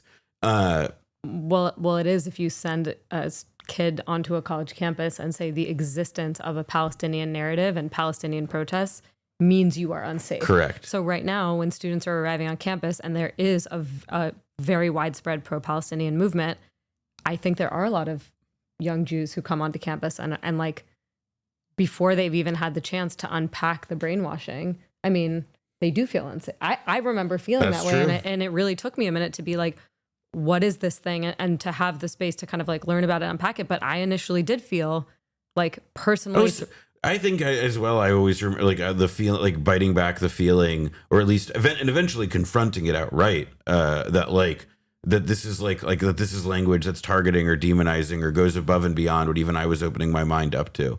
I totally remember that. Yeah, but I mean, I'm also like, that's why I feel so strongly that this type of behavior from the American Jewish community, it's like actually abusive to children. Like, it is hurtful to Jewish young people to put them in a situation where they are like so deprived of actual information, and they are put into a situation where they think they have to be these like soldiers for Israel, defending Israel as is carrying out a genocide. I mean, I really do, like, it's not to defend what any individual person who has probably done, you know, horrible things to student protesters. Like, it's not to forgive any actions that young people take, but I do really sympathize with like the average, like the really extreme brainwashing that a lot of people arrive on college campuses with.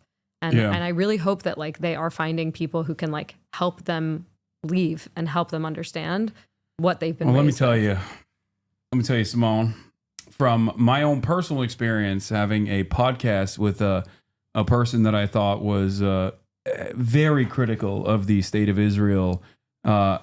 Sometimes it goes in the opposite direction.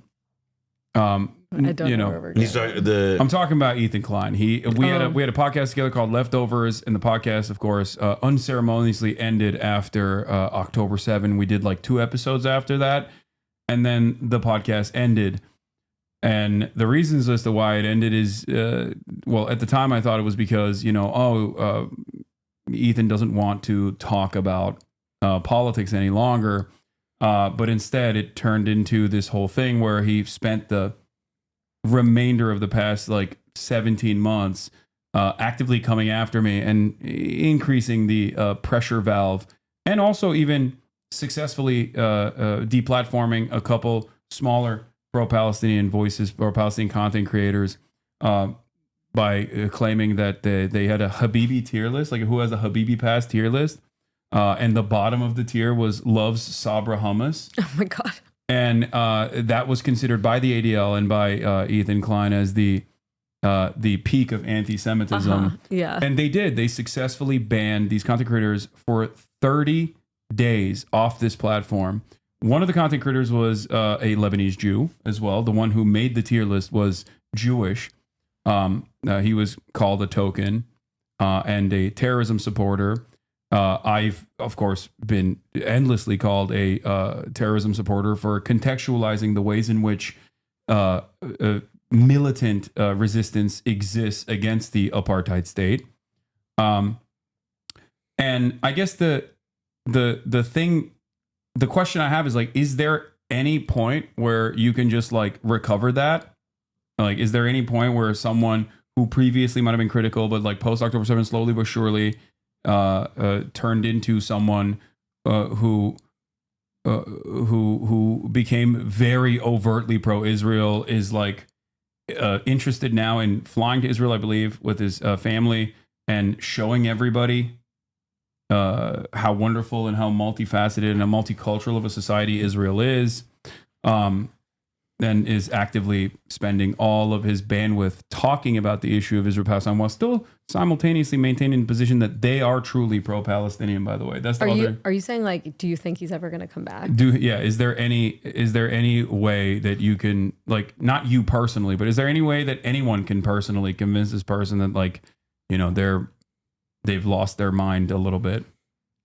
Oh, well, I think I'm willing to look. I guess what I would say is like, I have to believe that the answer to that is yes, because I'm somebody who went through a political transformation. It took me many years. It took a lot of people talking to me, turning things over with me, and people did move me. You know, I always say when I do these screenings on campuses, like, you never know if the fight that you had with someone, or the like 3 hour getting into it where they left and you were like, damn, that person's never going to change. You never know that like that conversation might be sitting in a person's head and really like percolating, and like months later or even years later, they might come back and be like, that thing that you said really, really stuck with me. I mean, that's what the work of political transformation is. So that's one. I think thing two is like, I do think that we are going to see in many years from now a lot of people who defended what has been going on for the last year and a half who are going to wake up and have epiphanies. It's going to be because more reports come out. I mean, it's kind of horrifying to think about everything we know about what's happened in Gaza over the last year and a half. There are going to be more reports that come out of people who have, you know, actually go, when people are finally able to go, there's so much more. We just know that there's so much more that's going to come out. And I think that, of course, there are going to be people who are going to have breaking moments. There is going to be something that's going to make them flip. I think a lot of people right now who are out there in public, like, have things gnawing at them. You listen to what they're saying, it doesn't all make sense, right? I think the question of like, what kind of accountability there should be for people like that, for somebody with a public platform who's done incredible harm, you know, what kind of actual repair they have to make. That's like a whole other conversation to have. But I just have no doubt that there are going to be people who are, I mean, you know, there's that like new book, I haven't gotten to read it yet, but there's that new book, like One Day Everybody's going to be against this, right? Yeah. Like, we're already seeing now, like, Trump all of a sudden says, you know, he's going to build these villas in Gaza, and all of a sudden people are like, this is the most horrible idea I've ever heard of in my life, as if they haven't been witnessing an ethnic cleansing campaign underway for the last year and a half. So I mean, think even just the fact that Trump is going to be stamping a lot of this means that you're going to have more and more people coming out and being willing to say things. And I would also say that, like, the only thing on a personal level, I affirm everything Simone said, having also been somebody on the receiving end of those similar kinds of conversations, and hoping that, you know, the grace extended to me, I can extend to others in the right context. But to that point, like, I think that people, like, you should also evaluate, like, how do people live, and like, what are they hearing, and what's in their ears, and what context are they existing in. And I think for people necessarily like whom Hassan's talking about, and Ethan, who, you know, like, they work themselves into a frenzy and they make it difficult. They make it difficult for others to reach them. And I don't think that, you know, that should necessarily change how one person acts, that like, oh yeah, like, will that person come into the fold? Should I try and extend every effort to reach them? I don't know. But it does mean that, like, yeah, we should extend, like, you know, the hope, I guess, would be that, like, you can, you know, inspire some change in a conversation with people. But if they don't want to hear and they're unwilling to change, then they won't. I would also just say, like, I mean, sounds like you got to deal with that relationship, but I mean, that's just one, that's like almost a placeholder, really. Yeah, but I guess, like, for me, I'm just like, somebody like that at this point has like a personal stake in not changing, because he's getting a lot of affirmation from his platform and so, like, that's where you have to also be like, this person's career is now tied to not changing his mind. But there are a lot of people who listen to him who I think are worth speaking to and are worth that's trying. Exactly perfect. You described it perfectly. That is my big frustration, is not this like singular individual who is very narcissistic, as most content creators are. I'm certainly not innocent of this either. But it's not the fact that this person like deeply personalized the resentment and the backlash that he was receiving from his own community, as someone who had cultivated a very progressive community over the course of many years, and then saw unimaginable amounts of feedback from said community, because he kept saying things like Jewish Voice for Peace could be considered capos, or telling a queer Muslim content creator that, like, you know, enjoy Hamas, like Hamas will kill you for doing drugs and being gay, you know, go to Gaza and enjoy that. Like, when people see stuff like that, they understand that, you know, this is coming from a place where you have some unresolved contradictions in your mind about Israel, and you cannot like disassociate from Israel in a way that is meaningful and then turning around and consistently saying like, well, all Jews are Zionists, so if you're anti-Zionist, you're anti-Semitic. Like repeating, the classic propaganda points over and over again like that only built up a resentment in his own community, and then looking for a way out and basically pointing the finger of blame at me personally is, I think, the reason why, in his mind, he's like, I have to eliminate this person. I have to make sure that, I have to prove to myself and everyone around me, and maybe even the remainder of my audience, that like it was him. That is the reason why everyone turned on me. He radicalized people into hating Israel, and then radicalized them into anti-Semitism. But he's one person. It's inconsequential, but he has a relatively sizable progressive community of people who think that they're pro-Palestine, but they actively spend all of their time smearing with vicious smears of anti-Semitism and terror baiting, and claiming that everyone else who is pro-Palestinian is everyone else that's pro-Palestinian, not like him, is. But he supported the war and the genocide? He didn't. He is like gone back and forth on it. Initially, he did not at all, but he just like has found this weird liberal Zionist position where he's like, oh well, it is a genocide, and it is fucked up. It is the war. The war is messed up, while simultaneously spending all of his time being like, well, if the walls were to come down, then all Jews would be genocided. Hasan wants all Jews, because I'm a one-state, I'm an advocate for a one-state solution. I used to be an advocate for a two-state solution, but I think the settlement project has completely eviscerated that from ever coming to fruition, unless there is, an ethnic displacement now of 750,000 Jewish settlers from both East Jerusalem and also occupied Palestinian territory in the West Bank. That is impossible. Like, that's never going to happen. So I think that the appropriate thing to do is eradicate the apartheid.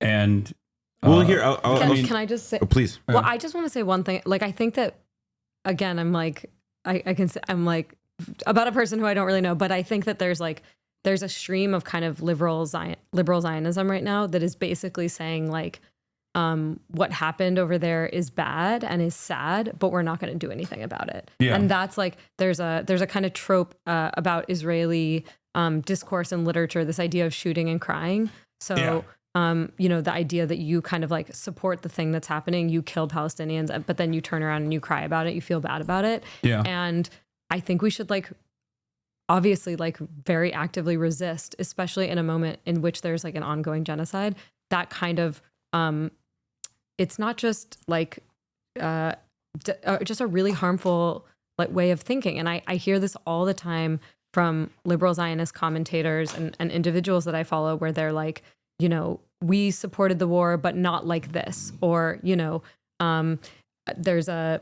podcast that is like a kind of niche Jewish community podcast that I sometimes listen to understand what kind of idiocy people in my community are hearing. And there was a conversation where their reflection on the Trump announcement about ethnically cleansing the entire population of Gaza, first of all, started out by one of the commentators saying, well, I mean, would it be nice if I could wake up one day and there were no Palestinians in Gaza? I mean, sure, but, that's horrible. And then the other guy on the podcast was like, oh, that's the Israeli in you talking here. This is on the Hartman podcast. Oh, I remember. I remember this. I remember this bad. And it's like, and then they went on to say, that would be so terrible. But again, they're still talking about it in the context of like, we support it. We're not going to do anything to stop it. Anybody who's calling for accountability, anyone who's calling for halting of weapons to Israel, the ICC, like all of these international institutions, calling all of them anti-Semitic. And so then what does it leave you with? Like, you say you're against the thing, but you're also against anybody who's going to do anything to try to stop it and to offer something different. That I don't think that is any, I think a lot of people in the movement would say, I would just rather the honesty of someone who's saying they support the ethnic cleansing than somebody who says, well, maybe I'm against, but will like kind of waffle that hard and keep people confused and complacent. Yeah, and I do want to stress the importance of like the way that I think a lot of people do this in like relatively progressive circles or liberal circles is by always reshifting the attention back to October 7. Not in the same way that like the, you know, oh, I hope your beeper is beeping, enjoyers, but instead reshifting it back to like the trauma and the atrocities of October 7 over and over again, and constantly relitigating that, and also spreading misinformation in the process as well, like, you know, mass rapes that took place or any number of different things that they say that has not been substantiated thus far. And you know, actively saying like you're a rape denier over and over again, and hyper focusing on the militancy aspect of those who are resisting against a settler colonial occupying force that has, under international law, no right to go into Gaza and bomb it into oblivion as a belligerent occupier.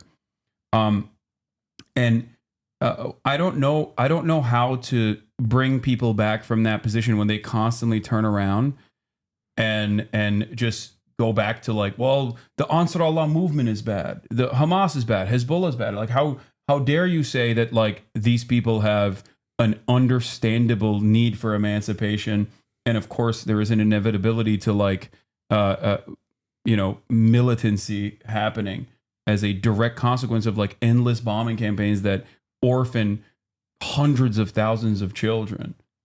I think that there is like embedded in all this, and sort of like what is implied by acknowledging like the horrors of what's going on and that it's really bad, but the thing that they can't like that is acknowledged implicitly in that, but that they can't express, is the idea that then like, well, what reaction might this engender in the people that we do this to? And then comes the fear and the overriding fear of like, well, what might they do to us if we were ever under the same roof in like one community, one state, whatever the arrangement is. And I think that there is a, you know, I think that this is an actively repressed sensation and thought for some people. I think it's just something that others may just feel in their body. The knowledge that like, well, if I do believe that this thing is really bad, but I'm not really able to articulate anything, you know, against it, then there's, you know, the knowledge, like this, like sort of, this like sword dangling over you that, you know, that like, well, one day, like these people may deal to us the unkindnesses that we've dealt to them, which is not what I believe, to be clear. Like, I don't believe that there's like some Palestinian pain being dealt back to the Jews, or like that's not the line. And history has never, that's never happened throughout history either, with like, I guess the exception maybe of the, well, even in the Haitian Revolution, I would say. I mean, that, like there's a bunch of people love telling lies about saying like, oh, in Algeria they went to murder all, slaughter all the friends, but it's not how it works. But like, the anxiety is part of what I think is there, and that there is like this, you know, so when people say like, I'm afraid that like all the Jews are going to die or all the like whatever, like that's what they're speaking to. And I personally, I don't know how you unlearn that or unteach that in an individual person. Yeah. But I know that like, you know, encouraging humanity as a broad practice is like how you undermine it by showing that like, no, these are fucking normal people who want to live normal lives, and they're not raring to go to like chop your head off. They want dignity. Yeah. The reason why I dialed it back as soon as I said the Haitian Revolution is because like in the or during the Haitian Revolution, yes, there was a lot of violence, but the retaliation for it from colonial powers was still, once again, tenfold back to Haiti. And the current predicament that Haiti is in is a direct consequence of that. So even in the Haitian Revolution, it still did not take place. Yeah, I mean, I always draw parallels to the Nat Turner Rebellion or the violence that took place during the resistance against South African apartheid, or the liberation struggle for Algerians, or the Warsaw Ghetto Uprising, which I think is a really decent analog. And yet, I do think that it's just like impossible for people to penetrate. It's impossible for me to penetrate the security blanket that they create around these racist opinions that like, no matter what, these guys are violent, they're rabid. I won't say it out loud that I feel that they're violent and rabid, but I am still scared that they are violent, rabid, and anti-Semitic. And it's just like impossible to shake through that. that like these are normal people who have been fucked over time and time again in incredibly meaningful ways, in ways that have ruined their lives, in ways that would break the soul of any person.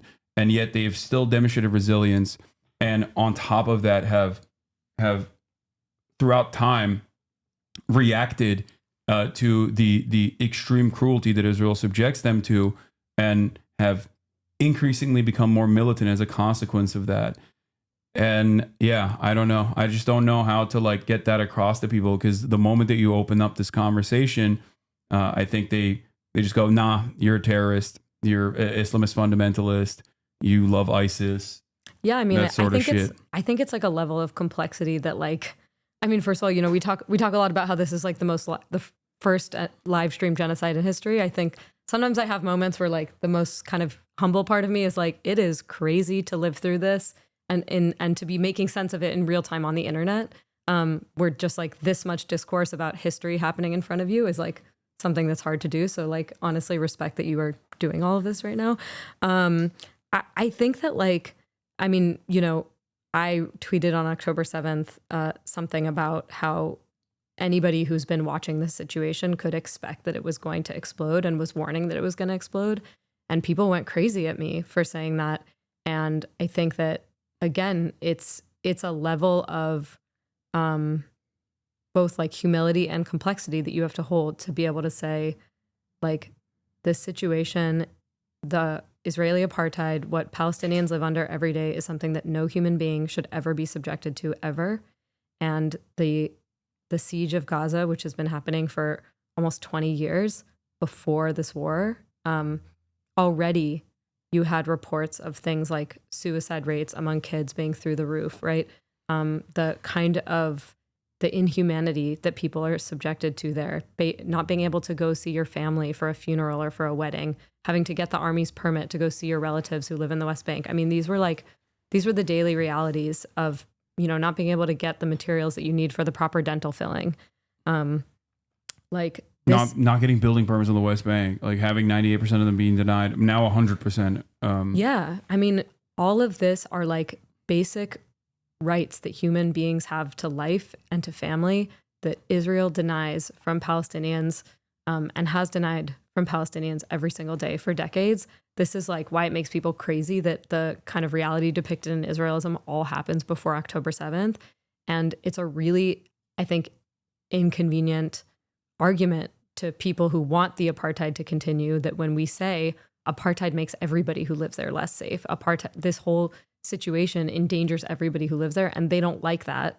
And that's why they accuse us of just being, you know, they just kind of brush it all with like, you know, terrorist supporters, justifiers. No, we're actually people who are trying to understand the situation so that we can end it, so that we can envision a different reality in which all people there would be safe with rights and freedom and all that. And they don't want that, because they want the apartheid to continue. Yeah. There is this from Mohammed Al-Safin on Chapo, where he said that an entire generation of Palestinians have never even set eyes on an Israeli and knows them only by the bombs and sniper bullets they send, by denials of requests to seek life-saving medical care.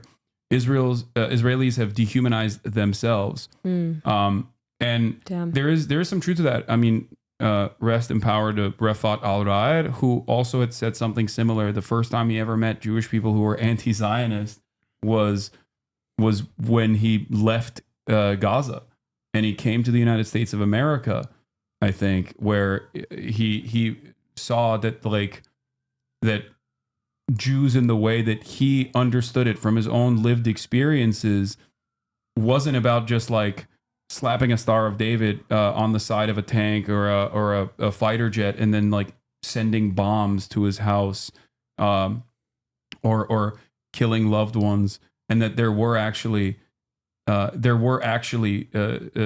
out there who weren't a part of this like monolithic force in the way that they interpreted it. And I think that Americans especially have, progressive Americans especially, have this understanding that like radicalization only happens in like online forums when you don't have access to your favorite Twinkie for the weekend, or I don't know, like when you can't eat burger. And they don't realize that like this, like what Americans or what the Western world perceives as anti-Semitism on that side of the fucking planet is not the same as like Nick Fuentes. Nick Fuentes has invented some kind of a Jewish supremacist attitude that he has invented this perception of victimhood as Nazis had before him time and time again, especially in the Western world. But for the Arab world, Israel packages its actions as Judaism, as doing so for at the behest of Judaism, falsely doing so, of course, and as a settler colonial enterprise, when it engages in these violent actions, like, yeah, people don't hate people there don't hate Jewish people. They learn to hate Israel, and Israel to them is just Judaism. That's the only expression of Judaism that they see, and I cannot explain that to Westerners in general who just will we'll go Hamas is a terrorist organization. That's it. Like that's it's a thought terminating term that people, I think, use as a mantra almost. They basically say, no, Hamas is a terrorist group. No, these people are violent. Like they just like tell that to themselves in order to justify not hearing the words that are coming out of my fucking mouth. Yeah, I mean, I was thinking there's this book called Our American Israel that actually is being re-released on paperback pretty soon. I would really recommend it for people who are interested in learning more about the kind of shared mythology between the U.S. and Israel, and how like so much of how we think about Israel in the U.S. is also about how Americans want to perceive themselves, and so much of the kind of racist war on terror language, like all of that, it's very much like a joint Israeli-American project. And yeah, I mean, I think just, the thing that you said, like that totally flipped my world upside down. Also, the first time I met someone in the West Bank who was like, the only Jews we ever see are soldiers and settlers. Like, and I think for me, that's the book. It's a good read. You read it? I have not. Our American Israel, The Story of an Entangled Alliance by Amy Kaplan. Slaps. Yeah, there it is. I'm repeating it right now. Thought Terminator, another YouTuber I like calls them everlasting thought stoppers. Yeah, that's simply what it is. It's just like, make sure you don't show your phone, by the way, to the camera. So you just keep it low. Oh, nice. What happens if it's? Yeah. The term thought terminating cliche was invented to explain cults. No, it is cultish thinking. Zionism creates cultish thinking. It also it makes you not consider anything like context. Like, for example, like, who South Africa, the state of South Africa also called terrorists an official state language for like the entirety of their existence? The ANC. And, the ANC committed acts of violence, yes, but that wasn't why South Africa called them terrorists. It wasn't why they called SWAPO and Namibia terrorists. It's because they had a righteous cause. Exactly. It's because they had a cause at all. Yeah. There probably are there probably are people out there with a cause I don't disagree with who get called terrorists. Fine, whatever. Point being, though, that like in this instance, it is evidently clear that if you have, if there is anything that resembles a context to those words, that if they've been said by other people in similar contexts before, you don't know that. You just, it's not like that would break the thought terminating function. Yeah, I think that's why it's important to whitewash former revolutionary figures that have now been appropriated into like the permissible structure of a liberal interpretation of history that fall into the good bad dynamic. That's why it's important to say that Nelson Mandela abhorred violence when it's literally ahistorical. It's the most ahistorical thing that you can say. Nelson Mandela, who was, of course, famously in the terror watch list until 2008, the American terrorist watch list. Nelson Mandela, who like neocons and right wing in this country hated, for among other things embracing Fidel Castro because of Cuba's role in ending apartheid. Yeah. But I mean, it is like, I think the terrorism piece of it is also like, look at who gets called a terrorist in this country domestically these days. And I think increasingly, look, if somebody does have like a notionally or nominally like liberal political consciousness, like I do believe that in rhetoric, those kinds of similarities are only going to increasingly become more stark. Yeah. Luigi, also a terrorist, remember. But in terms of things changing, let's talk about this. Gallup poll shows U.S. sympathies shifting in the Middle East. Among Democrats, 59% sympathize more with Palestinians compared to 21% with Israel. Insane. That is a fucking insane change of attitude. That is a generational shift. Look at this. Look at this. Look at where it was. It was in the high 10s to low 20s, almost in perpetuity. And then what happens? What happens at like around this this time frame? I'll tell you what happens. As much as I criticize these NGOs from time to time for playing a formative role in American imperialism, they actively say Israel's an apartheid. Okay? It's right around the same time where Israel sieges Gaza again. And the Great Wall of Return, Great March of Return as well, sorry. Great March of Return. Israel siege on Gaza again. The bombing of the Associated Press building, the assassination of Shireen Abu Akleh, and the occupation of Sheikh Jarrah, all of that, along with these NGOs coming out and saying Israel is an apartheid state. It is like they correctly, finally exhibited the bravery to say the truth. And I think in that process, as also alternative media was growing as well, and there was a more independent thought in this issue, and that people could have access directly to the Palestinians who could speak on their own personal plight. We got to this point where 59% of Democrats are now more sympathetic to the Palestinians.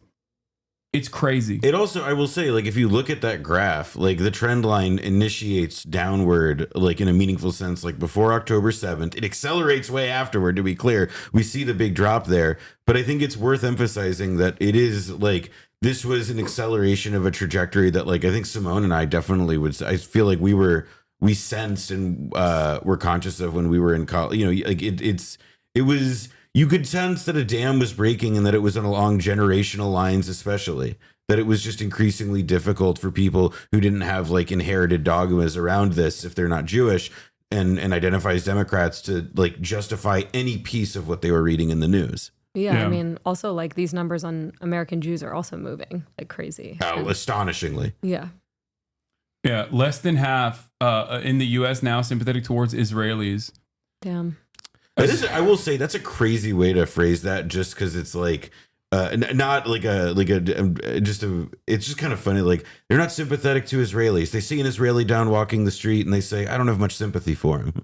It just is a funny way of phrasing it to me. Yeah. Also, that also has the underlying assumption of like secret anti-Semitism baked into it, baked into the collective consciousness of people who are, you know, liberal or progressive.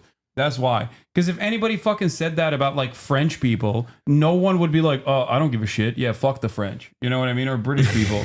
But because it's Israel, and Israel has packaged itself as the Jewish state over and over again in perpetuity, as it continues to do untold amounts of war crimes and terror, that you know, this simultaneously plays a role in people being like, well, that's a little scary. I don't see any relationship between the headline and the subhead there. I think those support for the establishment of an independent Palestinian state remains at majority level. What do those two things have to do with each other? I don't know. Yeah. But yeah, that is going back to the previous thing that I was saying, though, is like there is this underlying fear of the same exact fear that like the historic oppressors have always felt, and is an unjustifiable fear to have, that like they will do to us what we've done to them. And like you admitted, or like you mentioned, there's an admission there of like, oh, we are doing to them something very bad, which we'll never say out loud, but we are doing something bad to them. And while it's never happened throughout history, this is the fear, and that's why so many people who say that they're pro-Palestinian still try to draw the conversation back to like, oh, I do want a two-state solution, knowing full well that will never come to fruition, and simultaneously claim that like anyone who's a one-stater is actually demanding the Holocaust to happen again to all the Jews in Israel. It's a fucking psychotic thing to say, and yet so many people maintain this position, and I don't know how to deprogram them away from this like insane perspective that they maintain and keep I so think close the big to their one heart. is, I think like the facts are on your side, and just that it's like, that's not what oppressed people do. It's not historically how it bears out. And that like, if anything, like a far worse and more dangerous and far more reckless of a situation would be to create two separate political national categories, two different states, put them next to each other, and thus make their interests divergent, to like separate a common like reality for them. Like is actually like, it's not doing that at all. That's an illusion. It creates a new common reality in which like they remain pit against each other. I just have never felt that like the idea, like once the switch flipped for me that like two states were both unworkable, like the moral force of that, of an argument for it, also started to like seem like it also dissipated for me over the years. And it's felt like a way of like a cop out of just saying like, we can't trust Palestinians to live peacefully. Yeah. That's embedded in it. Yeah, I mean, I think also when you're like, I don't know how we do this. I mean, the polling shows that we are doing it, right? I mean, these numbers have been shifting incrementally. Like more and more people are waking up, and I think the fact that we're like continuing to kind of like debunk the argument and put forth something different, like we're seeing that it's resonating with more and more people. And so like, I think even the fact that we're like still having these conversations it can feel really tiring and defeating. I will also say, like, Hasan did a Theo Von show this week, and like the Theo Von interview with Gabor Mate, I don't know if you've seen it, but like Theo Von was at Trump's like inauguration, and he does this interview with Gabor Mate where it's like it breaks through on camera, like just like what the experience of a child in Gaza must be, like what his life must have been like, what his dreams must be and what they can't be, and things like that.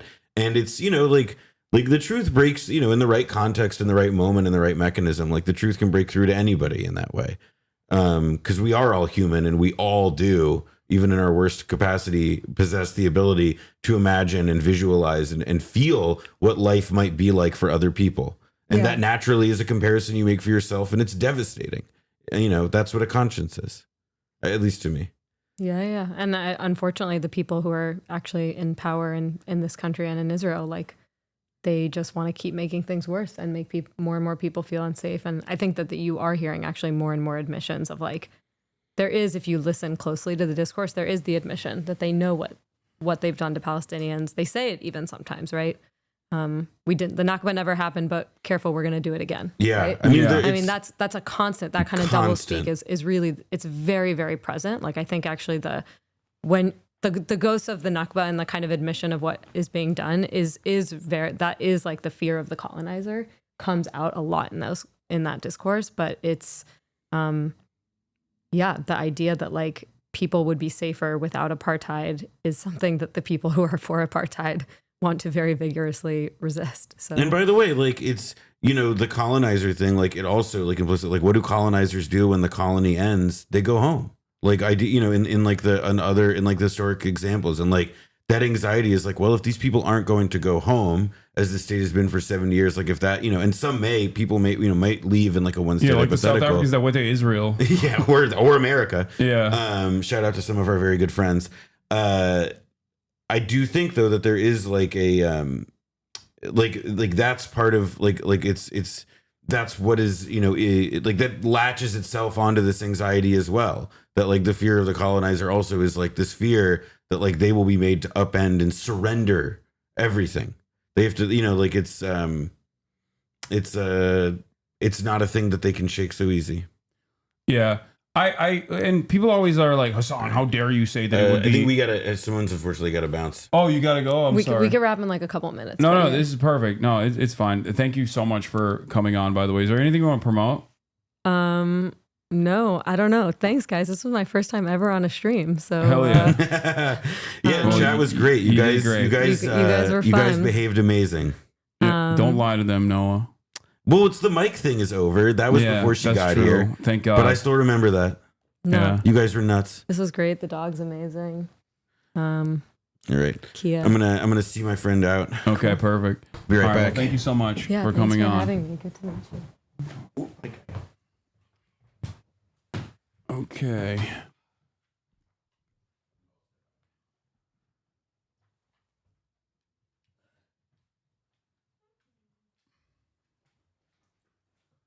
All right. We always behave. That's a lie. You never behave. And you certainly weren't behaving. Okay.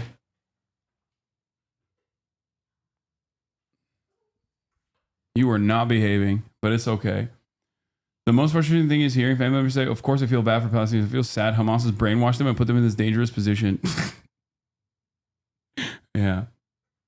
Yeah, that's Hamas brainwashed them into thinking that the settler colonial apartheid is bad.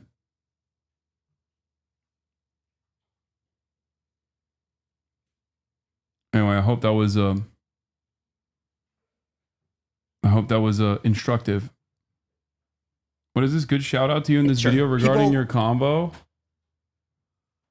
Sure. People are largely not in favor of the Israeli military bombing the streets of Gaza, killing thousands of innocent women and children. But they're also not in favor of attacks like the ones on October 7th, for the same reasons. Plus, doesn't Israel have a right to exist? Don't we owe the Jewish people a safe homeland after the horror that was the Holocaust? And someone else brings up the Nakba and the decades-long ethnic cleansing campaign in the Gaza Strip and the mission to push Palestinians out of the West Bank through colonial settlements. This is from Skip Intro. It's complicated.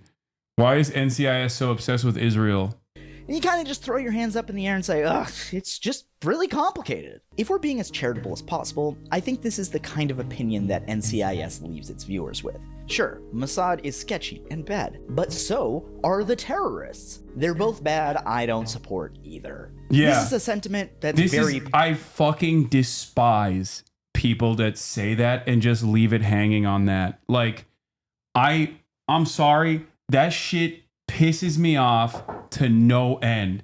It's the enlightened centrist ass attitude of like, oh, I don't really understand it. Like, it's fine. Oh, the Theo episode came out already? I want to say thank you for the support. God damn. He posted that shit real quick. Thanks for having me and Kaya on the show.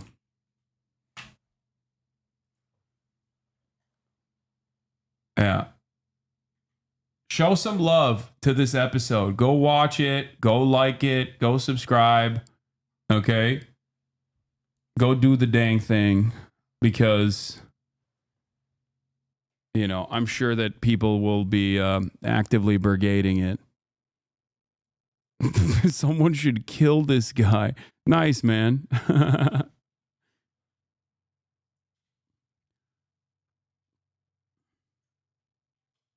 Yeah.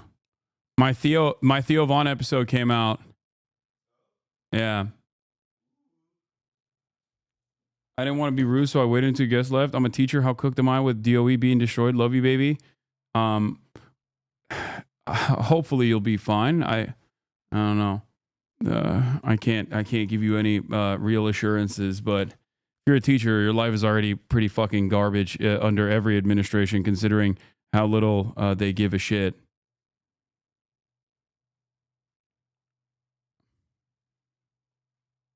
But yeah. Support of our merch. Really. Thanks, Hasan. I'm sorry. You know this. You know this. You got love for the game. That's why you do it, right? Okay. Why would he say that? It feels like I made so many requests where I'm like, oh my God, I need to have my dog here, all this shit. No, dude, I'm just myself stylish. You're like probably, yeah. Or is that? This is just the top is just some. I mean, both are Japanese, I think, actually. Oh yeah, that's what it is. Yeah, it's a Japanese brand called Color with a K, and the pants are Adidas Y3 Yoji Yamamoto collab. Damn. You're telling your audience to go watch a podcast you're a guest on? How dare you? You want us to like and leave nice comments? You're such a monster. I know. I like that people, without even a shred of irony, thought that was called brigading. It's called normal process when you fucking do a podcast that you're in. Brigading is when you're not a part of the podcast and you actively tell your fucking stupid ass audience to write insane shit under the comments of said podcast. That's brigading, you fucking morons. Brigading is not when you go, hey, go and write some nice comments and support the fucking show that I was a part of. I'm sorry. That is the dumbest That was the dumbest point of contention that I saw online, that people were just like, this guy's a real bad guy. He's brigading. It's almost as dumb as people that fucking think that I am responsible for like who gets banned and who does not get banned online on Twitch. Like I control it. Yeah. I control the media, chat. Remember. Okay. You're not beating the small allegations with that jacket? Okay, calm down. All right. You don't fuck. All right, I gotta pee. Also, let me get you. I mean, I don't. I'm gonna get you food. I mean, you got to look though. I mean, I don't like to have a lot of. Should we save this for the pod? That's normal. Oh, we're rolling. No, you. Oh, okay. All right. Oh yeah. My bad. That's why I didn't have it on the. That's why I didn't have it in my mouth because I thought we weren't filming yet. Yeah, dude, that is style. I mean, it's definitely very stylish. My good friend Aaron, he started a company called John Elliott. I feel like I've heard of that. Yeah, they have them like in Nordstrom, and it's like they have like it over like, I think it was like right after like G Star kind of came out. Like I got into some G Star for. Oh, you got some G Star? That was like let me see what we're doing, kind of as I got. I would like to have more fashion sometimes. I just don't know if I don't care. Well, you got to look. I get too overwhelmed. I like knowing like there's about 17 or 18 things that I wear that'll be okay. Bro, you got to look. You can't be saying, I need to get into fashion, and you're making a deliberate choice to not have a mustache and grow a beard out. Oh, you think so? I feel like that's a look. Maybe that. I never thought about that. Yeah, I guess you got the flannel. It's that little bit like a sock for your chin, kind of, I guess. Yeah. That's brave, by the way. I just got to say. To do just this? Yeah, I think it's brave. But do you think that's a cultural thing? What culture is your family from? I'm Turkish. Okay, so in Turkey, is that a thing? Do you see just this ever in Turkey? Like, sometimes. I mean, we don't got Amish people. Normally, the only time you see the beard and the no mustache combo is if they just go with the full one. Oh, yeah. And it's just like, I don't know why they do that. Yeah, I saw a guy with a huge beard the other night at a comedy show. I think it was in Ohio. He had a huge beard and then an Edgar, that kind of Mexican kind of Edgar cut in the front. I love that. Oh, it was great. This guy was ginger. I mean, probably Amish or recently Amish or once removed or whatever. And he had How does that work? I mean, you could tell somebody at fucking, he probably had nails in his pocket. You know what I'm saying? He definitely, I don't know, man. But no, you're probably the most I'm trying to think of somebody else more stylish that's come in here. Oh, here's some facial hair types right here. This is very important. Bro, this is like that Russian ethnicities photo grid. You know what I'm talking about? Like in the USSR. This is crazy. This does look like. Yeah, they're like, they're showing us the different kinds of Armenians. Yeah. This does look like 40 degrees of Uber. That's what it looks like. Yeah, right see, here. look. That's what I'm talking. Oh, I thought this was one of those Terror Watch fucking charts, dude. No. This is like, look at all the different ethnicities in the USSR. It's to be better at racism. Well, that's what dude. Racism used to be so easy in America. Like when I was growing up, it was like easy to do, easy to be racist. Now, I've been to these. It's almost like you have to have a chart. You have to have. Yeah, that's what a calculator to even be racist now. It feels like. Yeah, I hate that. God damn it, racism used to be so easy. Yeah, what happened to the good old days? You could just point out the window, and your stepdad just knew immediately what was going on. You know? Yeah, I think it's just extra difficulty now. That's what it is. So you have to be smarter as a racist. Yeah, there's a We're trying to make the races better. Yeah, it's mad funny that you're having like the racism conversation. I'm glad you paused there because look at behind your. Oh, Hulk Hogan? Yeah. That's the GOAT. He did it right. Okay. Yeah, he left. It was not ambiguous. Yeah. He didn't want anybody to. He didn't want anybody to not really get what he was saying. Yeah. We prestige racism, baby. Let's go. Exactly. Don't just click on the first thing you see, bro. Scroll through. I saw what's. That's crazy. Fine. No, his mic is not off. There's a dangling XLR cable on it because I swapped the cable out. Yeah, dude, because you said there's like a barrier to entry now. Yeah, there's a barrier entry to doing racism. Like it's like All right. it's Get the size. it's unironically a more difficult process now. But what I was gonna say is, if you want to go back to the facial hair chart, Yeah, bring it up again, please, because I want to know what we're doing. Or was it yours, the other one? No, that was just a USSR race chart, but. Yeah, you can also get that USSR chart is easily, a lot of those men, you'll see a meeting with very young girls at Starbucks trying to get them involved in something a lot of times, it seems like. Yeah. But what is this one? What do you got? You got the chin curtain? No, you got the goatee. That's what you have. Yeah, I guess I have the goatee. It's very simple, kind of. It's like, I have a big nose, so I try to, you do little things to try and, trick a wife or you want to have a spouse. So I have that, and then I have a little bit more chin than my brother does. So I have a real chin in here. Some people, it's a total mirage. Like, there's a guy that's in that power slap game, and they can't even, he has this They can't identify where his chin begins? Yeah. Yeah, I love that. Especially when dudes have that situation going on, and then they'll just grow out their beard and basically try to line it up so that there's a chin there. And it's like, bro, you are not fooling anybody. I don't even know what to do in that situation. If you got that no neck edge shit, then you're kind of cooked regardless. Yeah. But I mean, good luck. I don't know. There is the one where it's crazy where sometimes, they cut the hair exactly. Yeah. Oh, that's no neck Ed. Yeah, he's doing real from- estate now too. He was doing lemonade sales. He was in he got caught up in big lemon, or not big lemonade, but lemonade. Big lemonade. He was selling. I know I think he was involved with lemonade for a bit. I saw him selling a. He was involved with like a child. What do you mean? No, he was selling. He got caught up. Ed and Pete's. There it is, something like that, or lemonade. Oh, he actually had his lemonade brand. Yeah, he was selling. It was I thought he was literally saying he's selling lemonade out of a stand like a kid. He actually ran a lemonade stand before he got into real estate. After reality TV. Yeah, or he made a lot of money at the lemonade stand and had enough capital for a down payment. It was the opposite of they have long lyrical lemonade. Yeah. Long neck bottle. That was the whole play on it. Oh, that's weird. I know. That's such an odd thing that he was. So he made like a short and stubby one. Yeah. Who wants that baby lemonade out of Ed? Oh, he it is. definitely looks like the kind of guy you muted that it. just I muted Noah. He wanted to shame me. I said enough of enough. I'm me. silencing Jewish voices. I said enough. We've done enough. Looks like that fancy syrup. You ever see the fancy bottle of syrup? It doesn't have. Bring it up if you can. It's kind of light brown. The first There's a 10 brown top minutes on it. is just like us rambling ADHD style about the dumbest shit. Okay.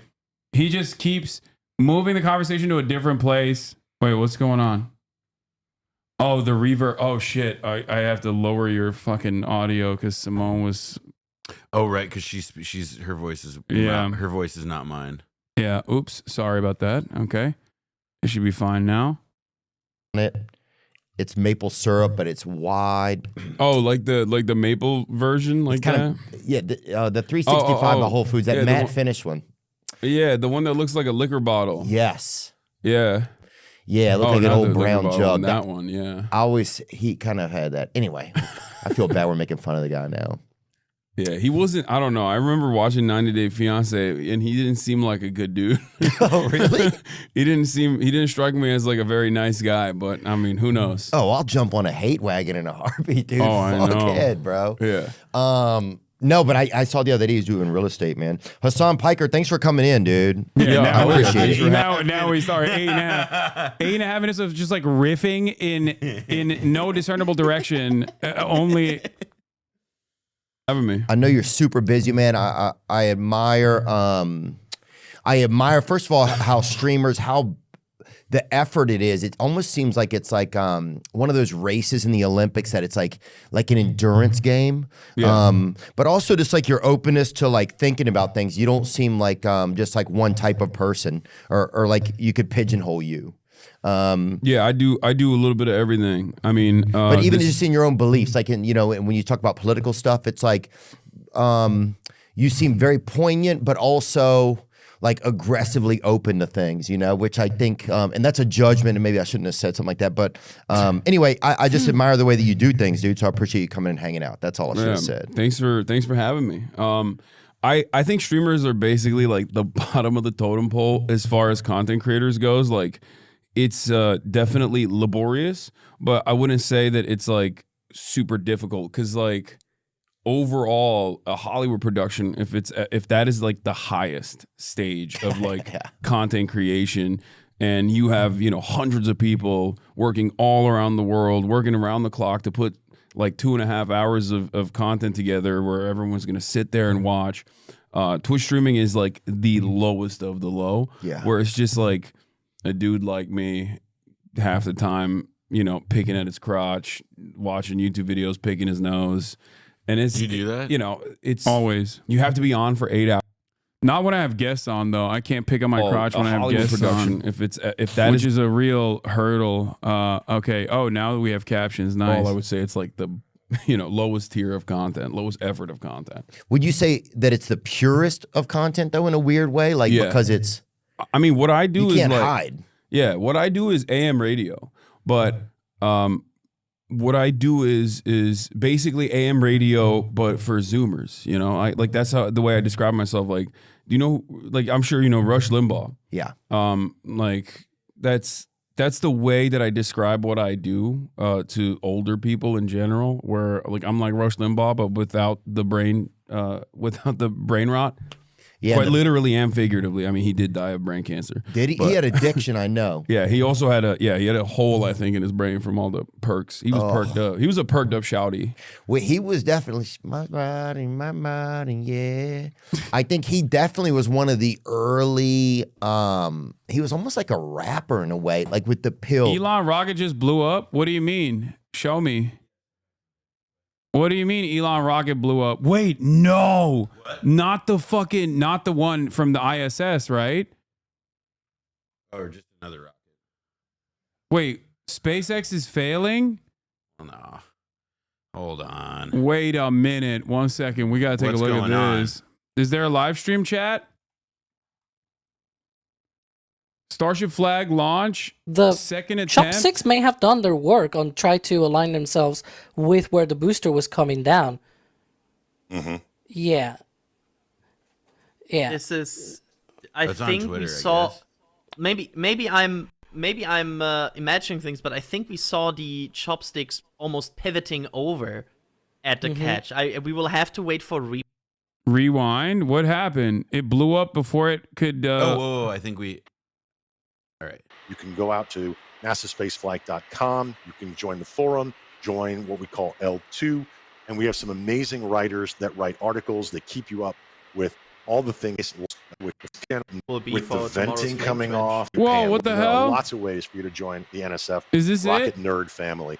This is a great tracking any issues, you know, but news. So, this is complete opposite of what happened on Monday, right? Around this time, we had that triple hold call on the countdown, and it was like, it's normal, it's cooling. That's bad. So we don't want that to happen today, and so far it's looking like everything is smooth. But you know, knock on wood. You know, one of the big questions we get is where can we come to everybody knocking on their head? That's funny. Where can we come and watch the launch? Go to the T. Okay. Oh, go to the launch. It's 12 minutes. Seconds from now, the chat have different plans. Go for it. Get to the little over. If they are going through that, once that is confirmed, looks like they're holding it. They just troubleshoot a few minutes, and once they are confident, once everything looks good, they will progress. This is not. I saw the vent on the side, which means they're probably releasing the hold. There's the DSS, I think. It's hard Detonation to spot. suppression system. Yeah, there we watch go. for deluge. Okay, watch out. Yeah. And at this point, we will be quiet. See you on the other side.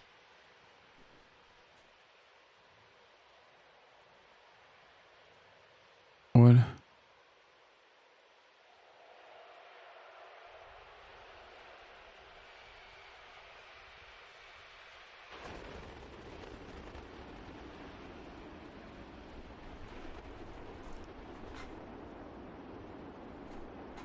It's so phallic.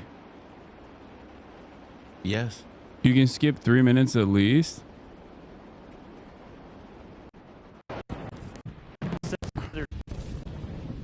So it just starts flying. Pitching downrange away from Third that, and the booster extend. We are. I mean, Alex. So far, so good, right? We are. Everything looking good. We are. That watch out for the grid fins to turn.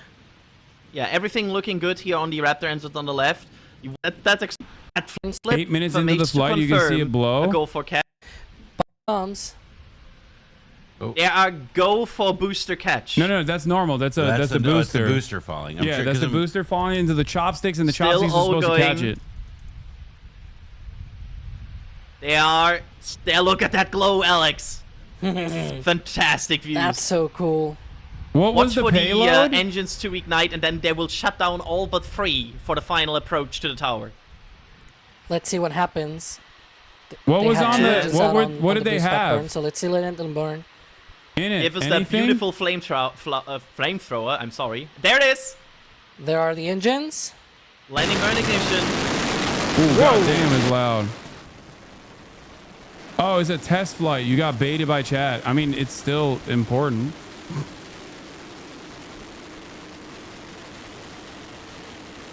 Wake up, chat. Chat, wake up. I mean, this is still, by the way, an unimaginably impressive feat. I mean, it is an incredibly impressive feat of technology, like technological advancements. The fact that they can like reuse boosters is crazy. Wow. SpaceX and Blue Origin have launched dozens of test payloads with no details, but they're all huge and stay in orbit. It's not a pointless money pit at all. You're wrong. Another times. Wow. There we go. And very toasty. Look at that. Look at that toasty booster, but also look in the bottom. They just lost contact with the rocket, but the booster thing worked. I mean, isn't the booster thing what they're mainly caring about? Because there's no. I don't think there's like any. I don't think there is any payload unless like they were. It would be an issue if they were also carrying humans. The absolute. Yeah, we sent a rocket into space. Yeah, some humans on it. Yeah. We don't know where they multiple engines back, not on the boost back burn, and also some unsureness, and they are still committing for this, Alex. Whoo! That was interesting. This is where it goes wrong. Wow. I am honestly impressed. Oh wait, or no, that's probably just normal, right? Oh. Oh no, it's that's a ship rotating. The words Alex. you want to hear. That's not nominal. That doesn't look nominal, yeah. I'm so confused. Why are people finding this shit so novel? It's the catching mechanism that's novel. And this successfully being able to do it over and over again. That's novel. They've been doing it for like a year now, but it's still new. So we're still getting video down from rather the ship. Interesting. You can see we've lost several engines and we've lost attitude control. It's of the tumbling. vehicle.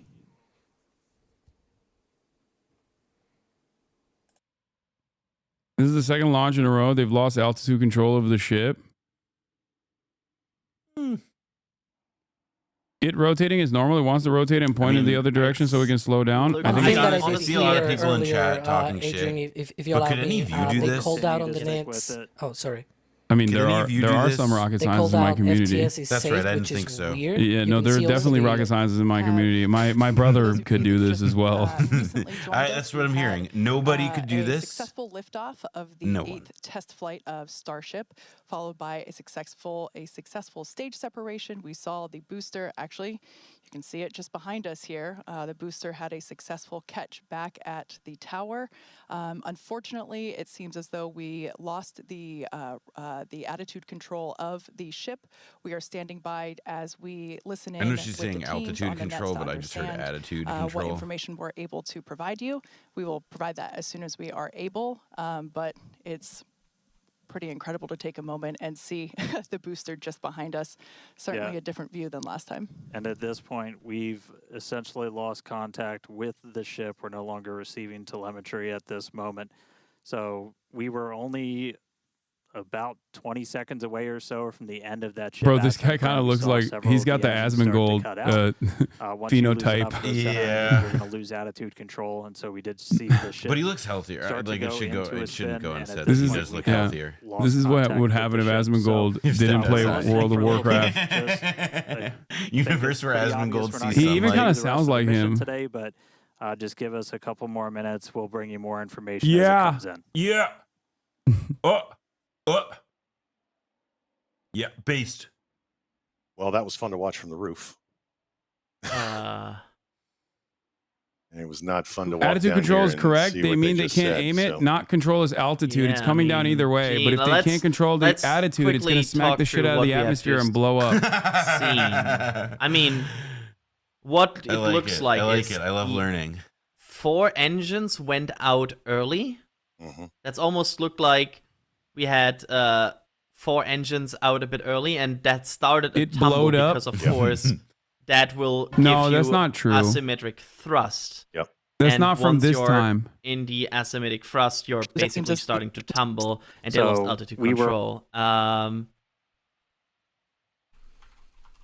That's old. Yeah, similar to what happened on Flight 7 on the way. We don't know the reasons why, obviously, but yeah, the inner 3 engines can gimbal. The vacuum optimized Raptors. Look at that beautiful ship hanging off the chopsticks booster. They are fixed, right? So the vacuum optimized. So if they have to do massive attitude control maneuvers, they do them with the sea level engines. And as soon as 1 engine out, they can still control it, but 2 engines out, 1 sea level just can't handle it, and it will go into, as you say, asymmetric thrust, which will start the vehicle tumbling. I just caught a bit of that as I came back into the studio.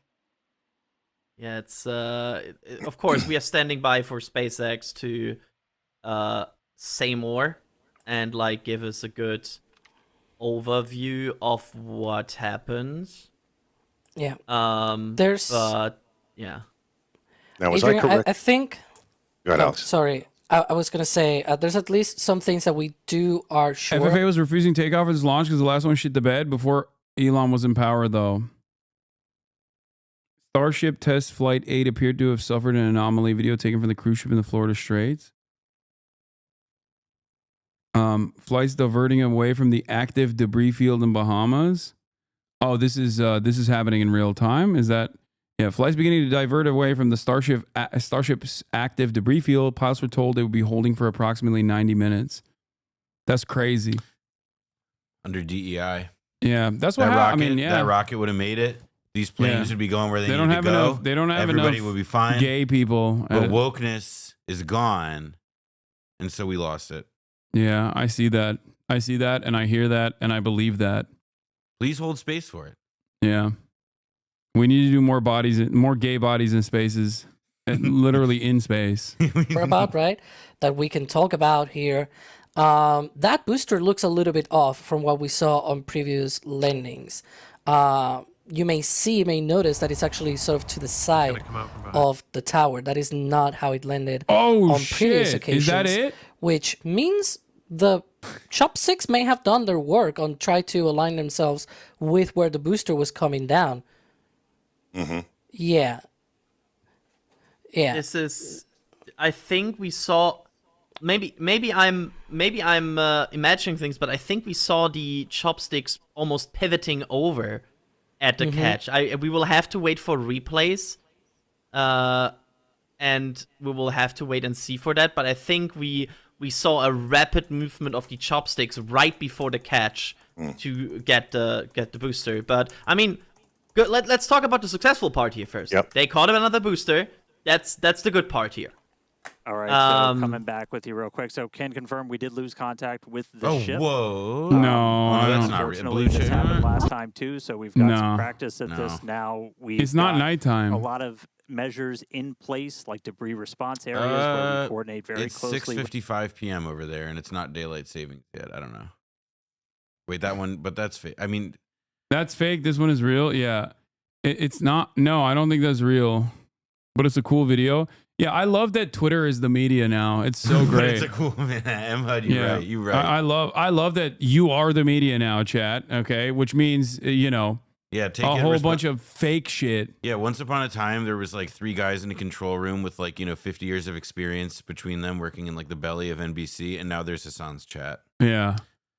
Or like your neighbor that you feel uncomfortable around with a blue check mark account on Twitter. You know what I mean? Those are the 2 options. Yeah, that's the guy. That's the guy who's going to give you guy who's been asked politely to leave from more events than he can count. Yeah, guy who's like guy who you've noticed is like acting real creepy around your daughter's friends. You know, that guy has an account with 300,000 followers, and he's constantly pumping AI videos on With it. air traffic control, we have a lot of measures put before we ever launch a rocket to make sure that we're keeping the public safe. Those worked last time, and they're actively in work right now. So just to recap real quick, everything we saw, we lifted off right at the top of our window, essentially at 5:30 p.m. Central Time. Booster was able to get us all the way up into space. Dog, saying the booster is fine is ridiculous. The entire point of this is to have a successful payload mission so that you can inevitably put things in it and then inevitably put humans in it. Obviously, if it fucking spirals out of control, then yeah, no, this was a failure. And it's fine. Obviously, it's never going to be 100%. You're going to fail a million times until you succeed. It's just a normal part of the process of scientific discovery, normal part of these sorts of technological advancements in general. I do not think that this is a waste of time or resources at all. Having said that, however, fuck Elon Musk, obviously. That's number one. And I will be actively searching for reasons as to why he is single-handedly responsible for the failure of this mission, because I am a petty bitch. I already have my answer. They took out the The payload is the easy part. That's why they didn't bother making it work for this launch. Wait, what do you mean? No, the entire point of this is so that the fucking payload, they can actively show that the payload doesn't turn into debris. Oh, I'm fucking around. Oh, okay. I thought you were being serious. Because like in the past, the initial goal was to make sure that the boosters can return and be reused. That's a huge deal. It's a major cost-saving initiative as well. And eventually you could technically have it on other areas, like maybe on other planets, maybe in the future. You know what I mean? Like something crazy like that. Some real sci-fi shit.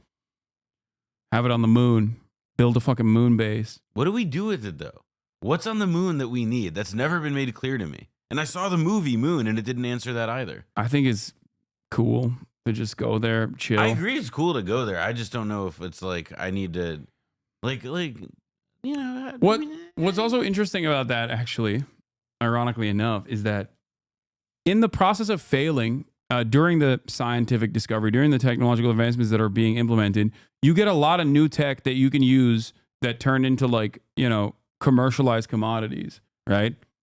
Space missions are good for that. Well, yeah, like Velcro. Is like I've been the one to bring up that like it comes out of the space program and military research or whatever. And it's interesting because like, you know who should know better than to constantly advocate to cut NIH funding, for example? A guy who fails all the fucking time. Elon Musk. Yeah, but you see the NIH is gay. Yeah. Like that's what pissed me off so much. Like a fucking billionaire who is only around because of government subsidies, turning around and being like government subsidies are woke and gay and that we should cut my taxes more, pisses me off. It pissed me off so much. Like, you are such a piece of shit, dude. You are such a goddamn piece of shit. A guy who's like made his entire career around renewable energies and then turning around and being like, yeah, no, I'm actually lined up with the most like pro fossil fuel administration in recent history. False narrative. It's not a false narrative. It's 100% correct. Correct the record if you got anything. Okay. Don't come in here and be like, that's a false narrative. Just say what is false. I hate this. SpaceX sucks, bro. NASA does this cheaper and they know what they're doing. SpaceX is far more expensive. I'm against all space privatization. No, I wish. Wouldn't Tesla have died without the government? Yes. Without the credit swap scheme that the government created, Tesla would not have been subsidized. made its way back here. It's sitting on the tower right behind us, our third ever catch. Starship ignited all 6 of its Raptor engines. It was just about 20 or 30 seconds away. We'll get exact times from the end of its ascent burn when we started to see some engines go out on ship, eventually lost attitude control, and then lost contact with the ship shortly after. So obviously a lot to go through, a lot to dig through. We're going to go right at it.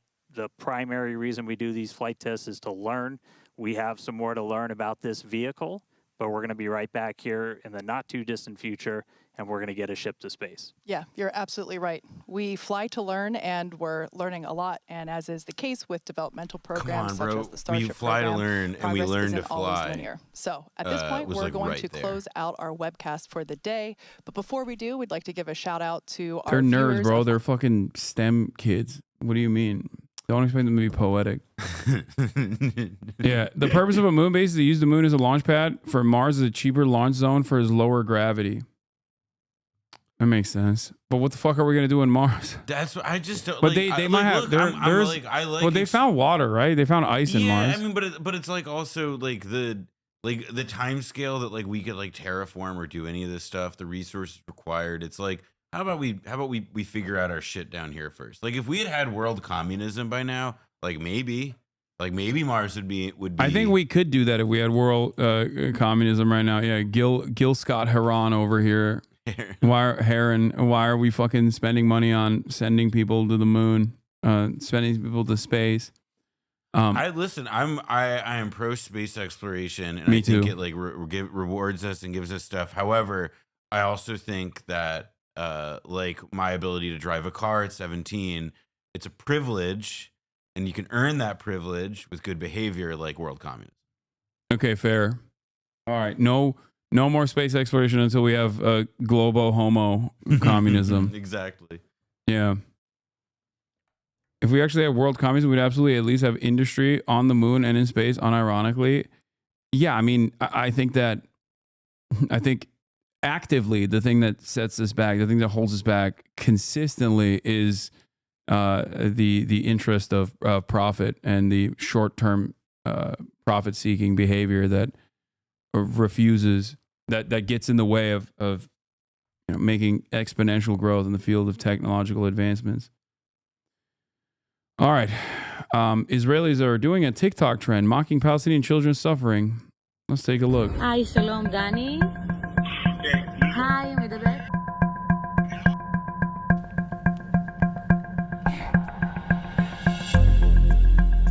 הגעתי לנעמי. They call family members pretending to be a Palestinian charity raising donations for Gaza's children. כן, ילדים עזתים, הם, אתה יודע, בסוף הם לא החמאס. אז מה הם? הם ילדים עזתים מסכנים שהורסו לה את הבית. שצה"ל, הצבא כיבוש. Like, this only works if you're, locked in on a incredibly one-sided way of thinking about this conflict, where you're just literally like saying the truth, but everybody interprets this as you being like. When I watch this, I'm like, okay, what you said is correct, but she's saying it in a mocking tone because everyone involved in the process is like already single-minded on this. Nice. Like outing themselves and their parents as like monstrous pieces of shit. Yeah, this is just like another like it's like the like don't post social media from vacation. Yeah. It's just like don't like now they're gonna be listen, do not post family joke. Yeah. It's going to make people realize that Israel cruel country.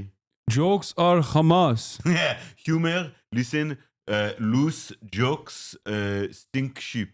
Yes. Ancient Hebrew proverb. Yeah, keep your joking to the Telegram channel. Do not joke on TikTok. Send jokes in disappearing message and only to friend. Yeah. That video below. Wait, hold on. What am I saying? The video was real, by the way. Oh shit. We are taking cover here in the Ragged Islands, Bahamas. Cross your fingers for us. That's crazy. Dude, Elon is so godlike and so gracious.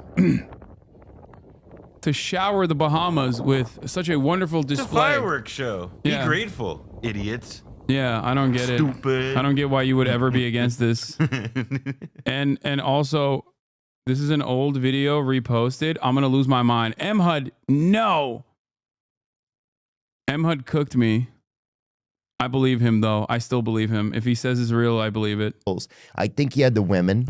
Bring up Rush Limbaugh's wife. Let's even get a. No, I don't know. I feel like those guys don't fuck. I don't know why. Like unless they're gay. The gay conservatives, like the ones in the closet, like they fuck. Okay, never mind. She's kind of a looker, huh? Yeah, I mean, she's better looking than him. Yeah, I mean that's not saying much. That's true, but still, like, I've seen. Yeah, sometimes you get a. Yeah, she has a very. Who does she look like a little bit? I've never seen his wife. Rush Limbaugh's widow, Catherine. She kind of looks like in that photo where they're kissing. She kind of looks like Walter White's wife.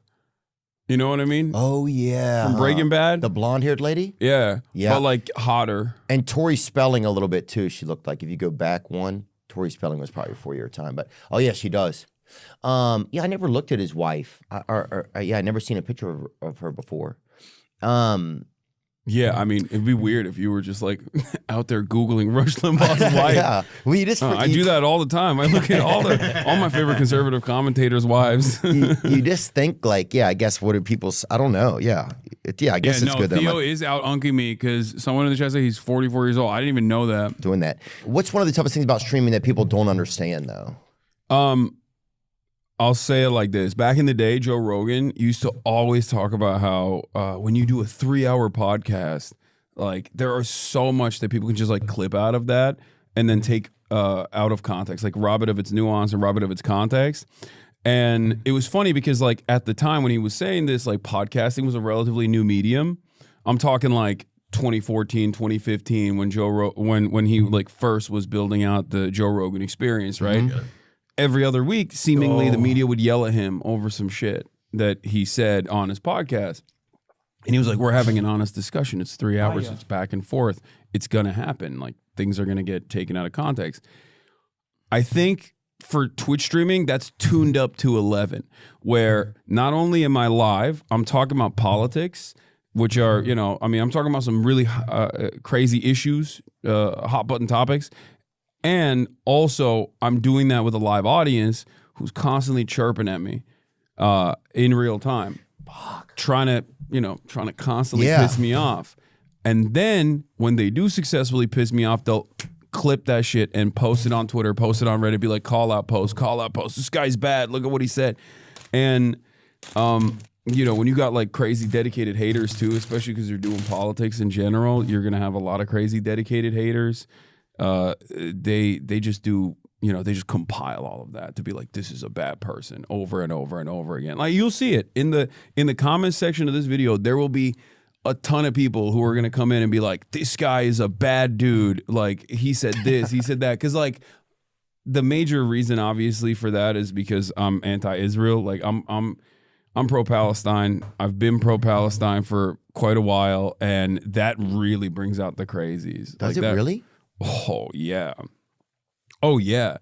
You haven't encountered this? I mean, you had Gabor Mate on. Yeah, we had Gabor Mate. We had a rabbi. We had Bassem Youssef on. We definitely have tried to like learn some about it. I think in the end, for me, it just became like my feelings just tell me that it's just messed up what's happening to those people. It's like, and that a lot of it was covered up by the media, or they didn't want you to share certain information, or you weren't allowed to. No, for sure. Yeah. I mean, that's how it's always been, though. It's not just for Israel. It's just in general. Like when it comes to American foreign policy, the American media is fairly one note. Our politicians are one note on it too. They're bipartisan on that. Right. That's like. So when you say that, you mean that they're all in on the same? It's all kind of the same ruse. Do you mean? Yeah, yeah. They all agree. It's always uniparty when it comes to American foreign policy. When it comes to giving money to Israel. When it comes to a lot of that stuff, like going to war with Iraq. Right. You got the media also presenting that lie that they have, you know, chemical weapons, they have weapons of mass destruction, and uncritically reporting on that to justify going to war with Iraq going and invading a foreign nation that we had no business invading. Right. So that happens all the time. Do you think that that's starting to get upset even by like podcasting, streaming? Do you think that apple cart's starting to change? It feels like. Oh, for sure. I think that just because people have a voice. Media, the independent media sphere definitely is like dominating, partially because of that reason. Sometimes for bad reasons. People have lost confidence in media when they just don't like what they're reporting, even if they're reporting the truth. And then there are plenty of major reasons, like Jeffrey Epstein's death. Like, you go to any outlet, most of them are going to rule it a suicide. No critical reporting on it whatsoever. Just unconditionally saying like, no, it was definitely a suicide. Like, the average American doesn't feel that way. And also there's very valid reasons as to why they don't feel that way. Israel is another great example of this, where like it was like 80% of Americans wanted a ceasefire. And yet if you look at also all the way from Epstein's an CNN, Israeli spy. Yeah. The Fox News, that's why I did every single outlet was just like, no, you don't understand. Israel has to kill these children. Like, please. No, you don't understand. Oh. Like, can you imagine?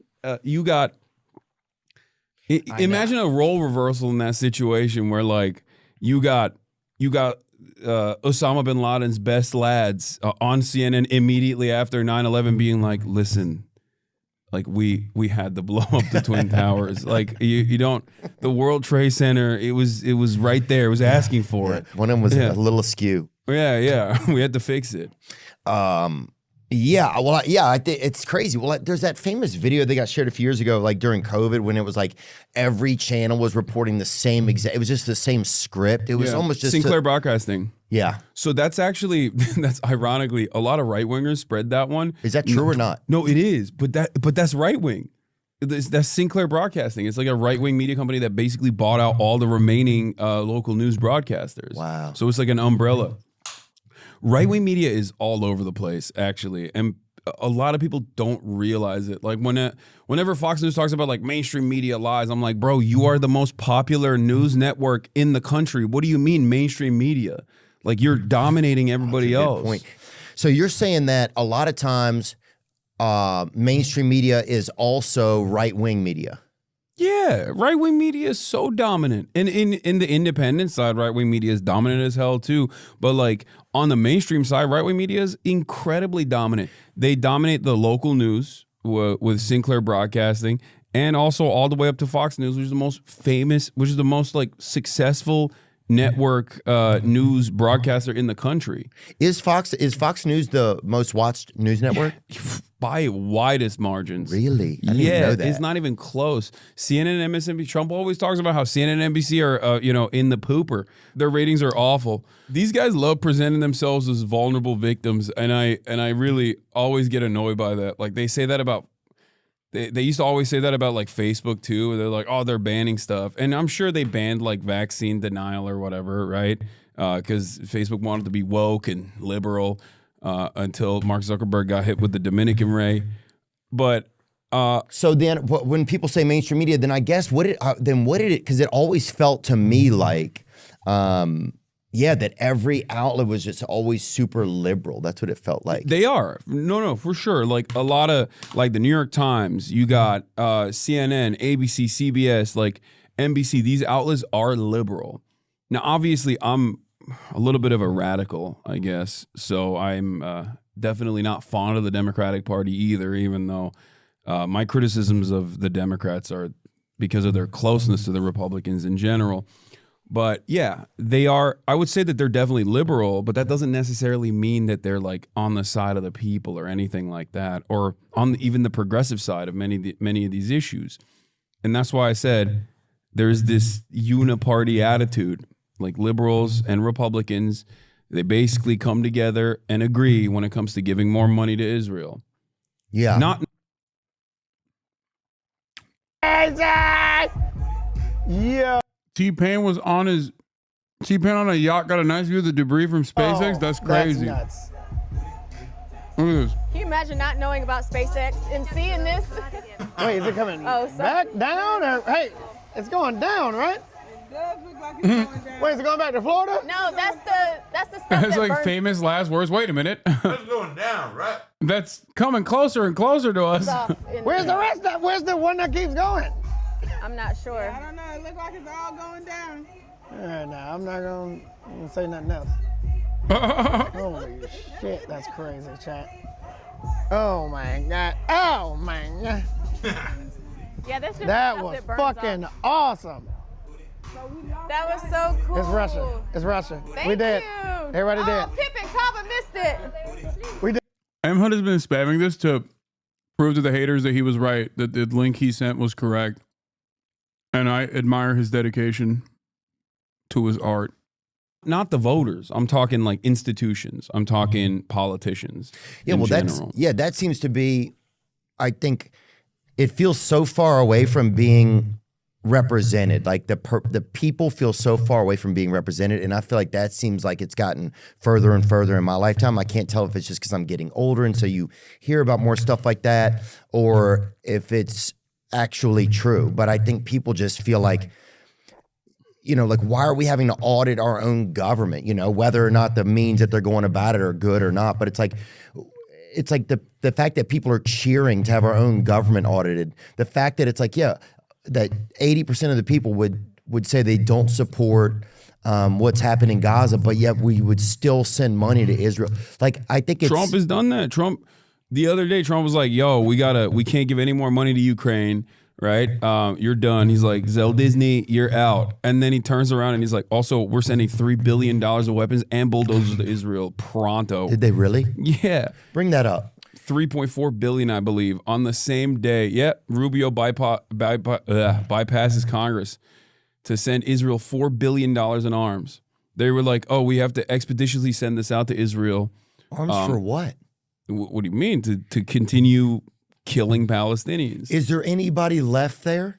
Yeah, there's still a million plus Palestinians in the Gaza Strip. They're basically just like living in the rubble, trying to rebuild. I mean, these are some of the most resilient people on the planet. Like they've been through hell a million times over, you know? Yeah, you still see a lot of great, like there was a beautiful video, I'm not sure if it was AI or not, of them trying to celebrate Ramadan the other night in the rubble. The long table? Yeah. Yeah, I think that was real, though. I don't think that was AI. Because I saw people taking photos of that. Yeah, I mean, also the other side of this is like the Gaza Strip is like overwhelmingly children. Like we're talking, I know. Like the average age is 14. People are like 50+% are minors. Well, I think that's before October 7th. But like a year ago, people would be afraid to have, I think, this conversation people be afraid. Oh, for sure. Including us. Like I'd be afraid that. No, I mean, look, I've been openly pro-Palestinian emancipation for the past decade, and I've seen a major attitude shift. You're like, the Turkish Macklemore, dude. Wait, what do you mean? Because he's been. When I was in third grade, I thought I was gay. No, did he do that? That's what was his song. Oh well, dude, you got to be pretty. You have to have an open attitude to even think that way in third grade. Oh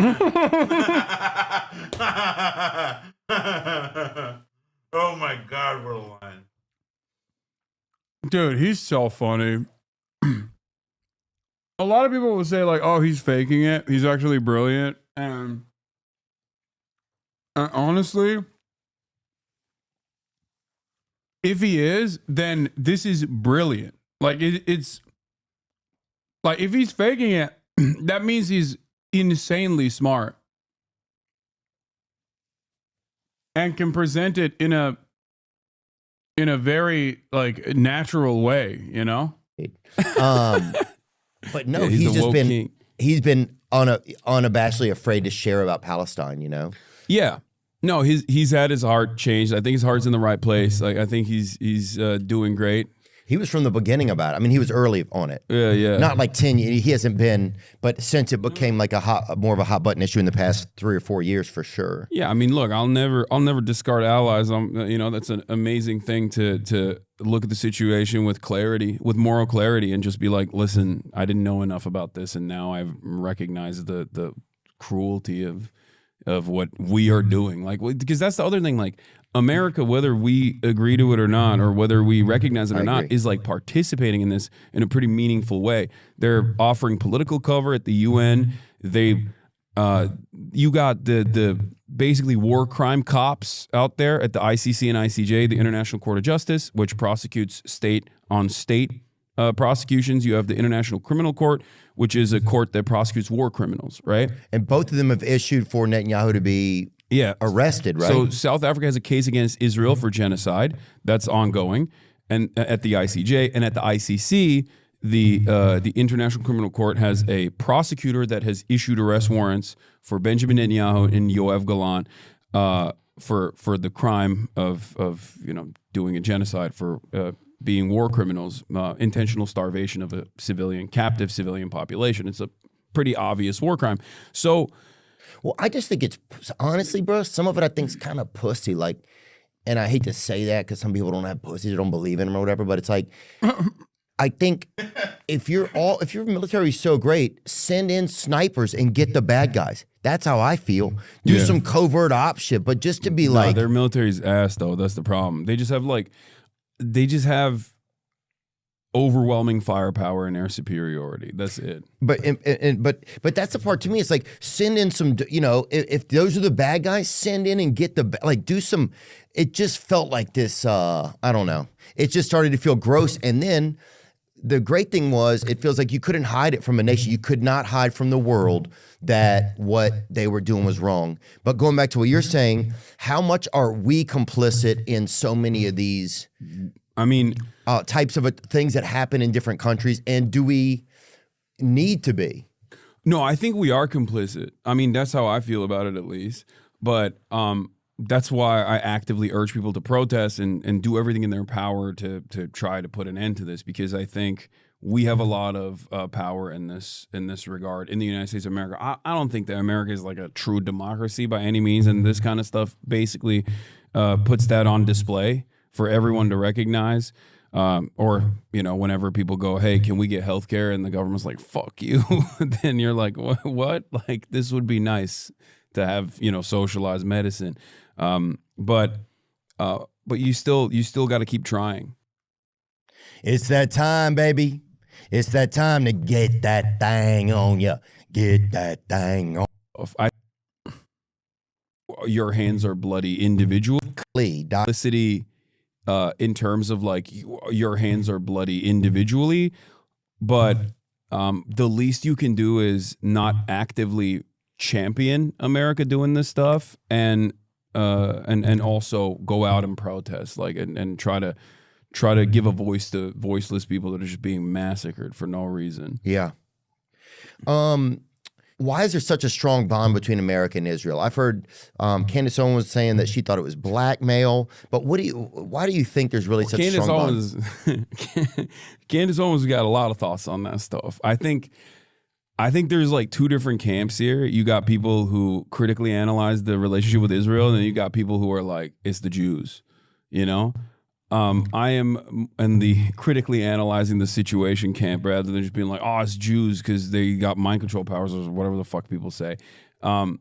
It's because it is an unsinkable aircraft carrier in a resource-rich region, and it has its own espionage facilities, and that is the reason. Like, we basically carried over from the British this settler colony in the region that we can just kind of use. Or have a collaborative relationship with, and it's incredibly valuable for us. So valuable that, Israel's blown up USS Liberty like a American Navy ship. Yeah. And basically, that was in the 50s, I think. In that process, it was an incredibly valuable Cold War ally, because we were terrified of Israel going and collaborating with the USSR. You got Arabic nationalism happening all around the region. All these countries that are developing nation states are doing so on the boundaries of defeating their colonial occupiers, whether it be French colonialism or British colonialism, and simultaneously they're looking to the USSR, right? And they're like, maybe you guys will help us out. This seems like a cool thing that you guys got going on over there. This socialism stuff ain't too bad. America goes, fuck that. And they basically hit the Israel button as hard as they could, where they were just like, you guys are going to be Theo does not know what you're talking about, Lamont. Okay, dude, I oversimplified it to begin with, and I think I think he understood what I was saying. Also, this conversation is not just happening between me and Theo. We're both fucking broadcasters, chat. It's a conversation for the audience. You know that, right? Like, you understand that, right? Like, also, I think Theo Von knows a lot about Israel.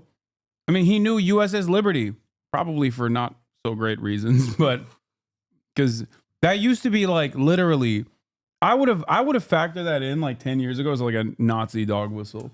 Oh, totally. Like the, and what was the name of the plane that Israel? There's another incident like that. I forget. But I always think of like there used to be, especially around like Gulf War era Nazis, like people who were like white, like the white supremacists who were like in the army or part of the military or whatever, but like thought we were going to war against Saddam for Israel, which is not totally untrue. But it's like, yeah, there's like a whole right wing trope there. There's like a whole right wing trope there of like Pat Buchanan style guys being like, oh, like we gotta like we can't do it, like we like Israel will blow us up and attack us. The Jews will, like cut our own blood if we let them. And so why are we taking out Saddam for them or whatever? It's an old trope. Yeah. So loud now. Okay. Suck my dick, chatters. Oh my God. That's crazy. We can't hear jack shit. Now you're like, oh, it's so loud. Figure it out. Wow. Be our extension. Right. It's like some of my friends say there are favored client states, and then there are client states that America just discards.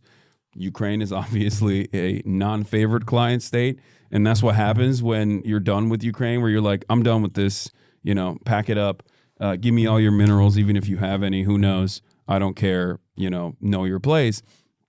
America does this to the Kurds all the time as well, where they'll just like arm them and be like, yeah, you guys need to develop a nation state. It'd be nice. Kurds are an ethnic minority in the region. Okay. 35 million people. In what region? In the Middle East. 35 million people don't have a nation state. A lot of them live in Turkey. So kind of homeless, Iraq. Well, yeah, yes and no. And there's like varying degrees of cruelty that they're subjected to in these countries as like an ethnic minority, my country included in Turkey. Wow. And they want to build a nation state. They got an autonomous region in Iraq now. They're in Syria as well. They're in Iran as well. And then so they're trying to figure it out. Turkey. Yeah, so America will go up to them and be like, we're going to arm you guys. We're going to train you guys. Go fuck shit up. And then as soon as they're done, they just discard them, and they're like, okay, go.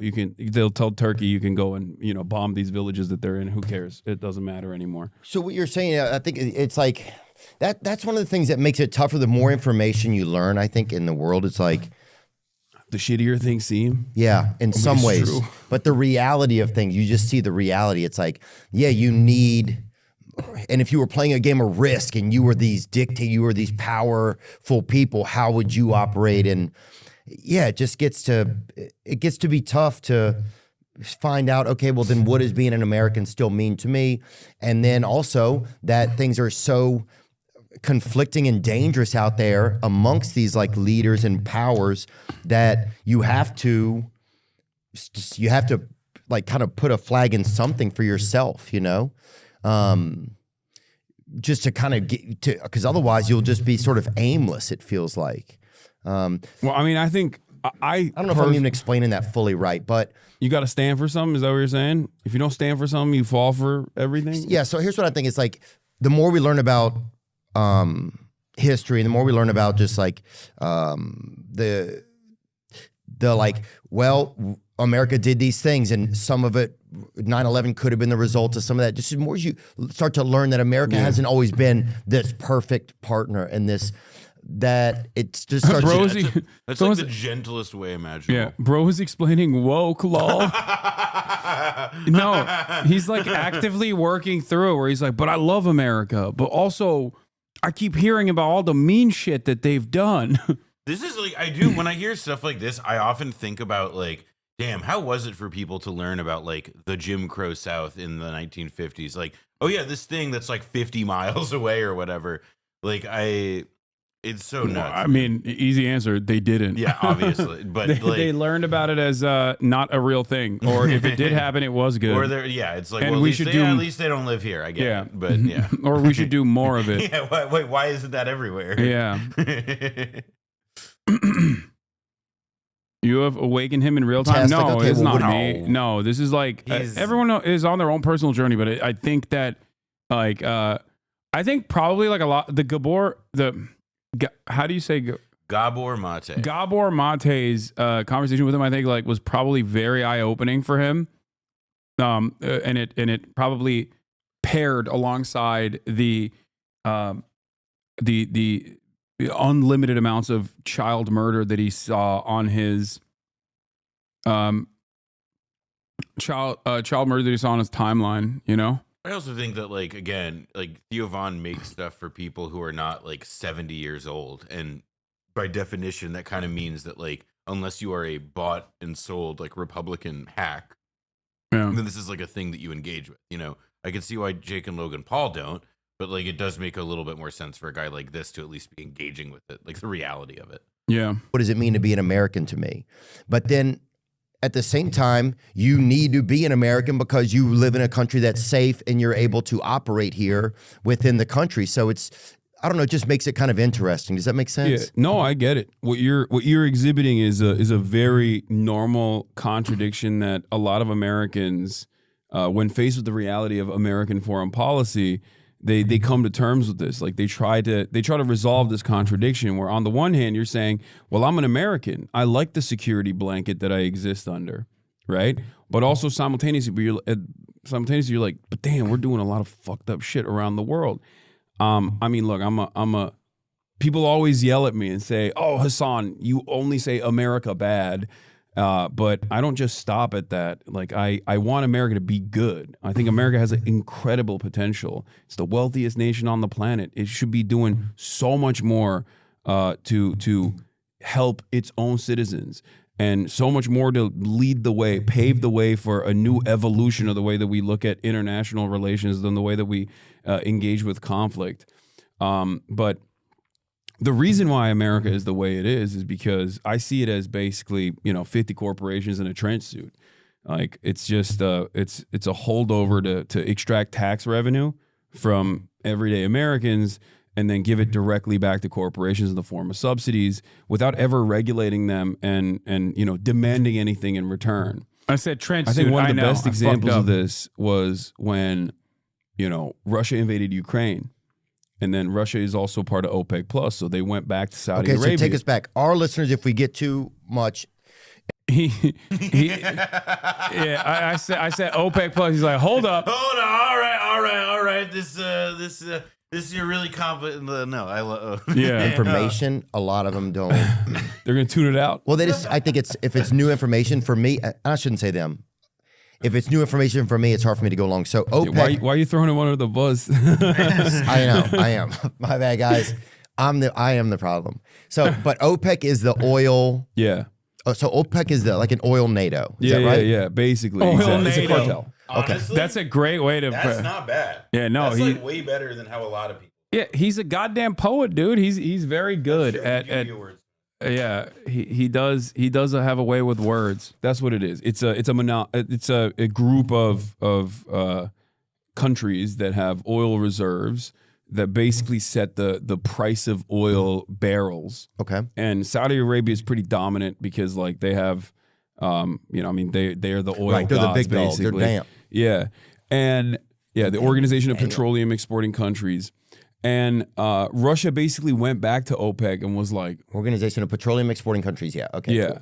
At the time, Russia had a lot to, a lot to gain from. And all these other countries had a lot to also gain from basically limiting the price of... or limiting the supply of oil. Mm-hmm. We're in the post-COVID era too. And then they're also...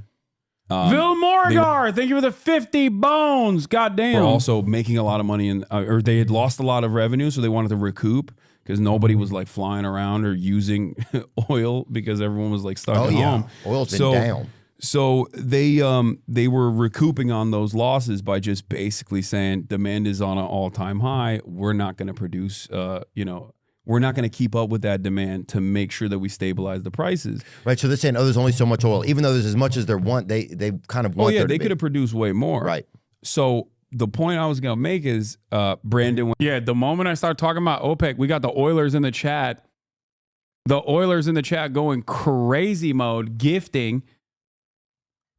Oilers of the world unite, baby. Let's see those gift subs. Let's see those gifted subs for all the working poors out here.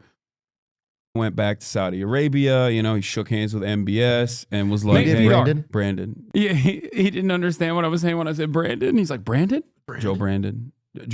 Oh, Joe Biden. Yeah. He went to Saudi Arabia. He was like, come on, Jack. I like that. That like that's now gone so far around that it's a left-wing meme. Yeah, I've never stopped saying Brandon. No, who does? I literally still call him Joe Brandon. We're in the age of Brandon, Brandonization. Yeah, I mean, look, Trump is becoming more Brandon day by day, etc. Yeah, Aisha Esquire, thank you for the 10 gifted. James Samaj, thank you for the 5. Decoy, thank you for the 5. Mate Feed Art, thank you for the 20. Yeah, Brandon heads, rise up. Produce more oil. Come on, don't do it. And they were like, nope. The reason why I'm telling this convoluted story is because then we have American oil and gas industry providers, right? Like we have our own oil. Everybody always talks about how we have independence, like energy independence in America. So he went back to the American oil and gas industry and was like, all right, you guys have to produce more oil because you have to offset what like OPEC is doing. And you know what they said? Fuck you. That's what they said. The oil and gas producers in this country, the fossil fuel industry gets 80% of our energy subsidies. It's like billions of dollars that they get. Subsidies means they get kickbacks from the government. Not even a kickback. Like government collects taxes and then government gives these companies, whether they're in agriculture or whether they're in the oil and gas industry, they give money to these companies to keep prices relatively low, to keep up with the cost of the production. Right? They're like, hey, we're going to give you this money so you keep prices low. But in a time, right? Yeah, that was blessed. Yeah, I just can't let it go unpassed. No, they're educating their audience. I like that. I like that they're defining a subsidy. Yeah, with the Google AI summary. Yeah. Oh yeah, they use Google AI later down as well. Because that company owns so much of the actual market of whatever that product is that if they wanted to adjust it, they could do it. Yeah, exactly. I didn't even know and that. They didn't provide. They just didn't supply the federal government with more oil. Like they just did not. I would love the idea. So like Veblen has like he calls this sabotage, which is like the idea that like producers will restrict the production of something so as to like, you know, it ends up having the effect obviously of like damaging like perhaps like larger economic development, but it restricts and maintains their specific control over what their, you know, industry may be. But I just love the idea of like, I think like watching this does make me think like I would love to see like a really good like Econ 101 explainer style thing in this mode with him. It is very compelling. Yeah. Just like artificially creating a shortage or artificially keeping supply low time to stabilize prices. And you got like the oil lobby guy. Young Dad says, no one knows a lot about history. He should start a podcast. It's very funny, dude. Is going on CNBC and actively being like, we have a fiduciary responsibility to our shareholders to maximize profit. We don't care if the prices are high, sucks to suck because our profits are great. And the reason why I explained all this is because I think that's a perfect demonstration of how America operates, like the American government operates rather, where it serves corporations, not the people. And then you got China on the other hand, where like it's, they got billionaires too. They got massive corporations too. But those corporations serve the government. Now that can be bad, but if the government is interested in uplifting the public good and doing like even development or whatever, then ultimately they just can force corporations' hands to do whatever they want. Yeah, I mean, like you're saying, it's like, the more you learn, it's he did you have not. to then that decide, okay, you almost have to differentiate. Well, what does it mean to be an American to me?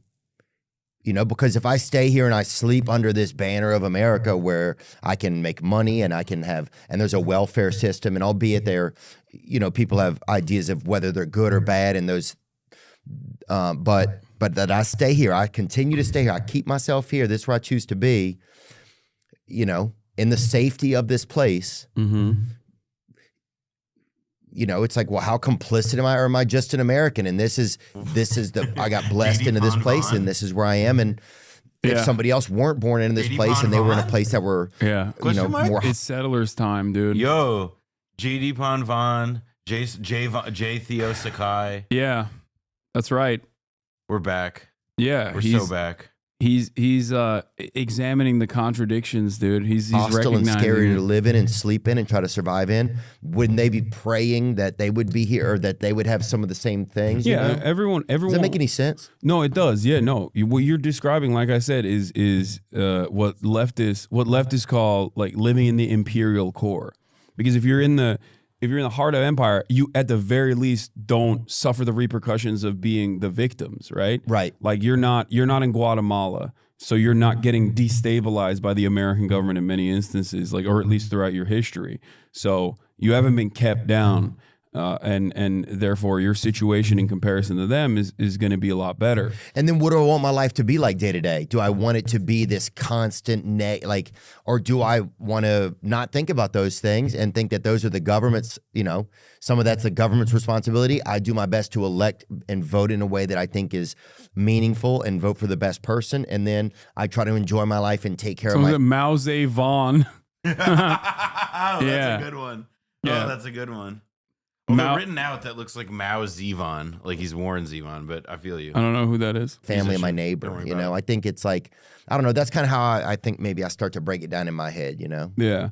So, that what you were describing right there is basically the heart of, I wouldn't say the problem necessarily, but that is why a lot of people just like tune out, because they feel just powerless at the end of the day. You know, you got your protests, you vote, and then these guys do whatever the fuck they want to do. What am I supposed to do is like the attitude that the average citizen has in this country. And, you know, that's why things slowly but surely seemingly get worse year over year. Maybe not for you and I, because, like, I mean, we're relatively successful, but for, like, average people, for everyday people, shit is fucked up. And they recognize it, but they don't know who is responsible for it. And they become... This is where then I do the classic, classically do the explanation about how, like, it's not a Guatemalan that's your landlord, you know, or it's not a trans person that's sitting on the board of BlackRock. I'm so malleable and so open to responding to anybody that will look at anybody that will recognize their frustration and say it's actually because of this and that.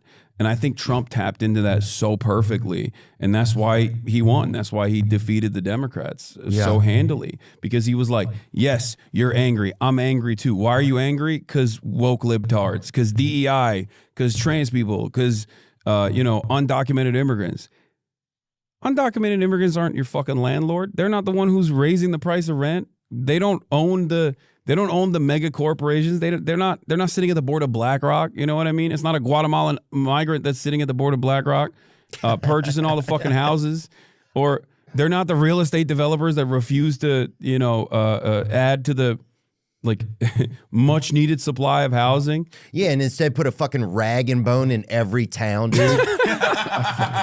Well, it's just like, dude, don't tear down cool areas and just put up a rag and bone, dude. Yeah. It's not fucking cool. But no, man, it's interesting. I never really heard it put. It's a beautiful way to. It's a beautiful way to explain gentrification. Yeah, like, well, I also just like the idea that this like neo-populist appeal of like, we're going to get you free health care, we're going to stop foreign wars, and we're going to stop them from putting a rag and bone in every American city. They don't need to be a rag and bone in every American city. Yeah, no more rag and bone. Like that, like look, this is good though. This is good. After the rag and bone thing, he goes, I've never heard anybody put it like that. Man, it's interesting. I never really heard it put like that. Like, and then of course, that's a good That right there is good. Okay, having someone go, damn, I never really thought about it like that. Never thought about it that way before. The other things you say, these other things to people, but that doesn't feel. You got to point. You have to approach people with something they can point a finger at, and it's whatever they're pointing at is close enough where they feel like it can be reached. Yeah, right. Like those are things that it's like. But also, those are things like you label like Trump talked about them last night on some of the congressional address. I think it was the party address last night. Yeah, he did like a fake State of the Union. It was a joint congressional address. Joint congressional address. Yeah, because he talked about some of those things like DEI.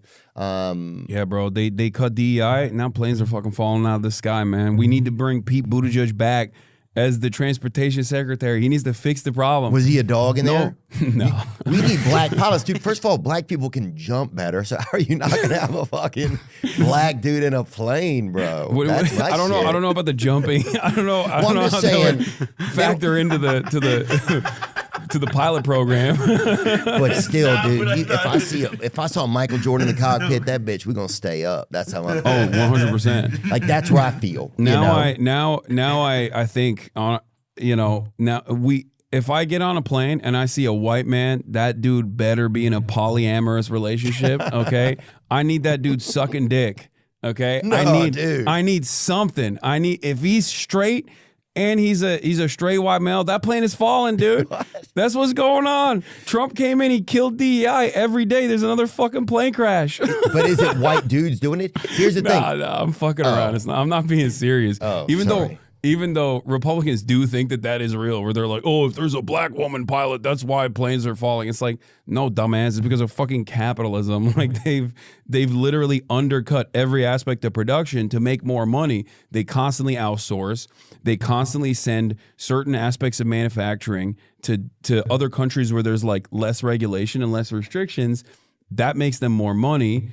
And that's why fucking planes are, the doors are exploding and shit while they're flying. Is that one of the real reasons you think it's going on? That's 100% the reason why it's going on. Bring it up. See if we can. That's a good question. Why? Because there seems to be these little times in history where it's like, okay, for this year, it's almost like they press a plane trouble button and it's like, oh, now there's plane trouble. Well, that's also because, minor incidents happen all the time.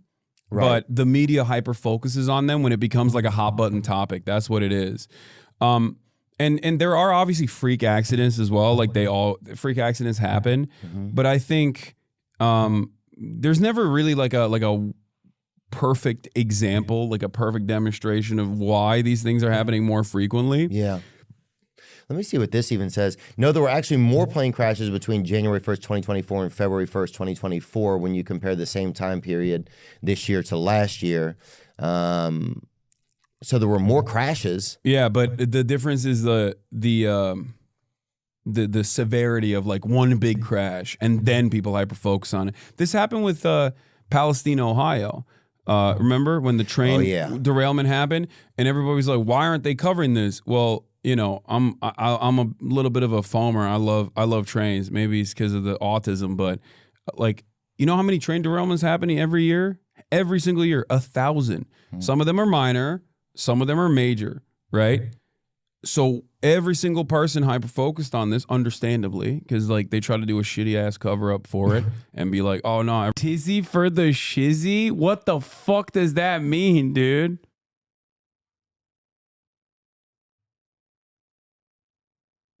I grew up redneck as shit, and he's like so many people I grew up with. This is honestly a perfect Hasan intro to people like Vaughn. He has some empathy for a white boy redneck. Yeah. He does not know when you're joking. Yeah, because okay. All right, you're an impartial observer. Okay, go on. Is it because I don't know how to present myself to someone who doesn't know me as like I'm joking now? Or is it because people assume that I'm a very serious person because of like what I talk about all the time, so they never expect me to be making jokes? I mean, it's two things. One, like it's like the second thing is bound up with the guy doesn't know you so well, so he doesn't know that like, oh, I don't know, like, like I don't know his sense of humor or whatever. So he's like, his default is just not going to be to assume you're joking. And the second is that like you have a flat affect for delivering that, So it's not you're saying it is autism. No, it's not. That's not autism. It just means that like you gotta, you know, like you gotta be a bit more of a theater kid about it. You gotta think, how do I stress this or put emphasis in such a way so as to make it clear that I am delivering a goddamn funny right now, you know? Yeah. But yeah, it's also probably autism. And your jokes are too inside sometimes. Dry humor and sarcasm. You guys live around different groups. Fair. Like when I said DEI went away and then that's why the planes are crashing, like he didn't understand what I was saying. Well, I did enjoy. I like that doesn't even like register as like a piece of humor. It's like, oh yeah, I guess we have been saying that DEI was killing the country, so it would stand to reason that it's pretty funny to say that the DEI is actually what's keeping the planes in the sky. Yeah, I could see how that's a joke. You know? Yeah, like I had to walk him through that, but it's my fault. Like. You know, I take ownership over that. True is that Jersey humor. Everything is fine. And there was gas leaking. Yeah, there was definitely. Like, oh, you just feel itchy. It's normal. Just keep drinking the water. It's fine that it's green. You know, shut up. But because of that, then everybody started focusing on all these derailments, and they were like, "What the hell's going on?" And it's like there's a lot of that happens all the time. It's just the media doesn't pay attention to it. Because if you paid attention to it all the time, you go crazy. It's like crime. Right. Crime in big cities. It's a constant. Oh, yeah. You know, that is a buddy of mine was staying with me. And he's from like Boston, the suburbs of Portland, right? Just like a very white neighborhood. And I live in the middle of West Hollywood. And, you know, LA is not like New York or whatever, but it's still a city, right? Every time he heard firecrackers or whatever, like fireworks or whatever, he would freak out. He's like, "Is that gunshots?" I'm like, "No, man, that's just fireworks. Like, what are you talking about?" And then he would hear like, you know, ambulances or police sirens, and he'd freak out because, like, if you live in a suburb and you hear police sirens, yeah, something crazy happened, right? But if you live in a city, you hear it all the time as background noise because you know there's always shit happening. There's tens of millions of people around. So how are you saying that relates to this? What I mean by that is if you pay attention to it with apps like, you know, Nextdoor and Citizen and Ring and all this stuff, you start realizing that like it's happening all the time and it makes you go crazy. Same with train derailments, same with plane crashes and whatnot. They're a normal part of this process, and you got to look at the data and try to figure out if this is like truly unique or not. And in terms of the plane crashes, the deadly nature of some of them is unique. There have been some big ones, right? Like with the Ronald Reagan Airport one. But outside of that, like, you know, minor bumps at the Seattle airport or whatever, like that's normal. Yeah, and a couple of them were like these planes almost hit each other. And they would show you a video, and I watched one of them 2 times. I'm like, that shouldn't even look close to me. Yeah. Like, but they just label it that way. It's definitely kind of fascinating. Then once something happens, you start to hyper focus. He's talking about that landing video with I think it was a Southwest plane. Where I'm gonna be real, that looked extremely close to me because that was the one. The private jet that passed. Yeah, the one that just went viral. That one to me that one did look. Yeah, but technically nothing happened. You know. No, I mean, well, that's the thing with a miss is that like if you miss, if it's a near miss, it's the same thing as a big miss. Whereas like. That's not really how collisions with airplanes work. The Reddit president continues. President Trump established a strategic Bitcoin reserve via executive order. According to a social media post by the White House crypto czar David Sachs. I will say I did see that this came out. I kept it from you as a news topic, both because who cares about crypto, but also because like I'm still really confused about where like what is a reserve and which part is the stockpile because they have they have different meanings. And this whole thing has been rolled out just like it's as if they're trying to roll it out in such a way so as to make it clear to everybody that yes, this is a rug pull. We are benefiting David Sachs. It's awesome. Just go along with it. Feels great. Dude, this is what are we doing? We need to have strategic reserves of all of the important things in life. You know, we've got to make sure that there's enough water for people, that we've got enough oil to, you know, keep industry flowing so that people can get places. And we've also got to make sure that we have enough Bitcoin so that we can buy things on the dark web for the government. I think Felix made this joke recently, but it's like, that really does, like, what the fuck is this for? God damn. On it more. This episode is sponsored by BetterHelp. Affiliation I care about. All right, I'm gonna watch a little bit more, and then I'm gonna move on. In general, I don't think. And then you guys can go watch it on your own. Okay, I highly recommend you watch it on your own and go show some love and show some support. Either party really represents my interests. Like the Democrats sometimes will point to things that I care about, and they are. This is amazing. Just in 1.15 trillion was wiped out from the U.S. stock market today. Every time I see stuff like this, I'm just like, dude, it is like money is so fake. I mean, it's well, but then also like, so there's going to be like tomorrow we have a jobs report. Stock futures are already like looking up a bit of a raise, and like clearly like JD Pandon is like he had that whole meeting about the Doge thing. He's walked back a bunch of the tariffs already. Like he's clearly like when they are publicly saying we're not making rules by the stock market, you bet your fucking ass that they are looking at the stock market. Yeah. Well, Donald Trump today said he's not looking at the stock market. So so that means that he is like refreshing the app over and over again. Yeah. It's awesome. I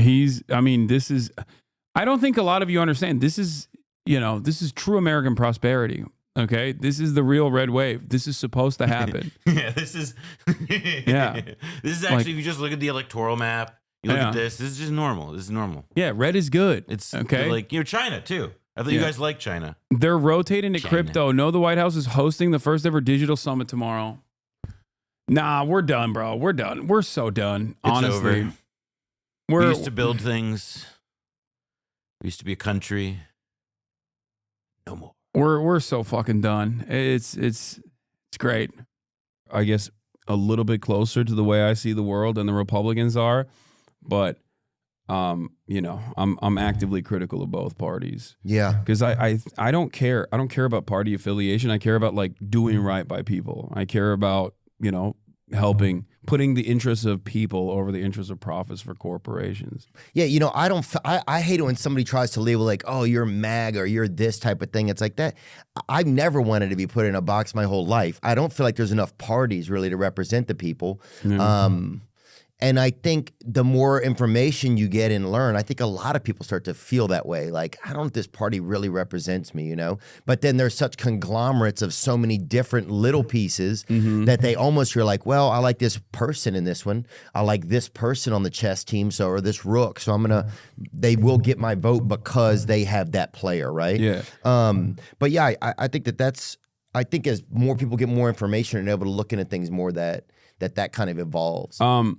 I think that there's one thing that transcends party boundaries, and I feel like you exhibit that tendency as well, and that is dissatisfaction with the government and the two-party system anyway.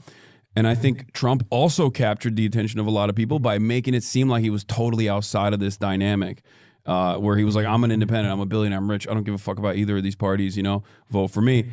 And that's why you have a lot of people who love Bernie Sanders, because he's earnest, he's honest, and it's obvious that he's not like, a Democratic Party dick rider.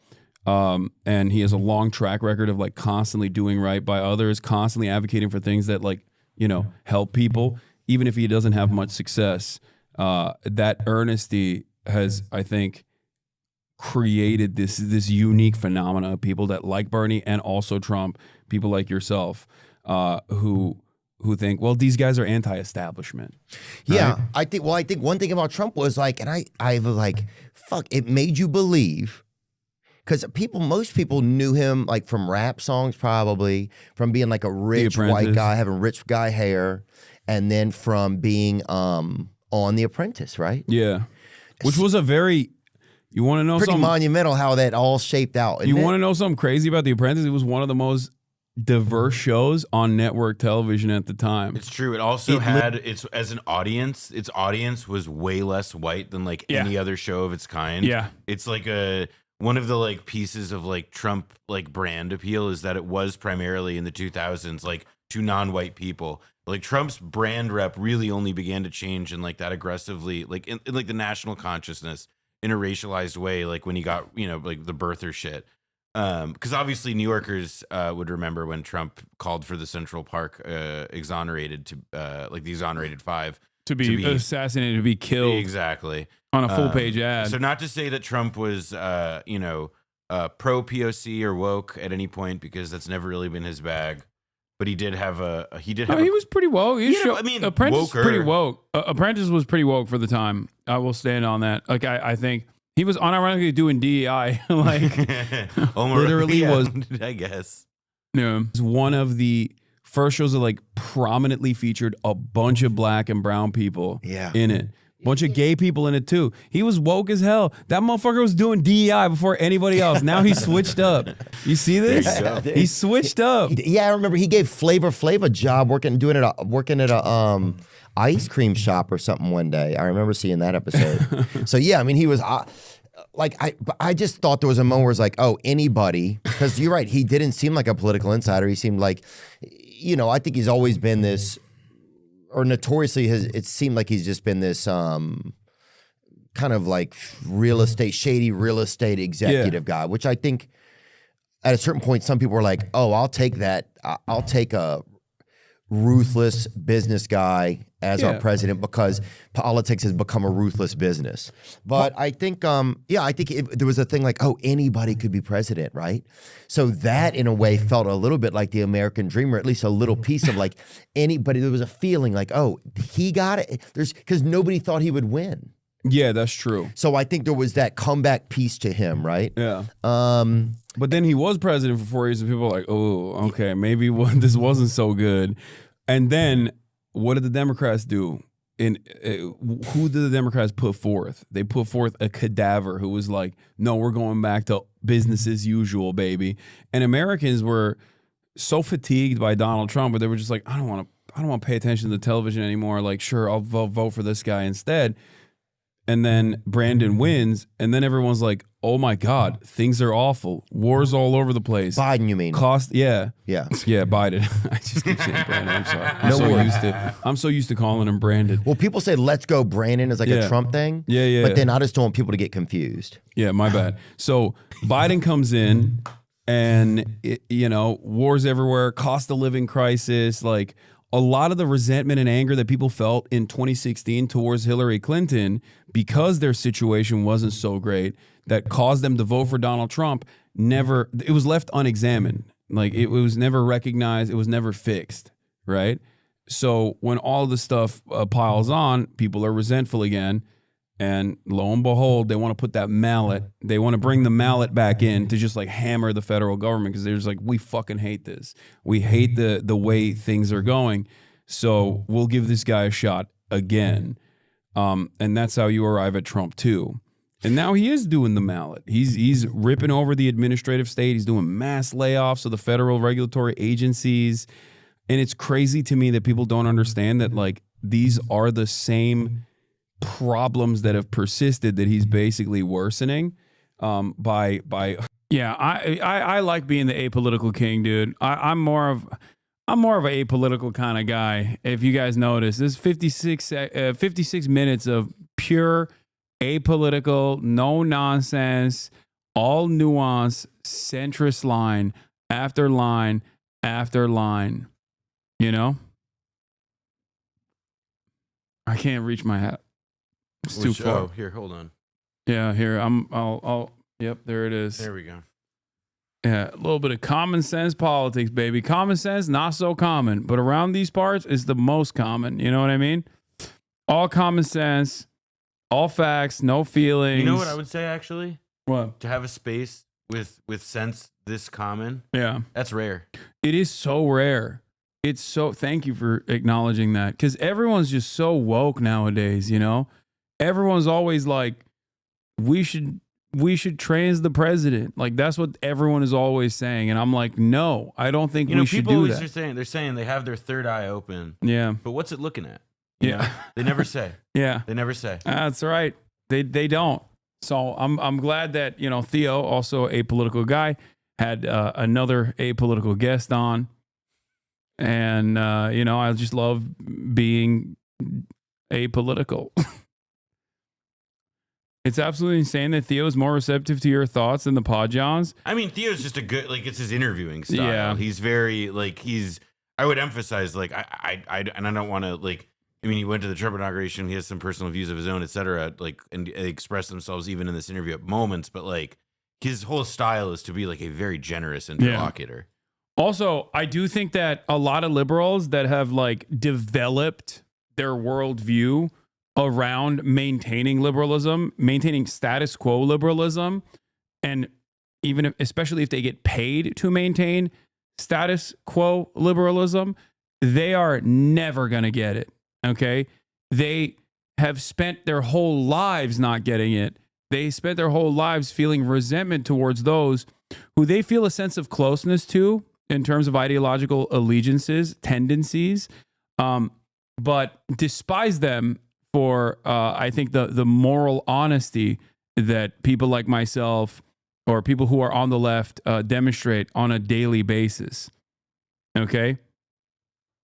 That's it. That's the major issue, is that those who have a well-established, fully firm commitment to global liberalism are unable to recognize where people like myself are coming from.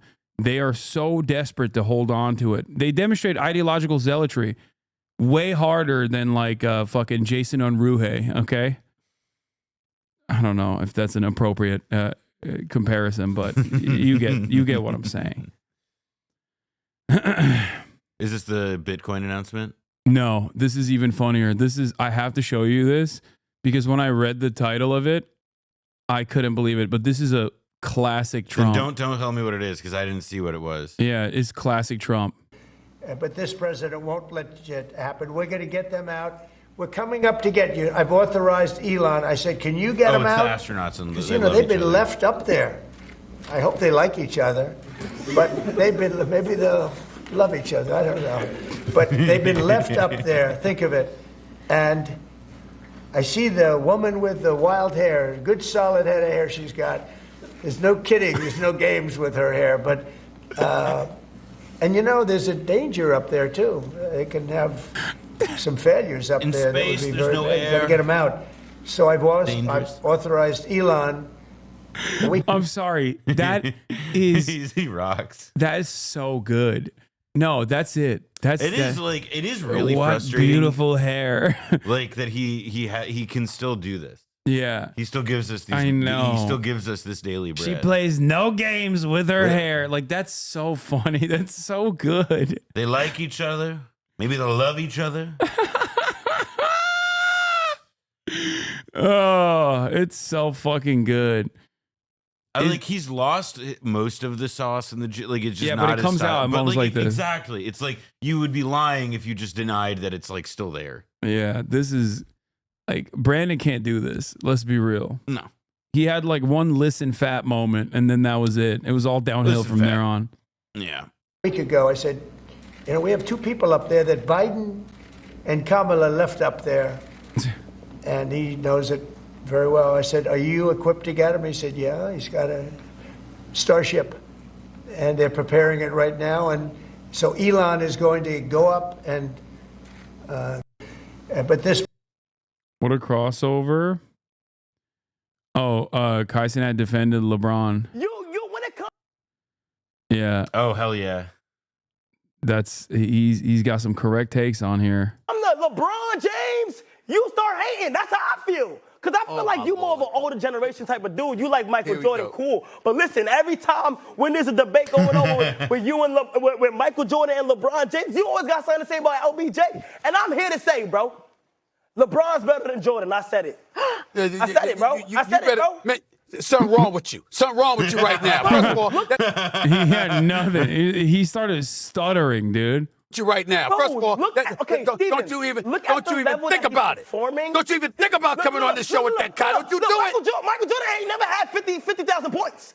Okay, let's talk about that real quick. Okay, he ain't played 25 LeBron years. James is 40 years old and he's performing better than half of the people in the league right now. Do you understand that? Do you understand that? Do you understand the greatness that's going on right now? Hold on. This is the problem with the young whippersnappers like yourself. This is the problem, okay?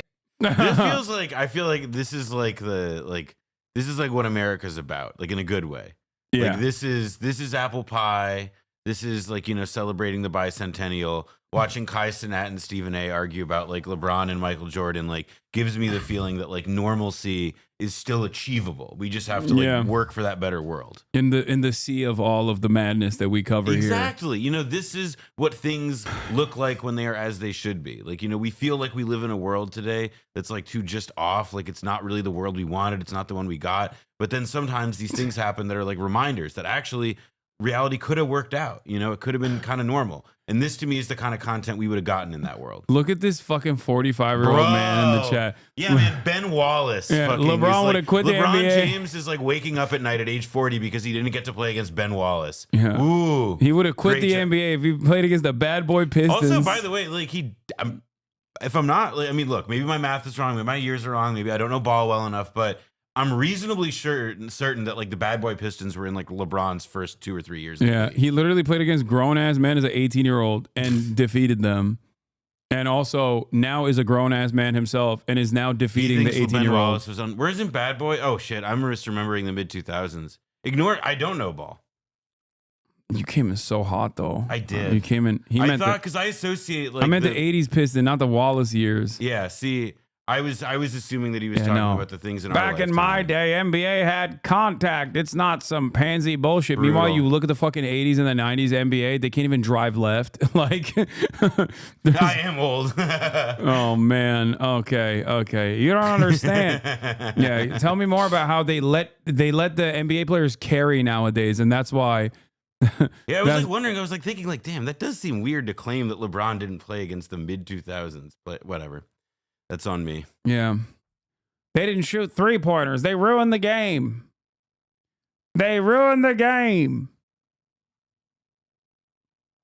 Anyway. LB excels at what everyone can do. MJ excelled at doing what no one else could do, in my opinion. Cope. Yeah. You're basically saying that from 1 to 5, he can play it all and be the best. That's what you're saying. I like it though, as like aside from like arguing the merits of it, and I tend to be Team LeBron. I do think it is like a good generational map. That it's like, of course, like if you are like if you're under 35 and not from Chicago, then like you have no business arguing like for MJ, and like vice versa if you're younger. Stephen A. Smith offers high praise to Candace Owens after speaking with her. Dude. I saw Matt Zaitlin say, feels like the social taboo on anti-Semitism has maybe 20 years left. And I think he's wrong. I think it's like maximum 5, maybe 10 if we're stretching it. What do you think? I mean,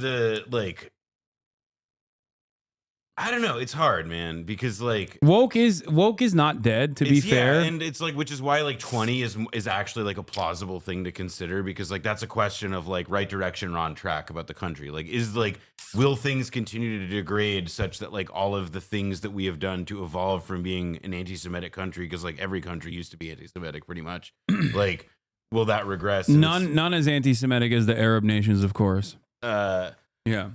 The most. I would guess that there is just now though, like it depends. I mean, a lot of it, frankly, like just depends on like what happens with Israel. Like, I think if Israel were to wake up tomorrow and be like, we are done, we are doing Isratin, we are together, Isratin, then yeah, you know, like I think anti-Semitism, we could bury it again. You know, it would like there's no. Yeah, you can be woke again and tell people to shut the fuck up. But like at the same time, if like Israel goes on and like we still see, you know, like we just wake up every day and it's like, oh, look, another IDF soldier spray painted a Star of David on like a Palestinian home that like they broke into, demolished, and stole all the women's clothing from, then like, yeah, I kind of suspect that anti-Semitism will remain something with like a political valence that exists, that is like not because of anything like, you know, not because like any like vestigial like pre-Israel anti-Semitic, anti-Jewish bias. It's like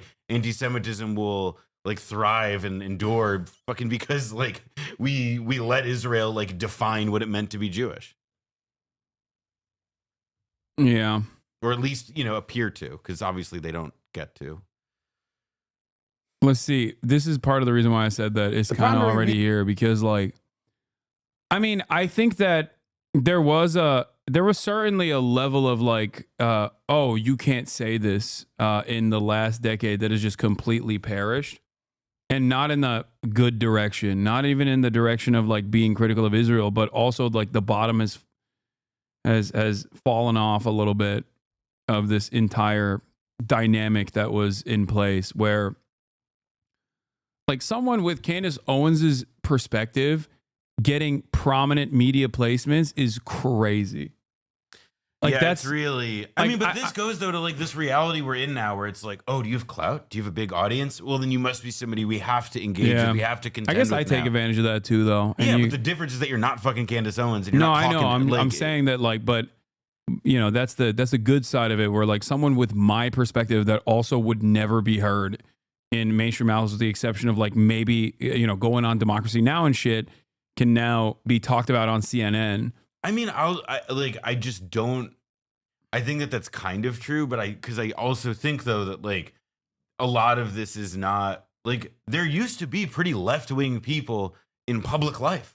That's you know, true. in ways that just are not allowed now, or that only happen if like you have a reason that people feel like they have to take you seriously, which in this instance is like, yeah, you have like a huge platform.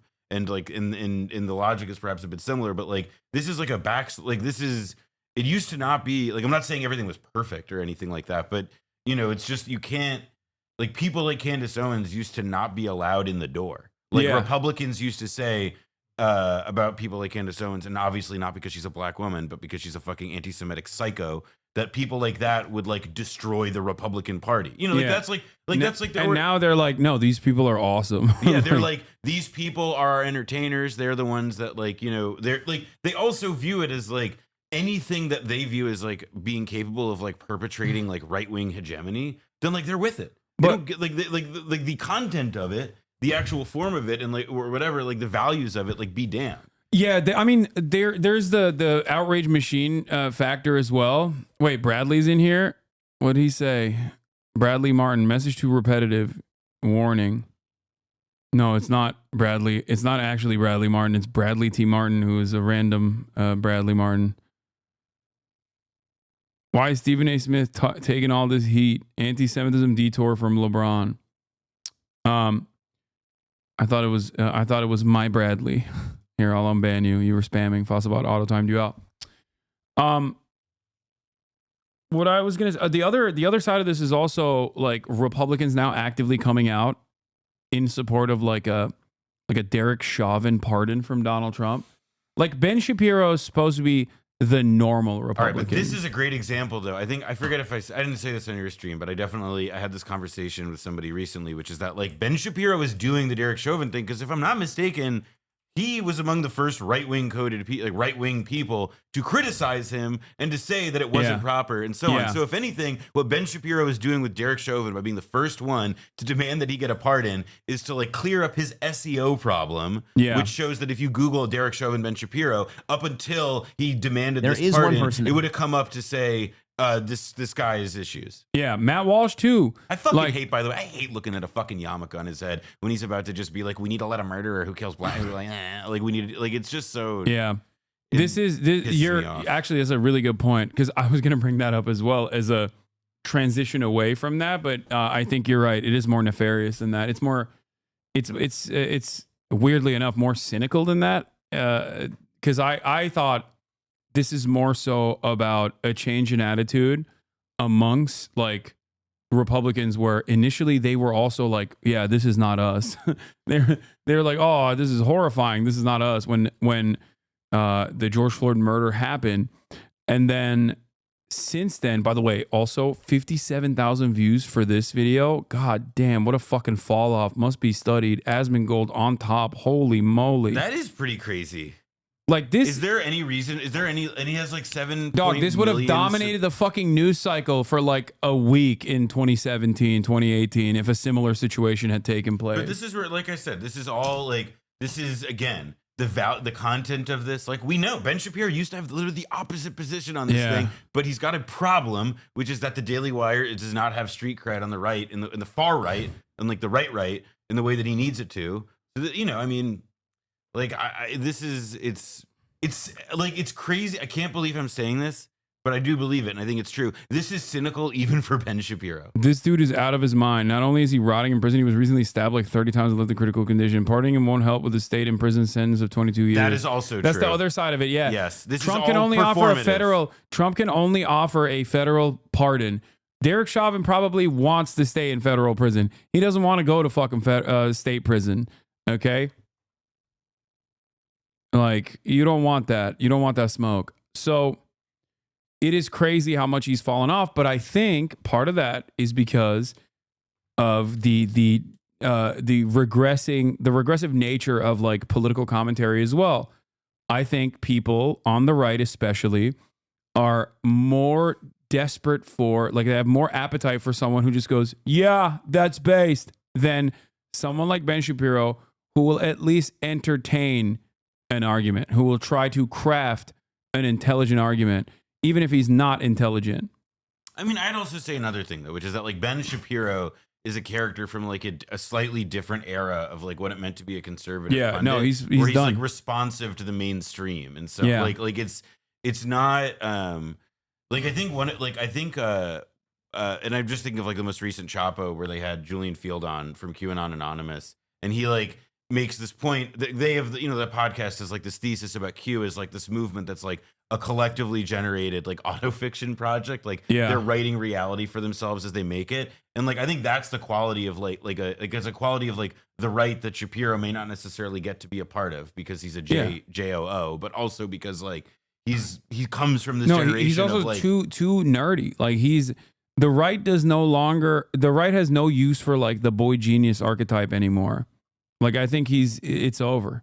I think that's why people were so responsive to Andrew Tate, who like said all the right wing shit, but then packaged it in this like, you know, I'm an alpha dog kind of mentality. Like there's no reason to make like a coherent argument on the right. You just have to say the words. And I think that's what it is. That's why Jordan Peterson does not have any emotion any longer either. Like that was the heyday, the intellectual dark web, famously written for the New York Times by Barry Weiss. Barreled Weiss. Yeah, Barreled Weiss wrote that fucking article. And look at them now. Look at every single one of those people now. The only one who is still successful from that group of individuals is Joe Rogan. Joe Rogan. I'd add one other. Who? Barry Weiss. Okay, Barry Weiss doesn't count. Like she sucks. No, and I think it's worth pointing out that like if you get to like frame and invent and come up with these labels also, then like you also get to like be a fucking like. Yeah, but she's also attached. She doesn't have real. Like Barry Weiss would not survive out in the streets of the algorithm machine. She is only relevant because she has multi-billionaires whose teeth she suckles off of. I mean, yes and no. I mean, it's also like there's a video I think about a lot, and I'm sure maybe someone in your chat could find it, but it's like Barry Weiss is like Andrew Tate, for example. We know who his audience is. It's tons of kids, et cetera, et cetera. Look, typical Asmongold fan. First goes Asmon rent-free, then goes Joe Rogan is moderate. Okay, that's awesome. Yeah. No, you're right, man. Your worldview is actually super popular and super good, especially for you. You're going to make it out the mud, okay? I promise. You are going to make it. One day, you are going to be a fucking billionaire yourself. And then those poors better recognize, okay? Markets don't matter in short term. Markets are forward looking. This is true, actually. Idiots don't understand market mechanics. He's making a really important point about markets, all right? If the markets go down, it's short term, and that is an opportunity to buy. Why? Because if the number goes down, they've already priced in that it's going to be going up in the future. This is not investment advice. This is life advice. Yeah. Yeah. Apolitical hat is back on, by the way. Demonic Behemoth. I hope you can develop a better taste for me now, you know? The one thing about Barry, like Andrew Tate's audience, it's all kids, all this, you know, it's young, it's dynamic, whatever. I saw this video of Barry Weiss. She's giving a speech. She's, you know, doing her like spiel or whatever. But then the camera angle shifts and the camera pans or whatever. And you go out into the audience. And what is the audience? Gray hair, white hair, as far as the eye can see. Yep. Like, you're right. Like, they don't have motion. They couldn't survive in these streets. But that's because, like, the audience and, like, part of how they're able to, you know, like, is just, it's gray hair. who unfortunately are like the composed audience of like the existing media channels. So like for sure. her role in this is to partly like to explain like how the people who do have like these newer, more burgeoning audiences are in fact like to essentially serve as a translator of sorts, or to be one of these like bridge media figures. Like Batya Ungar Sargon is like this too, who is like part of her like rag. Like they both like serve as this process for explaining how these other people types work to old people. Yeah, exactly. But obviously filtering it with their incredibly biased perspectives. The reason I wanted her on this show was because I was curious as to how she felt as a black conservative, particularly as it pertained to black people, because of the vitriol that I've seen aimed in her direction. Are there times where I feel that she's a bit abrasive? Absolutely. Are there times that I feel she's that way unnecessarily so? Bro, she said Hitler was trying to make Germany great. Like, that is, like, under Did more... Candace Owens say, Auslander Rouse? Yes. But I want to understand what she's saying. That's what this sounds like to me. But it's just like that in and of itself is not only indefensible, but that's supposed to be like a career killer. Yes, Christian Cutbutton. Yes, I'm going to interview Chris Kluwe. I know. Stop spamming. I'm literally texting him right now, okay? I am. The kicker who got kicked out for being anti-MAGA, who lost his job. I'm going to interview him. He's not on Twitter anymore, I'm pretty sure. But you know what his handle used to be? What? Chris Warcraft. Wait, really? Yeah. Oh, no, he's a WoW guy. Gonna come up and be like, listen, Asmongold is my favorite apolitical content creator. Even she acknowledged she just don't have time. She's a mother of 3, expecting a 4th kid, preoccupied with a lot of things that occupy ourselves in life, and she don't have patience and tolerance for nonsense and games. I think that's all she has, actually. Everybody has their feelings. We have a right to disagree. And again, when we have a lengthier discussion, I will most certainly. Candace having a pop culture moment right now. She's talking about celeb gossip a lot, and the girls on Insta and TikTok are eating it up. Yeah, I mean, look, I can't. If we just like rob this conversation of the dangerous opinions that Candace Owens has in terms of like, the misinformed perspective that she has that is historically been dangerous. Nazi shit. She does do the same thing that I do. Like, I cover a variety of different things. Okay? I cover a variety of different things, and that allows me to reach a broader audience, which is very frustrating for a lot of people who are haters of mine, because then they have to spend more of their time actively disparaging me in as many places as they possibly can. You know that like the Mossad agent who watches your stream like really gets quite pissed when like he has to hear you talk about anime. Like he has to like fast forward through all that. He's like, get back to the Hamas. I need to go home. Be a bit more probing and challenging. I'm gonna anti-Zionist pill him. My first time meeting her, my first time talking to her, I wanted to hear what she had to say. And I wanted to hear the perspective that she provided to the masses out there and how unapologetic she is in doing so. I got that, and I appreciate it. Because here's what I want everybody to understand. And I want us to understand that we'll never get far until we learn to do this. No matter what our emotional state of mind is, no matter how turned off we might be over the things that people say and the manner in which they say it. Yes, it's true. Every truth ain't meant to be heard. Yes, it's true. Sometimes it is about the way you say something instead of what you're just saying. But far more often than not, the truth is supposed to usurp everything. And when that young lady speaks, don't even think about challenging her intelligence. Don't even think about challenging her ability to articulate her point of view. You better know what the hell you're talking about when you come at her. That's what I take away, just as much as anything else. Bro, Jesus Christ, the fucking glaze, dude. Also, I just wanted to show this. Yeah, this is... Look, obviously I don't like Trump, but I deeply appreciate an American president making it clear we will go slaughter these freak terrorists stuck in the 6th century if they don't give back the Jewish civilians they kidnapped. There's no reason Democrats can't have balls, too. She loves attention. She loves attention. Yeah. This woman has an addiction for attention, and she needs to seek treatment. Get help.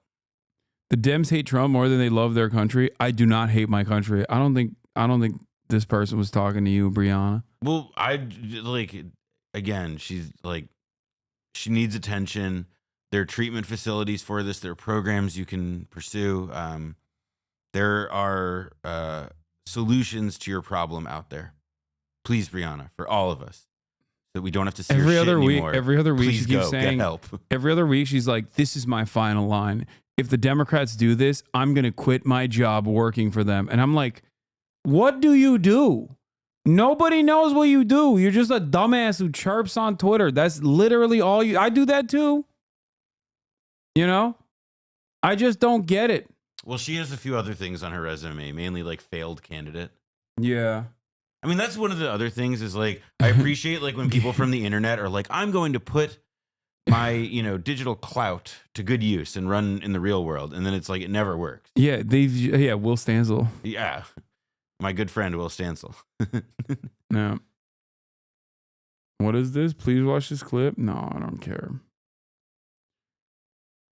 Oh yeah. This is the other drama, of course. This is how you know these people don't actually care about anti-Semitism. They'll side with a Nazi-saluting great replacement theory, pushing race science, believing trans-hating, ketamine-snorting incel if it means deplatforming anti-Zionists. Yeah. Look at that. Elon and Twitch battle incoming.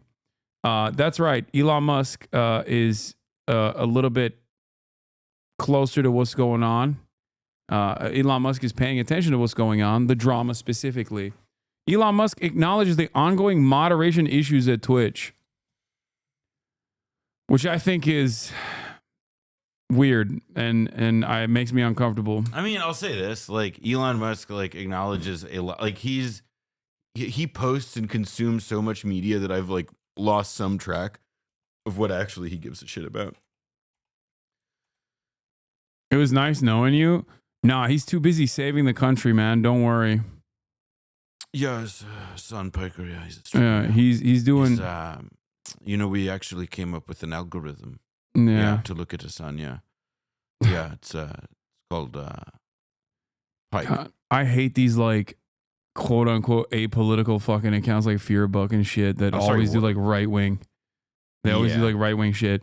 Elon Musk acknowledged the ongoing moderation issues at Twitch. Ethan Klein gets a 30-day ban on Twitch for playing the Hasan content nuke. Seems like a lot of people need to be fired at Twitch. Ethan Klein reacts live to his 30-day Twitch ban for playing the HasanAbi content nuke on loop. Oh my God. It got banned for encouraging and glorifying extreme violence. That's Hasan's content nuke that's on the platform that didn't get in trouble for. It is crazy that he's such a lazy asshole that he couldn't figure out what to take out of his stupid nuke before streaming it. I don't even know. Obviously, I don't know what the fuck the reasons were for why he got banned. I didn't even know he was like blasting the content nuke on loop on the platform. From what I understand, he already got unbanned, but I think it's kind of funny if he got, in my headcanon, if he got banned specifically because he didn't put the politics tag on his fucking obviously political video. That would be hilarious because he's part of the reason why there is a fucking politics tag to begin with. He cried so much to the fucking manager alongside and got the ADL involved that Twitch was like, all right, we have a politics tag now. Like, so you got hoisted on your own petard. Hoisted on your own petard. That is kind of interesting too, though, to like that his it's like, do you think when he steps in dog shit, he says your name? Abso-fucking-lutely. 100%. No, he stubs his toe. He hits his toe in the fucking corner of his ottoman. He's like, Hasan, anti-Semitism. Parking ticket, Hasan. Yeah, this is Hasan's fault. Hasan! This is Hasan and his anti-Semitism that delivered this parking ticket to me. Because, like, he apparently on his Instagram literally fucking said, I got him banned, then turned around and speculated that I got him unbanned. Dog, I was live for 8 fucking hours yesterday. Listen, read the documents, folks. Read the documents. At what point? Yeah, he's become like a one-man QAnon, but instead of having this like complex web of like, you know, the pedophilic elite and the deep state fighting alongside one another, he's just a one-man QAnon for me. I am responsible, okay? I'm responsible for everything. I control the media. I own Twitch. I own Reddit. I own every We're going to get, here's my bet. I will place a bet on this, and he'll probably see this, and maybe, I don't know. But point is, I would place this bet that by the end of the year, he will find a way to think out loud on the air that you had some hand in October 7th. Bro, that's the other. Okay, that's Dan Saltman. He said that. What?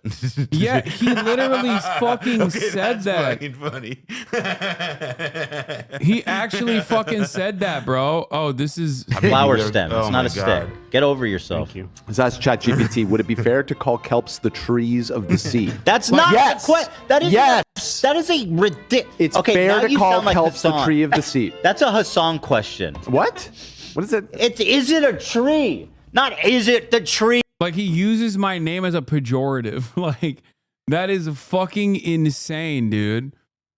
Like, that's a Hasan question is a wild, like, what a wild self-report, dude. Of the sea. Obviously, it's not the same as a land. It's not the land tree, is it obviously. A tree? Is kelp a tree? It's under the subcategory. It's the trees of the sea. I never claimed that. You're putting words in my mouth. You're putting words in my mouth. I said it's the tree of the sea. Okay, then. Is it a tree? Ask the fucking question, bro.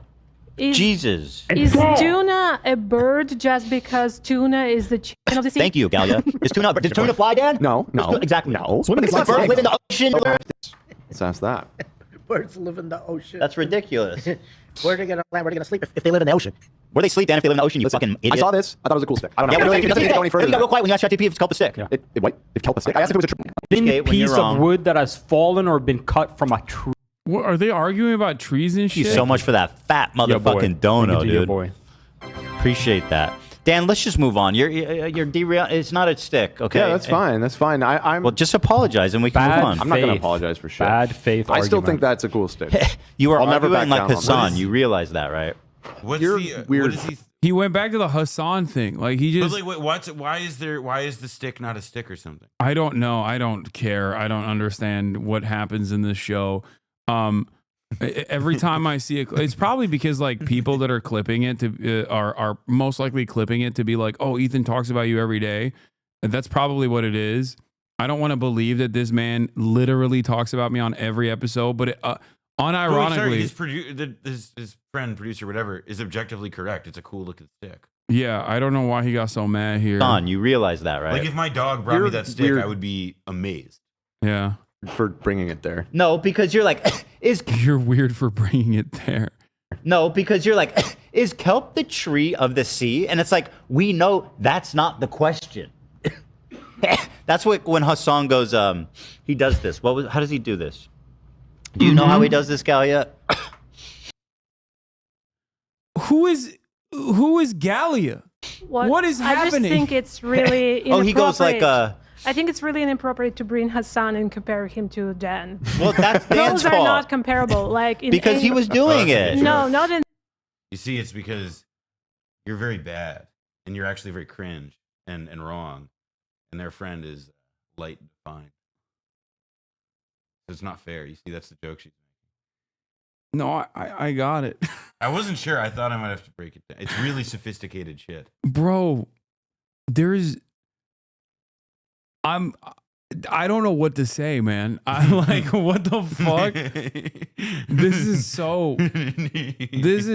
is not good. Like, I'm not saying like, oh, as the recipient of this, I'm a victim or whatever. I'm thinking like this man is hurting himself in the confusion. Shit. You just needed me to explain that joke to you. Yeah, in this universe, never like I would never compare Galia, them. listen. Even she agrees. Listen, I already have one no man. Okay, I don't need two. I'm a maybe woman.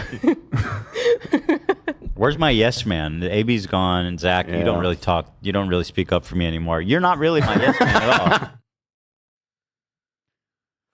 all. She's a Ukrainian employee that was specifically hired to smear you as a pro-Russia anti-Semite. What the fuck? She watches every episode of Fear Ann. Aw, I hope she also subscribes to the Patreon. Patreon.com/FearAnn. Blowback.show if she wants to support me. That too, yeah. I'm on Blowback as well. I get extra. Sounds on Blowback. Yeah, now. I get extra.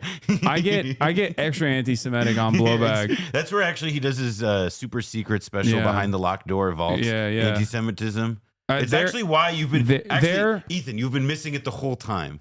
All of the anti-Semitism that you've been looking for that Hassan has supposedly done, he's been doing it on Blowback. Yeah. So Ethan, I need you right now. Pro-Russia and anti-Semitic. Please go subscribe to Blowback. Tell your listeners to subscribe it. That is where they will find the secret Hassan anti-Semitism. Yeah, like how Vladimir Putin opened up the vault to reveal to the world that opened up a vault to reveal Hassan's 3,000-year-old anti-Semitism. Well, no, I was gonna say that Jesus Christ is Black Jesus. Have you ever seen those AI videos? They all black. Yeah, I remember the tweet. Yeah, Black Jesus Vault, and also the Vault of Anti-Semitism. I got the first copy of the Protocols of Zion. I wrote it. I wrote the copy and put it in the vault. It's like that, like at the, I know you don't watch movies, but at the end of The Shining, it's like you see Jack Nicholson. I've seen The Shining. I wasn't sure. Okay. God well, so damn. you see Jack Nicholson in the photo in the hotel, and it's like he was there the whole time, and that's how it's going to be when they look at, like, you know, like fucking, like whoever killed, like, like, what?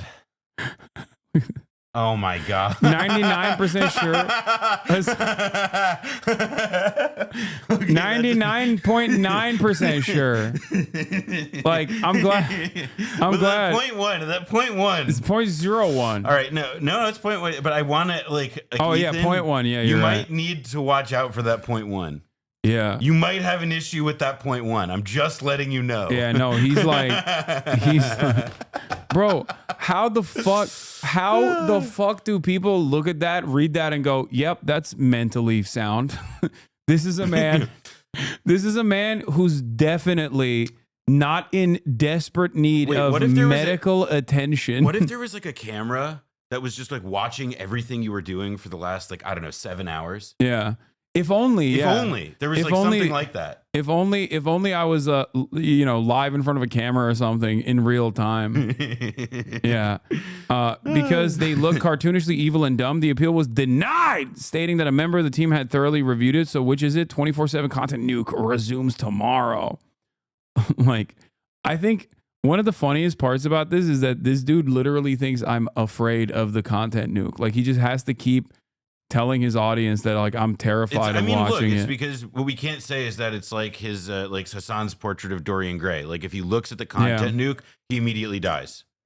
Like, that's why he can't look at it. That's why Ethan wants him to look at it. That's why he can't look at it. There's all this stuff about Israel, but that's not really it. It's about just the Dorian Gray quality. Like, meanwhile, every part of the content nuke I have seen is literally just like insane ahistorical Hasbara that makes Israelis the victim in every single story. Just a bunch of fucking just a bunch of headlines that he posted slapped onto the video without like reading the source material at all. No fucking research whatsoever. But I'm glad he didn't say 99%. You know, he didn't say 100% sorry. They probably watch you when they're live. I don't think so. Isn't restreaming not allowed? Wait, no. It's just, also, this kind of doesn't make sense because it's like, so am I good then that I got him unbanned? Like, what's happening? No, because it was drawing negative attention to you that he was banned in the first place. Oh. So then you had to correct your reputation by intervening to undo the ban. You see, this isn't just gang stalking logic. This is not paranoid. Like, no. This is sound. This is sound and normal. This is mentally sound. This man. This is a man I would like to learn about the history of Israel from. Like, he's got some really. He's certainly not failing on, like, you know, basic shit. I'm sure he has a deep understanding of the Israeli-Palestinian situation. I mean, there is going to be, if it hasn't happened already, like College Campus Group invites Ethan to come talk about Israel, the media, culture, whatever, and he just spends like an hour talking about Hasan or something. I don't think so. I don't even think that would happen. Maybe. Ethan is bothered by Hasan's PFP. Bro.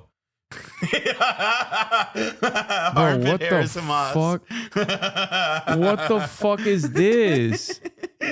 Bro, what the why is he what? No way. Can we fucking please acknowledge how cringy this photo is? Why are we letting him get away with this? Bro, okay. Who cared, bro? Why are we letting him get away with this? Wait, is this just him going stupid, sexy Hasan over and over again? What the fuck? What are you saying? God, why is he fucking hot? This man is posing in his avatar, showing his fucking armpit hair like some kind of weird. Knew it. Some kind of thirst trap. It is so cringe. Wait, am I on the soundboard? Is that my? Are they posting my laugh over and over again? They're spamming it. That's so funny. So cringe, bro. How are we just pretending like this isn't his avatar? We're all walking around, living our day, pretending that this is not Hasan's avatar. I get him laid all I'm the time. fucking dying inside. Please, dude. Holy shit, man. You can't keep getting away with it. What? Can't believe we're documenting the actual progress of a hater like this. We don't even need to study a motherfucker. Yeah. No, it's just like happening in broad daylight. He's documenting himself, like falling apart. I don't even know what to say, to be honest. Like, what do I say to that? I think you got to put those guns away, dog. That's crazy. He's like, why is he so fucking Actually, hot? wait, no. You know what you should do? Black avatar. Yeah. I'm sad. Fade to black. It's all sad. It's over now. Life is shit. Everything's fucked. He destroyed me. All right, come clean. This is fake beef, right? Yeah, dude. I secretly told Ethan to fucking belittle himself virtually every single day. Like, I told him to debase himself, okay, over and over again, and hemorrhage his older, more progressive fan base. And I guess, what is this? Okay, this isn't Hasan or Vosh or whatever. So when I say Nazi, okay, I don't use that word lightly. Wait, what? Wait, Dan can't stream. Oh, this is Dan Saltman. Wait, what is this? Good morning, A. Jassy, Jeff Bezos, and especially DJ Dan Clancy. This man is 60 years old. Why is he posting Sam Hyde while he's simultaneously trying to get fucking the attention of like Jeff Bezos and Andy Jassy to talk about how anti-Semitic Twitch is? Like, does this 60-year-old man not understand that this looks like loser shit with the 200 likes that he got? God damn, that's so fucking lame. What is he doing? What the fuck? Farm those 200 likes, man. The armpit clip cut out the part where Galia also talks shit about the avatar and slut shames you. Yeah, I don't care. All right, good for her. Wait, yeah, Galia was slut shaming Hasan? Yeah. Oh no. Oh no. They went on your PFP for so long. Like, I think this was initially what someone sent me. There's more? What the fuck? Wait, Ethan Klein, his personal stalker employee Galia, said unforgivable. Go on an absurd tangent about Hasan's PFB. Galia is such a parasocial stalker that she watches all the Fear and episode and is trying to read into Austin's show and Hasan's friendship. Wait, what? /gay bait. That's kind of that, right?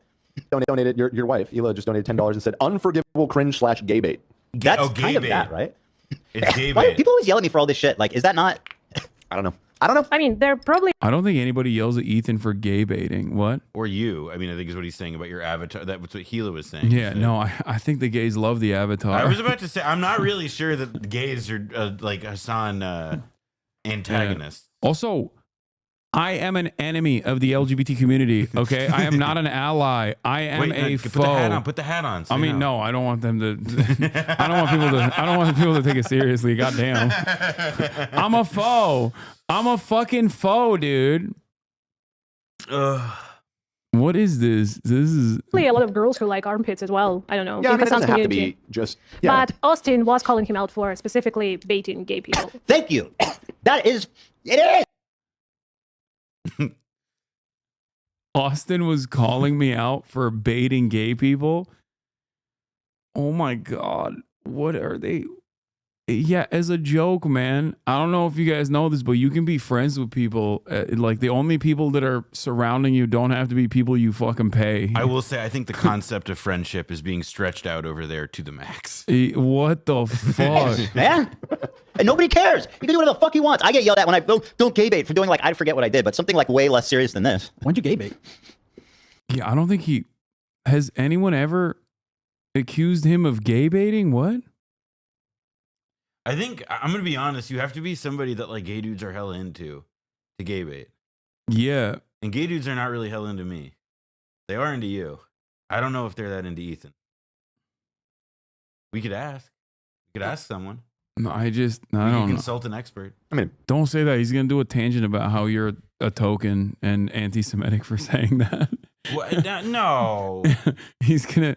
I think there is a little bit of the pathology. I'm not gonna read too much into it, but I think like my appearance certainly seems to factor into his commentary quite a bit in a very unhealthy fashion. So if you were to say he's not hot enough for the gays to consider to be gay baiting, he's gonna take that as a serious slight. I said I didn't say that he wasn't. I said that I didn't know if he would be, and I stand by. Former senior editor of the Jewish Currents. Not the Muslim Currents. I'm being kind and open-minded, and allowing for the possibility that like gay guys like go crazy for him. But like actually, he's like the Pride Month prize. You know? That's that, like good. Actually, if you go to all of the Pride Month events, no, seriously, you see those photos that like they post on Instagram. It's like, oh, here are my dates for all the different Pride things. If you go to all of them, if you collect all those Pokemon, you get to meet Ethan. I'm starting to think that the selection mechanism for online political influencers shouldn't be related to whether you can make a viral joke video called Vape Nation. Yeah, this was when he was trying to dox the fucking. He was trying to dox random former fans who now like don't like him. Yes, Redditors with pronouns in your signature. We are coming for you. You scumbags are going to die. Prepare to taste the boot. Blah blah blah. Oh yeah. That's what I'm doing. Like, dude's a multi-millionaire, dude. Like, live your life. What the fuck? Just. You know, not to be like Tyler the Creator, but like get off the internet. You know, the fuck.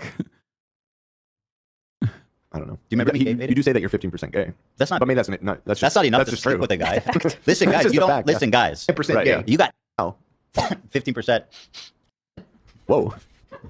I am feeling that way with this whole screen state of the world. Exactly. I'm Jaden Smith. Let's not show our armpits. Let's talk about political issues. That's what we're talking about. The political and economic state of the world. There you go. That's how I feel. He's the one that created this environment. We talk about what's going on. That's why his should just be like, I'm a serious guy doing serious political commentary. Why you got to lead with armpit hair? Like that's where this goes. Dog, I can see that's how serious he takes this. And like claiming that you're doing journalism and you're like helping everyone for excuse me while I recline and we have this like Boba Fett helmet right there.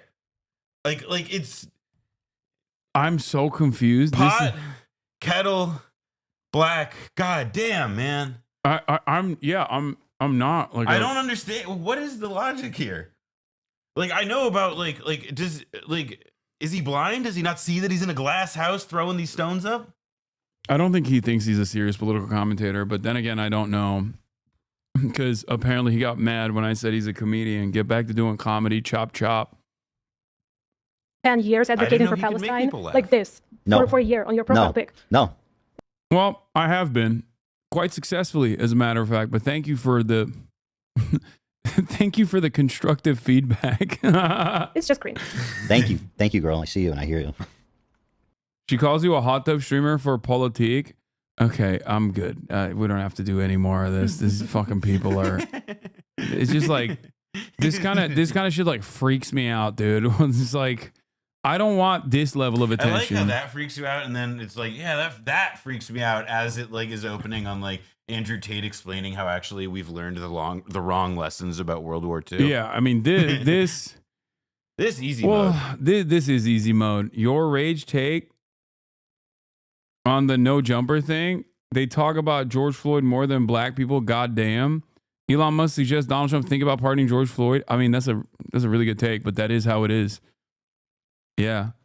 I mean, I don't even think black people talk about George Floyd all that much at all, to be honest. It's just like, this is the same principle behind like trans issues too. Republicans talk about trans issues more than trans people do. They know the latest and greatest in trans tech. Guy also previously said you should watch Willie Mac videos to learn about Ukraine. I think she genuinely his connection. Willie Mac videos. Okay. I'm not going to watch episode 4 of Drewski tonight. I'm going to do it tomorrow. Okay? I am going to do it tomorrow.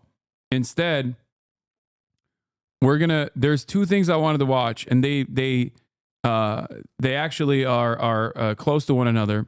This is the one guy, Ian Carroll show, who, from what I understand, like blew up on TikTok and is just like a fucking rabid anti-Semite. And now he's on Joe Rogan, which is awfully suspicious. Wait, what? How the fuck did he get to be on?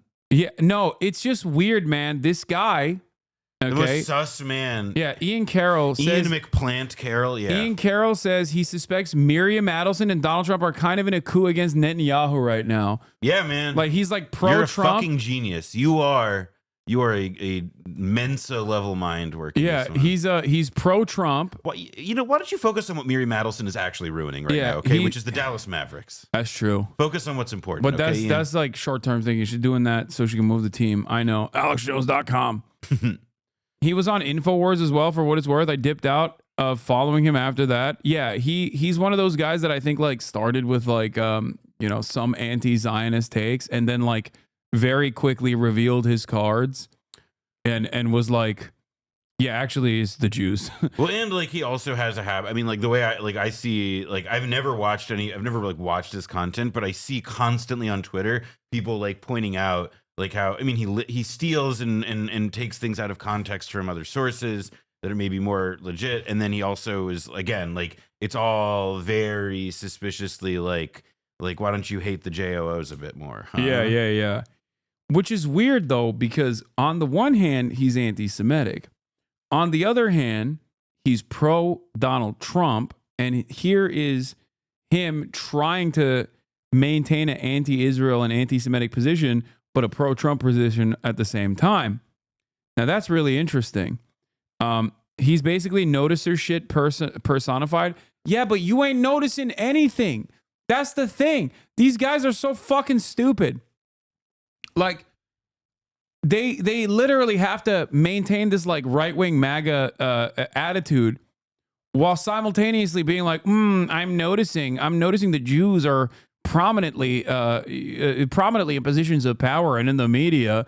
And then they simultaneously will just be like, but Trump is going to bring peace to Gaza. Like, what the fuck? That's like, to me, the biggest tell, where it's like, yeah, so like, I hate the Jews. I think the Jews have got a lot to answer for, and we're going to look into it. But you know who's going to be doing it? Donald Trump. The guy who's like half his fucking family at this point is like Orthodox Jewish. He's going to be fucking cracking the whip on those yids. That's right. Yeah, for fucking sure. Yeah, Donald Trump. He's I promise he's gonna dismantle the Zionist entity piece by piece. Okay, brother. Yeah, watch out. Guy who got $100 million from Miriam Adelson and another 100 from Sheldon before he fucking croaked.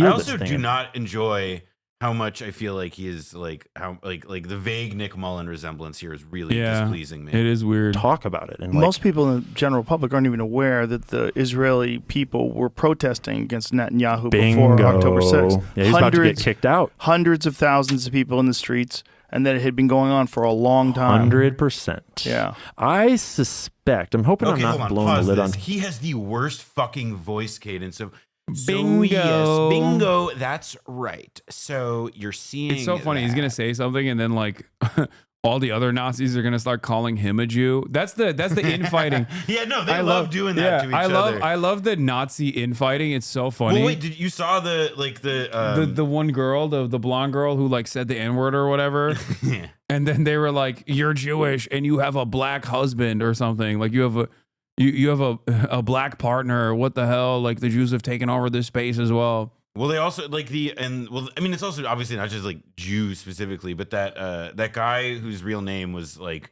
revealed the guy with the David Koresh Abbey on Twitter. Oh yeah, the Canadian, the Yeah, Canuck. the Canadian guy. I don't want to say his handle because I don't want to give him the attention, but like, yeah. he's a known presence. It's like his avatar is David Koresh with a MAGA JD hat. Vance follows him. Yeah, and he is a Nazi. Has tweeted in a like KKK style. Turns guy. out his dad's doing woke DEI in Canada. Turns out his dad in December of like 4 months ago took a photo on like posted it to Facebook of like, because his dad's the dean of a Christian university in British Columbia, and they had a meeting with the Indian consulate, representatives of the Indian government, about obviously some fucking banal and anodyne thing of like Indian exchange students or whatever.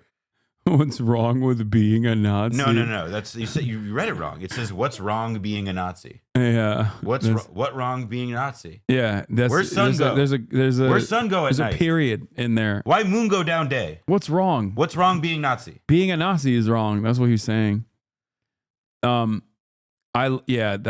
great. Thanks, man. No, we're apolitical centrists Yeah, here. we're gonna find out, by the way, that this guy is like the son of 2 rabbis or something. Trump's idea here. I kind of suspect that Trump is kind of in on a coup against Netanyahu right now. This is just No, the Democrats tried to do that with fucking Benny Gantz, and it failed spectacularly. Also, like anybody who delivers a very like earth-shattering like take like that in the voice of fucking like of the voice of a Reddit commenter, like you can disregard. Like, so I think what's happening. Hinostorm, fucking fascist pigs. The same strategy they use in the Middle East, they're using it again here. Look at the Al Jazeera stream. What the fuck is this huge ass car hurling at them? Egypt. What's wrong with being a Nazi?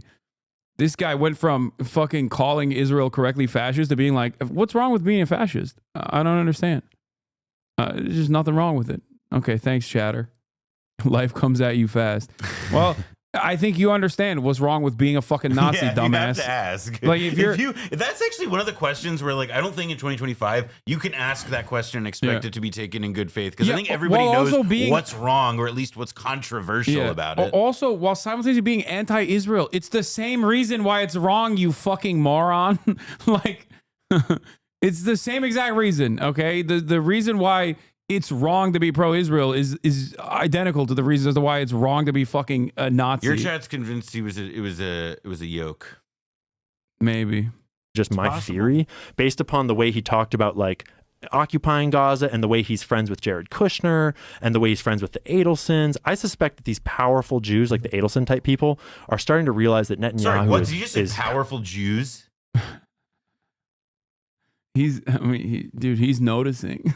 These guys are so fucking lame, dude. I hate these fucking people, man. Oh my god. Yeah, these powerful Jews. Yeah, fuck off, man. Dude, listen, if you really want to piss off, if you really want to piss off pro-Israel groups, just don't even be anti-Semitic. Just be anti-Zionist. Trust me, like that'll piss them off way more than fucking being anti-Semitic. They're using you as a fucking pawn, which I think this person is aware of, by the way. Now, I want to pause, by the way. I want to note that I actually think we should note that Hasan is only criticizing somebody right now for being anti-Semitic, because maybe Hasan is actually just himself anti-Semitic. I'm just saying. I'm so much better at anti-Semitism. And I just think that's what it is. I'm so much better at anti-Semitism than this guy, man. That's why.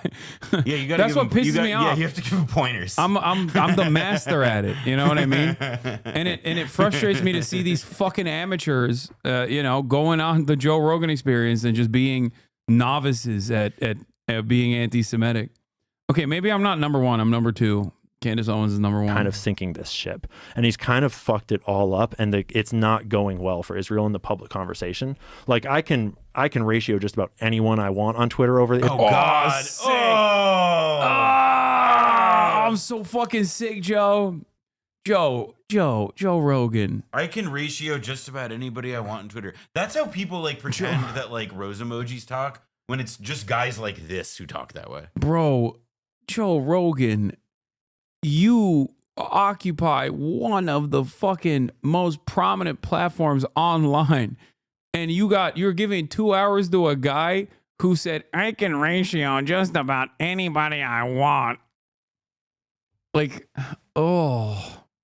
Israel thing because the public soy right is correct. Okay, straight up, public sentiment is just shifting, and it's not healthy for anyone, for Jewish people or anyone else. And I'd suspect that the this guy who just said powerful Jews definitely cares about the safety of Jewish people. Powerful Jewish people are starting to see that and are starting to scheme on how do we fucking get Netanyahu out of there and put someone in that can actually be and move us towards some sort of peace. Because without a genuine desire for yeah, that's what Trump is saying. I can read between the lines when he says when he brought out that AI video about like the bearded belly dancers in Gaza and how he's going to turn it all into this ugly golden monstrosity. That's what I got. My takeaway was he wants peace. He certainly when he allows Israel to permanently annex the West Bank in its entirety, he's going to be doing it in a peaceful way. Okay, that's what he's going to do. Netanyahu is on fucking camera saying that they have propped up Hamas in the Gaza Strip because they don't want a real government in the Gaza Strip, because it's far better for them to run this occupation and to eventually take the land if Hamas is, that's not an exact quote. Everyone should look that up for themselves. But not just propped up, but funded. Do your own research. Exactly. Yeah. And intentionally kept there. Just when you hear that, you're like, well, what's the logic for funding Hamas? What logic? Well, it's the exact same logic. These guys are so fucking stupid, man. I'm willing to bet he's not going to give you the right answer. Is us funding the Taliban. Yeah. It's the exact same logic. Did you see that? What?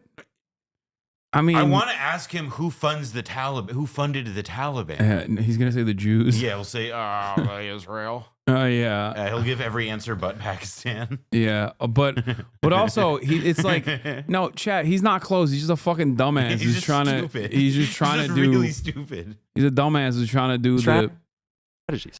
Heal this thing and. He's trying to do like anti-Semitism, but like this guy is like a deep cover anti-Semite. Want to hear his take on aliens? A lot of reasons why NASA would cover up and produce fake footage from something like the ISS, and every single one of them rhymes with aliens. Because oh my god, he's one of those morons too. Dude, I love this man. Dude, I swear to God. First of all, maybe you disagree with me on this, no, but I 100% think Alex Jones is controlled opposition. Yeah, like, no. That's what I think about this guy. I think this guy. Was what I said about he's an agent. He was on fucking InfoWars.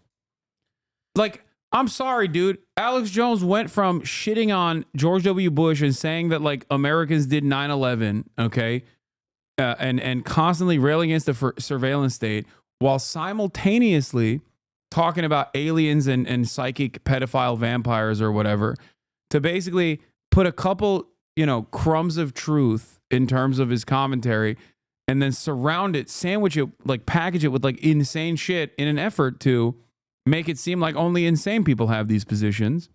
And this guy's doing a very similar thing as well. He's like, oh, I'm anti-Zionist, but also deeply anti-Semitic.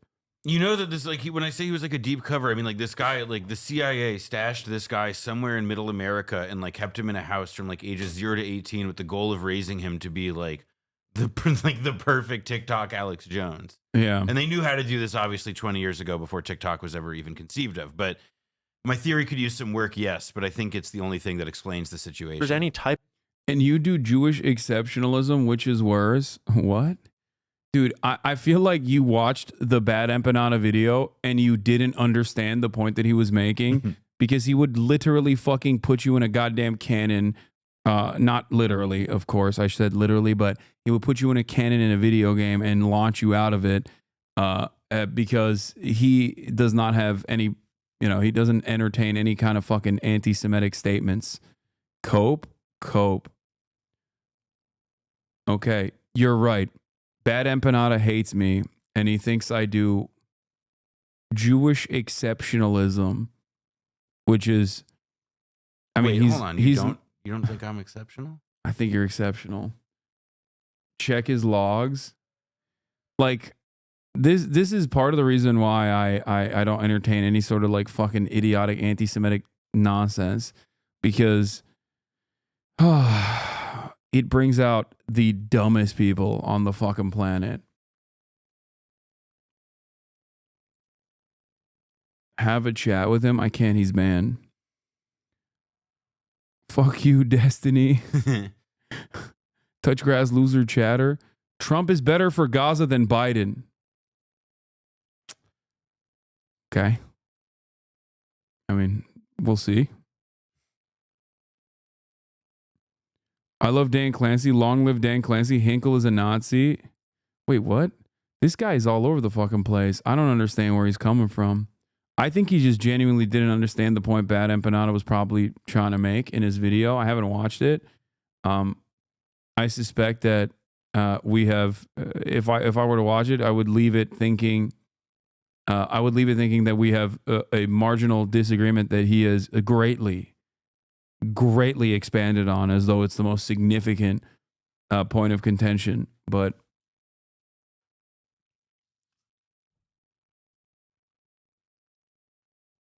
this guy is a DGG and LARPing.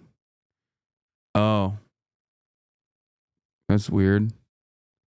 Type of aliens going on up here, it's very possible that they are up there in that fucking space station, or they're what? Or like he says, you lift up Israeli voices more than Palestinian ones. Basically, yeah, that's entirely incorrect. Ian is an ally of Gaza and Palestine. Why are you hating and disparaging him, brother? Somebody who's warning against powerful Jews is not an ally. Sorry. Also, I'm just gonna come out and say that person's not going to help your cause here, pal. He's an ally for Gaza and Palestine. He just said Trump is going to actually fucking fix Gaza. He's going to do peace through strength. You're a real fucking moron if you think that that guy is not someone you should worry about. Yeah, somebody who thinks the Adelson family is doing a coup against Netanyahu is not like a... Here's the thing, okay? Anti-Semites only care about Jews, okay? They don't care about Palestinians. So if someone is talking about Israel, but they're anti-Semitic, okay? They're only talking about Israel because it gives them a permission to shit on Jews.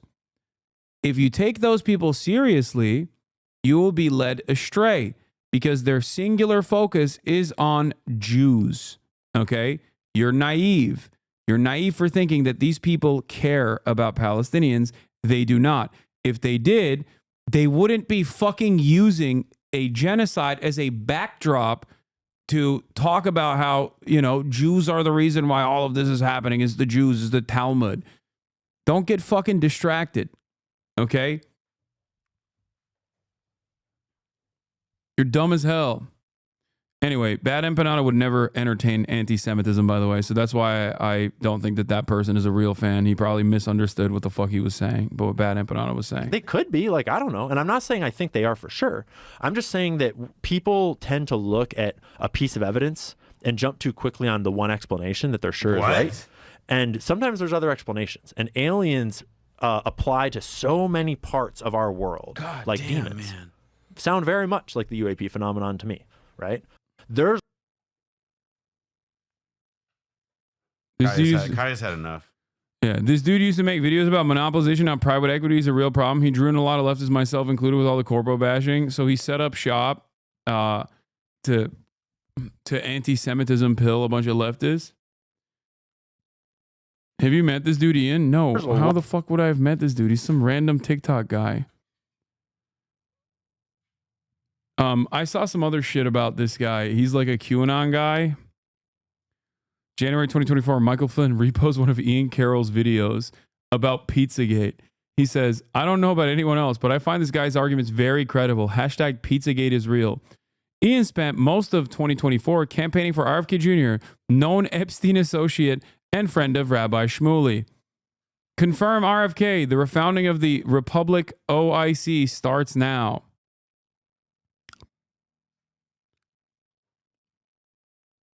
Interesting. Ian has been a huge supporter of billionaire Nicole Shanahan.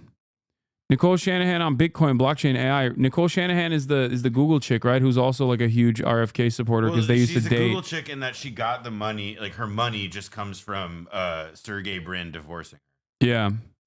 Nicole Shanahan went to Stanford, known recruiting center for the CIA, where she met her husband, billionaire. Okay. This thread falls. Awesome. This thread falls out, dude. Why are conspiracy guys like this? This is why I love TrueAnon, because like, Brace only memes on this shit. He doesn't like entertain this level of insanity. I mean, no, Nicole Shanahan is like one of those people who's like I feel like I know that this didn't happen, but in my head, the narrative of her life is that like her parents put her in a microwave for like 2 seconds when she was a baby, and that's just kind of what we're left with now. Because that's like the speed at which her brain works, man. Like she sounds insane. She's never said anything to me that hasn't sounded like somebody trying to sell me a crystal. It's awful. This is great, by the way. When the alt-woke super truthers ask me, how could you vote for a Zionist puppet Trump? This is how. An internet bill of rights. A federal ban on all censorship and thought policing with consequences. I can think of nothing more vital, especially to journalists today. Yeah. Are those journalists here in the room with us? Donald Trump, famous friend to journalists. Donald Trump famously has so much space for criticism of Israel, so much so that they're like creating a fucking anti-Semitism task force to basically lock you in Guantanamo Bay if you've ever hurt the feelings of the apartheid state. Also, what the fuck is alt-woke? I don't know. What is alt-woke? Just say woke, man. Just say woke. You just mean woke. Yeah, it's just we're woke. We're the wokes. Ian runs a podcast with two friends, Kyle Kemper, Justin Trudeau's half-brother, Dustin Stockton, known MAGA grifter. What? Whoa, we got the flow charts now. We got the flow chart. We're on the flow charts. Yeah. Ian has publicly supported various other pro-Zionist, pro-Israel, AIPAC funded members of Trump's cabinet. RFK Jr. at HHS, Kash Patel at FBI, Tom Homan as border czar, declassification of assassination and Epstein files pending. I do like his erratic spelling. Tom Homan. It actually reminds me of like Tim and Eric. Like it sounds like Tim Heidecker. Tom Homan. That's how he says his name, though. To be fair, Tom Haman. He says it Tom Haman. Well, because he's always like Tom Haman. That's what it sounds like when he says his own name. You know, because he's fucking melting in real time. It's like an automatopoeia. His last name. My name is Tom Haman. I like, by the way, the list that he went with, and the only thing that he puts as pending is that. No, this administration that is like just as pro-Israel, if not more pro-Israel than the previous one, is certainly going to declassify a collaborative CIA Mossad blackmail operation, and all of the juicy blackmail that Jeffrey Epstein worked long and hard for. That's definitely going to happen for sure. I do, by the way, think that like I'm not saying that there's I don't think that there's a 0% chance. Like I think there is a chance Trump releases meaningful like JFK assassination docs, because like for what it's worth, like the Clinton administration did as well with the ARRB. So like there's and they've like reconfigured the National Archives website. My friend Jefferson Morley has documented this, but like the thing that's like super interesting about it, at least, is that it's like, yeah, it would be revelatory. It would be cool for the government to reveal that stuff. It's also about a 60-year-old murder. What skin is there off Trump's back for talking about it? Like, are we afraid that people are going to lose faith in America? Is that the problem that we like? There's a quality of this I've been thinking about with that anyway. Wait, new FBI Director Kash Patel. America needs to wake up and prioritize Israel. Shut off the machinery that feeds money into Iran. We will no longer have 100 hostages still in captivity, Israeli and American and otherwise. What the fuck are you going to do about it, Mr. FBI, Iran's man? Hezbollah mercenary forces. He's going to go do mixed martial arts. He's going to go live in Las Vegas and not do his job. No, he's going to make FBI agents learn Krav Maga. Yeah, he's going to get UFC fighters in. Listen, we were going to get you, we before you had combat and training instructors, now you're going to have those guys, except they're going to be like really they're going to be the least trustworthy people in the world, and they're also not going to teach you how to fight. That's it's amazing. Teach him Krav Maga, dude. That's a really effective way to do hand-to-hand combat. We need America to wake up and prioritize Israel and bring home Israelis and make sure we stand by our number one. You're in power. Yeah. Ian has led people to believe that Attorney General Pam Bondi is ever going to release the Epstein list. Pam Bondi has ties to Scientology. All right, but blah, that's blah, like blah. not what. That's like the 15th worst thing about Pam Bondi. Ian has supported Tulsi Gabbard. Tulsi was a member of the WEF Young Global Leaders. Like this thread is also like is I think Tulsi Gabbard being from like that wacko cult and her stupid fucking family in Hawaii has more relevance. He also never covers Peter Thiel. Technocracy, transhumanism covers the obvious ties of corruption in the Trump administration. He claims to have covered Peter Thiel multiple times, which is a lie. He spoke about Thiel one time, buried in an hours-long Old State Saloon presentation on Carbine 9/11, whose co-conspirators Jeffrey Epstein and Ehud Barak appear in his Elon ratio, but Thiel's name mysteriously is absent. Confess that some of this sounds like Chinese to me. Yeah, I don't know what the fuck is. This has like serious like Spider-Man pointing qualities, I will say. Although, you know, there's I mean, it's like sometimes you need an insane person to uncover other. That's why we're friends with Grace. Like we talked about this. Yes, exactly. Other obviously insane people, but I did, like I said, I saw some shit. You gotta go back. Go back now. She's never going back. He's going to do a joint FBI IDF raid on college campuses, which a 19-year-old IDF 3-star general is hospitalized from a freight-induced heart attack after seeing a teenager wearing a keffiyeh. Posthumously, he becomes a rear admiral general.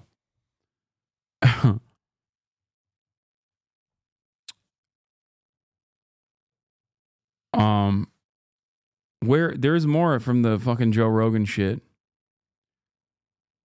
Brace isn't insane. He's a small business Maoist. That's true.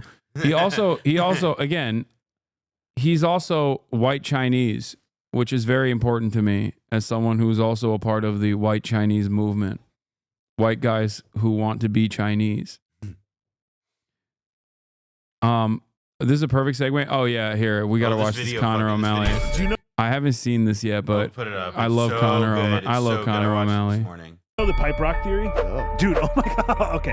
So apparently what it is there's all these different rocks all around the world that are actually hollow. Entire mountains are not real. Inside of them, there's ancient Vedic technology. And what it's doing is it's stealing energy out of people and it's taking it somewhere. Nobody knows where. No. And I saw this in real life. For real? Yeah. What the fuck is this shit? Inside of the rocks, there's pipes making all these sounds? I'm feeling like so tired by this rock. And dude, what is the opposite of a rock? Pipes, and it's like, why are they putting them together? This is unnatural. Who is taking the energy? What is this? Went online, I did some research. I said, who is doing this? And I found this pipe rock expert, this person that works in the government. They won't tell me their name. They won't say anything, but they're like, I want to meet up with you. Meet me at a Target. I'm down here at the Target. I'm documenting, finding them in real life. He's going to come and teach me everything that I need to. Hey man, what's up? What are you doing here? Target shopping pig tries to meet up with an underage girl. Yes! Oh, this is so good. Pedo is that. What? What are you doing here? Just. Hey. We just want to have a conversation. Trying to meet somebody here? We just want to have a conversation. I don't want to have to go to the cops. I just want about you meeting up with the underage person. I was not doing that. I was not. What are you here to do then? What were you here to do? Shopping for Prime. Do you want us to go to the we can. I'll do that. I was talking to you, but it's because I was looking for a pipe rock expert, because there are these pipe rocks all around the city that have technology inside of it that are taking energy from people, and I was talking, and if you look at the chat log, Wait, what? Wait, hold on. I'm 60. So you know why the pipe was making me tired? I'm 16 years old. The pipe was so loud I could hear it over my JBL speaker. I think I have a crush on you. I was making a video. Check the date. Christmas Eve. Yeah. I was making a video about trying to get 50K steps in one day and raise awareness for an crow's feet disease because my aunt died from it on the day I was making the video. I walked past my ex-girlfriend's house and saw the rock. That sounds scary. How old are you? I guess, of course I was talking. Mentally, we're ageless. Maybe the pipes are from hell. Do you think God is cool with smoking? I'm not sure. Can you send me a selfie? 16 years, but I did not say that. I didn't say that. Can we have a discussion? Can we have a discussion? That's all we want to do. Yeah. So you guys had your fun. You had your fun. Have the cops you come trying to here have right your now. fun. You had your fun. We're gonna go to your job. We're gonna tell you. This is actually really Get in the fucking car. I'll get in the car. I'll get in the car. This is so funny. Hey, let me go. Let me go. Chug it. Chug it. Chug it. Chug it. Little hot sauce. Yeah. I'm gonna kill this fucking guy. I'm gonna fucking crush your head. Die! You fucking piece of shit, fucking kid! He was right, huh? What are the chips and pipes doing in the fucking rock? Dude, what did I tell you, man? I told you, I was not lying. This shit is real. They're putting all these rocks around the playgrounds so that they can take the children's energy and then broadcast it to a different, it's like streaming. It's Netflix for pedophilia. This is a workaround where they're not technically legally touching any children. So they're not breaking any laws here. We have to trace where it's going. Yep, North Hollywood. What? They're in North Hollywood, they're in a house. We have to Listen to me! Listen to me! We need to stop this shit.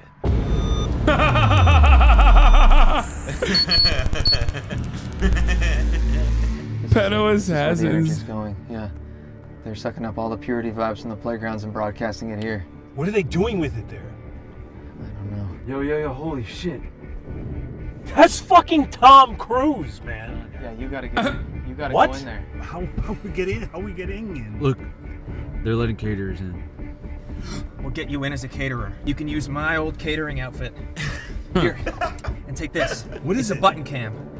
All right. We're gonna see everything that you're seeing. Hey, here for the catering? Yeah. What's the password? Buttfucker. Okay, wave him down. Basically, it's past apps and drinks. Okay, you know what you're doing. Keep this on. If it comes off, you will be tased. I know you're talking about there.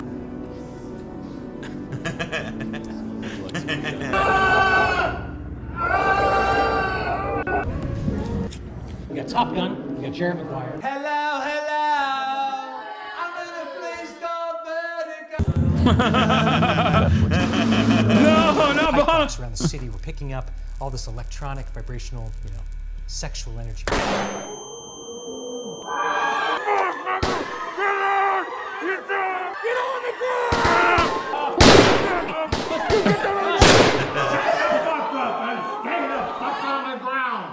This is the North Pole Defense Team. I'm Santa Claus.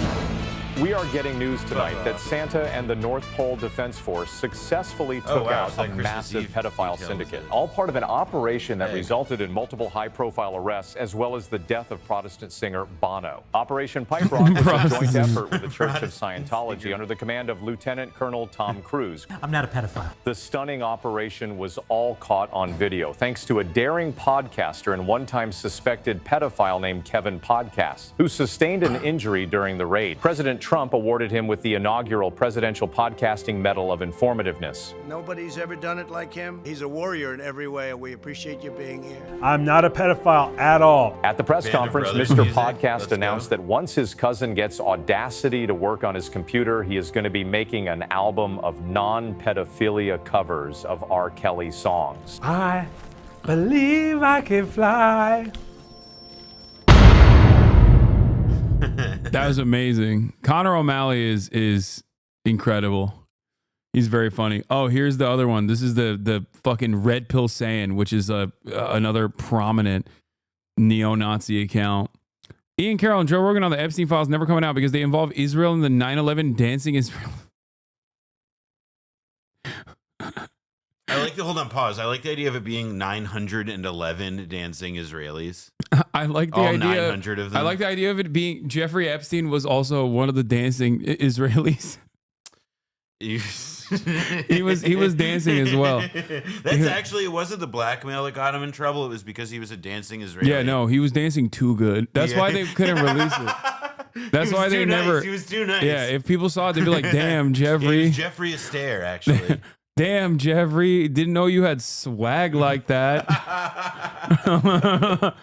Oh, Jesus Christ. Actually, well, no, because think about it, dude. When did Jeffrey Epstein get popped? Like 2020? And that was like because that's right when TikTok was popping off. Yeah. Know? And so like the idea was that he could have been like the most influential dancer on all of TikTok, which was like the dancing app. And then he would have. I don't know. I don't know how to follow this logic.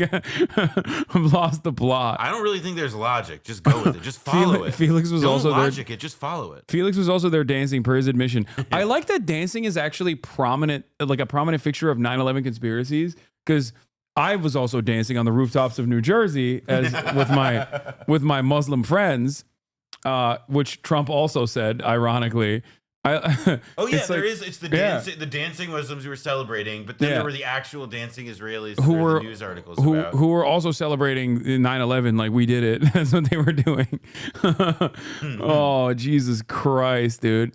What's up with the dance? Why are the Jews and Muslims in this joint collaborative project of doing 9/11? I think people underrate just how why were they dancing? Dancing brings people together. It's it's movement and rhythm and time. It's I understand why dancing was part of 9/11. I get it. I get it. All right, let's see what he says. All the information that's getting disclosed, supposedly this administration, what do you have the least faith that we're going to come to Epstein, a conclusion? for sure. Epstein. And I think it's because of Israel. I Really? think that when you really dig into Epstein, his entire network was Israel. It was clearly like Ehud Barak was the ex-prime minister and the ex-head of Israeli intelligence. Like the shit that I hate about this is like he's not. I can't believe I'm saying this. He's the worst person to be saying this, but like he's not completely incorrect, but he is incorrect when he says like, oh, it's just his entire network is Israel. Well, yeah, and it's, Google, Siri, could you look up for me Bill Burns visiting Jeffrey Epstein? Thank you. Exactly. Could we look at all the other people that he was in? Obviously, it's pretty clear that he has. He lived in America, dog. What the fuck do you mean? Like, what are you talking about? I mean, it seems like there's it's credible and worth examining, and you can go so far as to suggest he was part of an Israeli intelligence operation, but he was clearly also a bit more than that, which is part of where the confusion is. It's not so obvious. Yeah, I just don't understand. Can you tell me what you think of Ian? Why you disagree, please? I disagree with him because this is a not so subtle and not very clever way to just constantly make things about Jews and the Talmudic thought, whatever the fuck these losers always complain about, which is ironically enough, it's the handshake of fascism on the Israeli side and handshaking of the fascism on the anti-Semitic, anti-Israel side, and they play a role together. It's just the idea that Judaism plays a formative role in Israel, or that in Israeli society and what Israel is doing is ridiculous. It's not correct at all. Leslie Wexner was one of the most powerful pro-Israeli philanthropists. The whole organization was Israel. So and I'm not saying it was all of Israel. It was all an intelligence gathering, and it was targeting Americans. It was targeting American officials and the American president. Right. And the CIA does have interest in those targets too. Elements in the CIA does. Certainly they had help from the CIA, and certainly they had help from these other organized crime and intelligence operations. But you don't so for example, Dan Bongino, you can literally see his fucking eyes rolling into the back of his head to try and remember the chapters of the Whitney Webb book that he read clearly on the toilet 6 months ago. It's just so vague and unuseful. The only proper noun aside from Israel that he's able to consistently slide in here, as near as I can tell, is when he has this very ostentatious Jewish that'll come out at some point. Because if he hasn't said it yet in the video, I'm sure it's coming. What is he, deputy director of the FBI? He recently had this clip that went all around where he said on camera that he had a source that he trusted deeply. And he's an informed guy. He was at a Fox News interview, and the source told him that Epstein was working for an intelligence agency in the Middle East. And I don't know which one, but someone in the Middle East. And to be fair, we all already knew this. We already know who he worked for. At least I think so. But I'm looking at, okay, Dan, so if this giant group of Jewish... Does this guy actually think that Mossad agents don't also collaborate with the CIA and can't work for the CIA as well? I don't understand. Does he think that this is there are definitely agents that will exclusively work for Israel and obviously release sensitive information to Israel, and we kind of overlook that a little bit because of our allegiance and need for Israel to exist in the ways that it does. Having said that, however, this is a collaborative effort. Am I wrong? I don't know. I think it is collaborative, but I think it's moreover that it's all right, you think you've identified an Israeli asset. Are you only able to talk about the work he did in the context of the Jewish network that he pals around with and how the Jewish people are influenced? Like, it just is like no shit. Like, Epstein has ties to Israel and that he worked with them, and he has, particularly the relationship with Barack is highly suspect above everyone else. Yeah. But at the same time, like, Barack is not, like, he's been mostly out of power for the last 20 fucking years. Like, there's also just like a degree to which it's like when we do see the moments in which like Epstein supposedly has like these very meaningful connections to government and power. Who are the people getting him out of trouble? It was the American government that got him out of trouble when Epstein was accused of being a pedophile in the United States. Yeah, it was the American government that sent its fucking CIA director to go visit him. It was Trump's labor secretary, Alexander Acosta, who was the fucking Florida prosecutor who gave him the sweetheart deal. Okay? That's the guy who kept him out of fucking prison after he got popped the first time. Like, what are you talking? How can you be pro-Trump simultaneously while also it's being like, nah, it was the Jews. Yeah, it wasn't Barack Obama. It was Ehud Barak, chatters. When we say Barack, we're talking about Ehud Barak. Well, and also I would add that, like, the other piece of this is that, you know, like, the thing Epstein was accused of or whatever, that like the broad scope of like sex trafficking and political and sexual blackmail.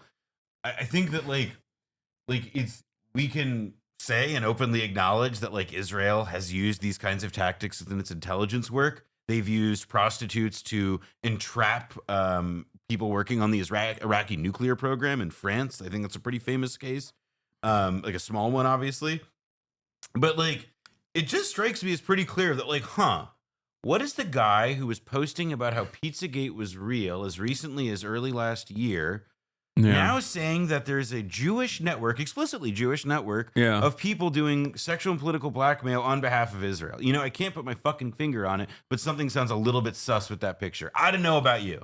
Yeah, there's no collaborative effort there with the American intelligence communities at all. He just happened to literally exist within the confines of America while being one of the most high-profile pedophiles of all time. And I guess our security apparatus, our law enforcement agencies, like none of them were aware. He was just a Jewish guy doing Jewish things for Jewish Mossad. Well, you know who is really going to give us, like, who if he is unburdened by the deep state will be able to give us all the information about Jeffrey Epstein. It's going to be Donald Trump, who definitely was not a friend of Jeffrey Epstein's, and who definitely was not seen on video standing next to Jeffrey Epstein checking out younger women. Yeah, it's definitely going to be that guy who's going to do the, like, you know, famous White House of South. Mar-a-Lago was used famously as a hunting ground for Jeffrey Epstein's next victims on numerous occasions, including the most high-profile victim, Virginia Giuffre, who ironically outed Jeffrey Epstein's friend and lawyer Alan Dershowitz as one of the people that, you know, sexually assaulted her. Interestingly enough, Alan Dershowitz is also a prominent friend to Donald Trump. And, you know, Israel. And, of course, Israel, yes. But also Donald Trump. Yeah. The Trump-Roy Cohn connection is actually kind of relevant to bring up here, just in the sense of that, like, the things that he keeps, like, suggesting about, like, this is, like, you know, some compromise operation on America from, you know, outside or whatever. Like, it just feels... Everything about this guy feels off. Everything about his take on the situation feels off. It just feels like indelicate, imprecise, and that for those people, you know, I would say, including myself in this category, who are curious about what happened, who are curious about like what it suggests about how power is wielded within this country and so on, like, it just feels like, cool, this is like how you drive like a fucking monster truck all over the evidence. Oh, there's more to it. Remember, this is another thing. Chatter is correct. You just reminded me. I forgot to Steve Bannon. Oh, the Michael Wolff thing. You're right. You're right. You're totally right. I forgot about this. There was a new thing. Steve Bannon. No, this, not the new thing. This the documentary. One. Steve Bannon filmed Jeffrey Epstein for 15 hours. His documentary has never surfaced. Steve Bannon took 15 hours of video of Jeffrey Epstein in the months before Epstein died in jail. He said it was for a documentary and claimed it doesn't stand up to scrutiny. Sources say Bannon was friends with Epstein and was trying to rehabilitate his reputation. Epstein declared he was a firm believer and supporter of Time's Up, the organization to fight sexual harassment. Okay. I made my living from old thinking, Epstein said from his palatial Manhattan home, but the future is for the way women think. Bannon pushed back. A clip published by the New York Post in 2021 shows Bannon verbally sparring with Epstein. Is that kind of sop because of all the depravity you've done against young women? It was vintage Bannon, the right-wing operator, threw a Molotov cocktail in the political left's arena hoping for chaos. The clip supposedly promoted a documentary, The Monsters, Epstein's Life Among the Global Elite, from Bannon's production company Victory Films. Before Epstein went to jail on sex trafficking charges in July 2019, Bannon spent months in the financier's homes in Manhattan and Paris. He boasted he shot 15 hours worth of video. How the fuck did Steve Bannon get this level of access to a serial blackmailer of incredibly wealthy and incredibly powerful individuals? How did he get this level of access? I mean, I would still say that the other thing that like there are like again, in addition to footage like this, like there's other things that like we could know about Epstein that we do not, that hasn't been released. Like specifically, like the thing that for example, like the thing I would love to know is what exactly did they find in his safe, and other, what's the inventory list of what they found in his home in that safe when they actually raided the house in New York City. Like there remains just so much stuff that like is not released or whatever, but like there's just all this like vague talk about releasing the Epstein files and shit. Bannon grew closer to Epstein in the summer of 2018, advising him on how to handle his myriad legal and media investigations. They continued to spend time with each other through the following summer when Epstein was arrested in Manhattan on sex trafficking charges. It has not surfaced anywhere, not in the criminal trial of Ghislaine Maxwell, who was convicted of assisting Epstein's sex trafficking.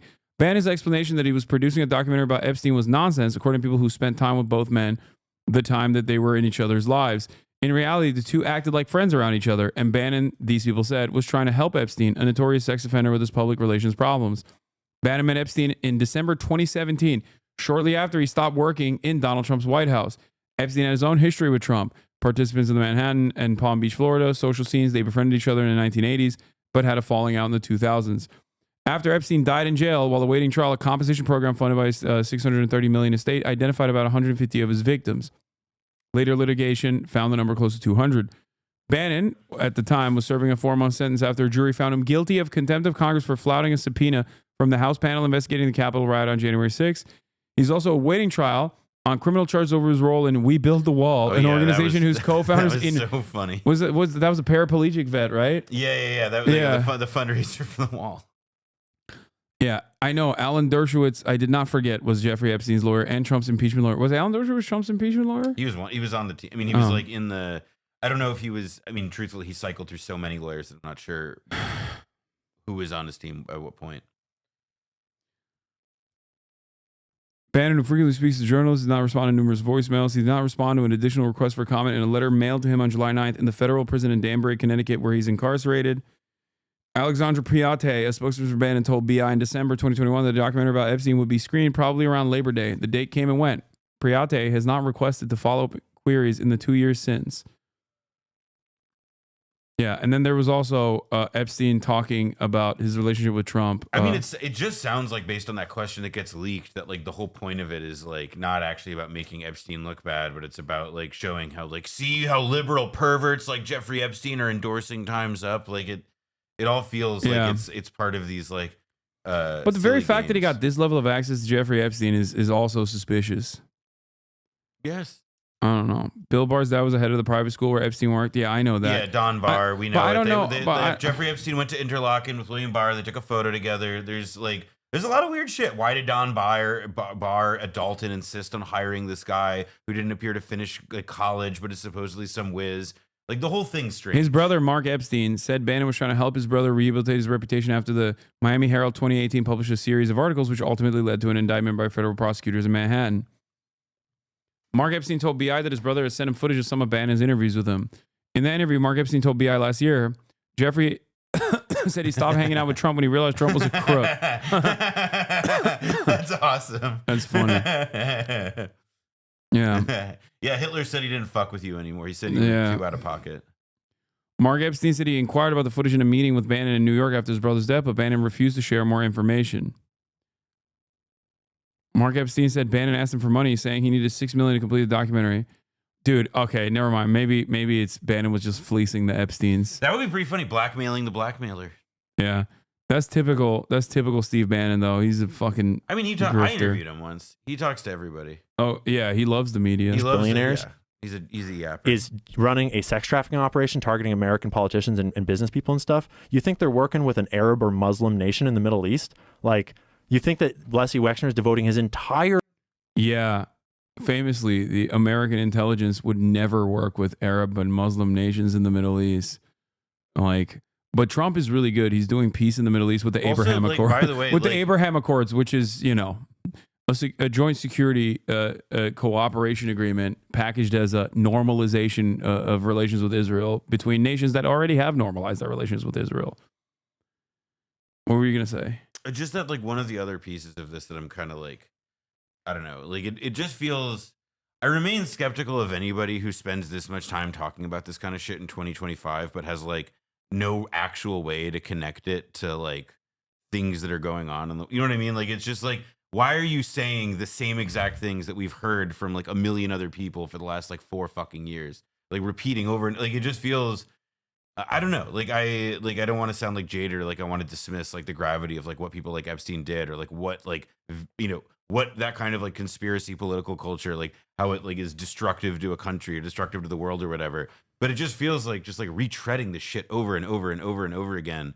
It just feels like prurient. It feels like tabloid stuff. It doesn't feel like it's actually trying to educate people in any meaningful way. I mean, I can't, you know what I mean? I can't tell if he's just like, you know, just stupid and didn't understand the book that he claims he read, or he's just like deliberately misrepresenting it and only talking about the Jewish nature of these espionage actions. Well, if these, by the way, if your people want to see an interesting documentary about Les Wexner that has a nice Jeffrey Epstein bit on Hulu, the documentary about Victoria's Secret, Angels and Demons, it's like about how Victoria's Secret was this place of, like, rampant sexual abuse, exploitation, and projected this, like, hypersexualized imagery and culture.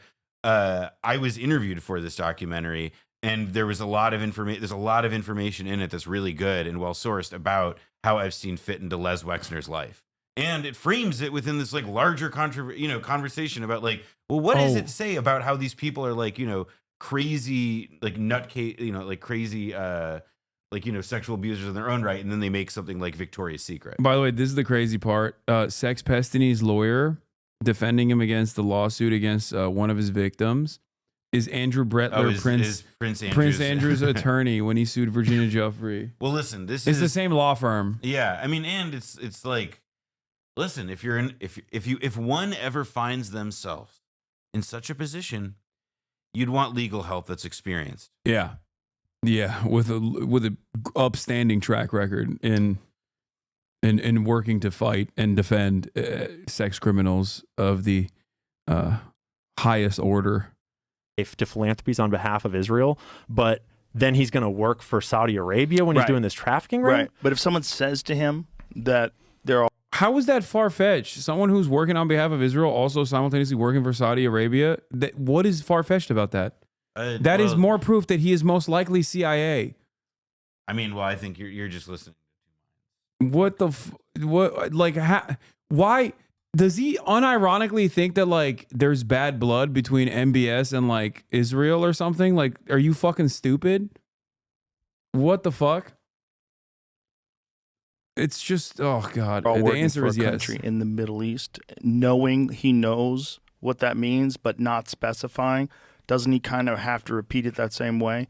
Well, he also has to repeat it the same way because he won't get the job if he says Israel. Exactly. Because Israel has Right. so much control over our government right now. And I'm not saying that all Jews are in on something.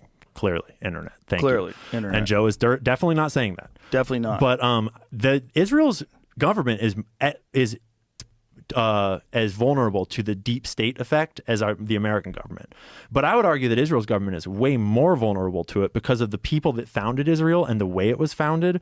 It was founded in a modern time, much more recently, by, like, it was a revolutionary founding. And I can totally sympathize with the Jewish desire to have that state. Like, I get it.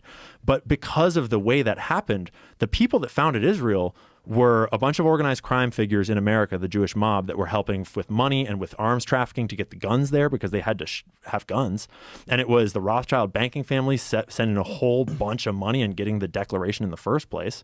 And then the people that were there, the 3 different organizations, the Irgun, the Lehi group, and the Haganah, those were the 3 like paramilitary groups that fought to found Israel, and they're like the heroes of Israel, which I understand the narrative that they're heroes, but when Israel was officially founded, they officially designated Irgun and Lehi as terrorist organizations because they had been bombing civilians. They'd been bombing British civilians. Dog, Lehi called them, it was Lehi. Also, by the way, it's not Lehi. Lehi? Lehi, yes. Yeah. It's called, like, it's not the fucking Lehi Valley. It's called Lehi. Also, Lehi called themselves terrorists, didn't they? Yes. Like, they didn't even, like, they were like, no, we're terrorists.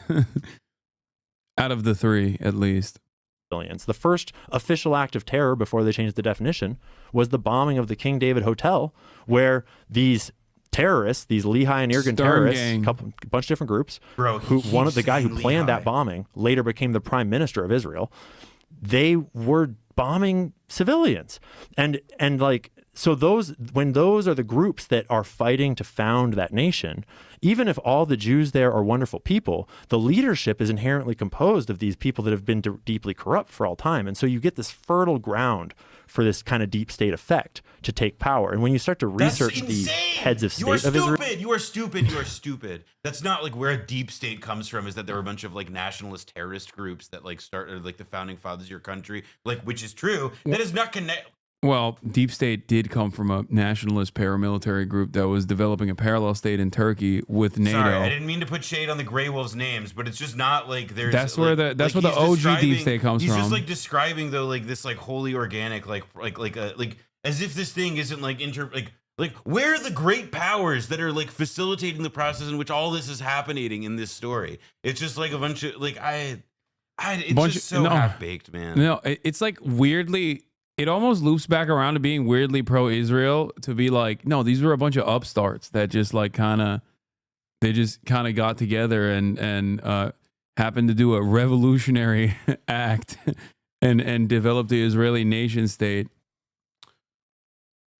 Over history, you realize that a bunch of them were in those groups doing those terrorist acts and have done a bunch of dark stuff because those were the people that were at the top of that military organization. Like those terrorist organizations reformed to form the IDF. And what's interesting is you can talk about this now post October 7th. It opened wide open. Post Gaza. You want to know a funny story?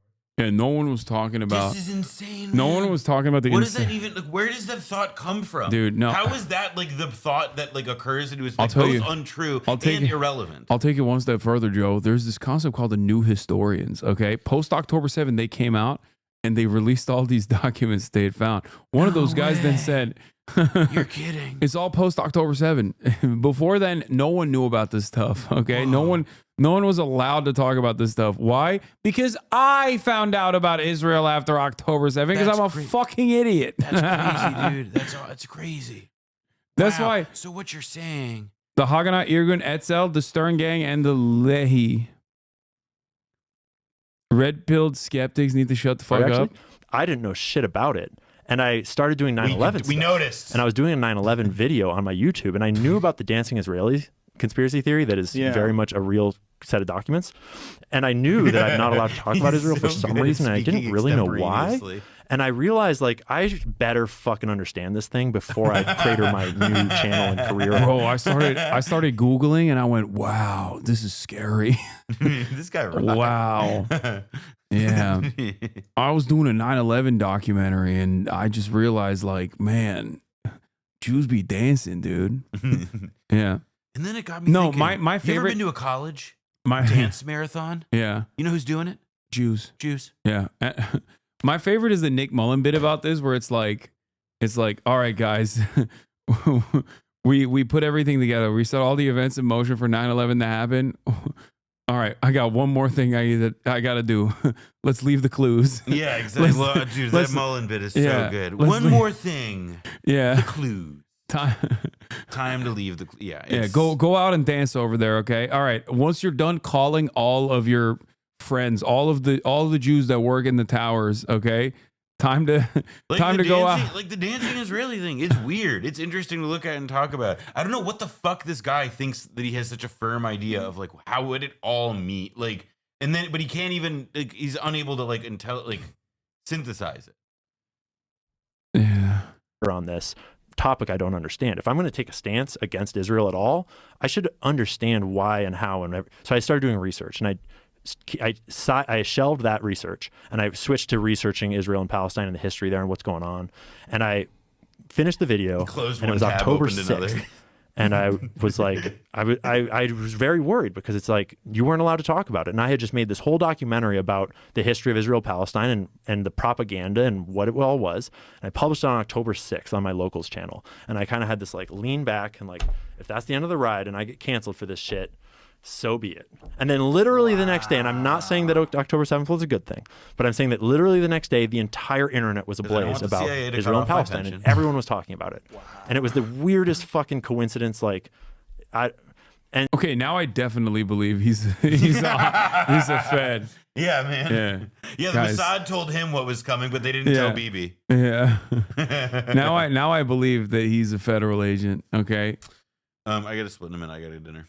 Oh damn! All right. Well, I'm about to end this right now after the wonderful words of this man. Oh, yeah. Anyway. And suddenly it was I'll see this part out then. Yeah, let's finish this up. All right, let's fucking dig this thing open, because unfortunately, it is. I mean, I think fortunately, I think that the state of the Israeli influence that sustained them for so long, that was essential to them surviving this long, I think that it has grown cancerous to the Jewish faith in general, because Jeffrey Epstein is the perfect example of this.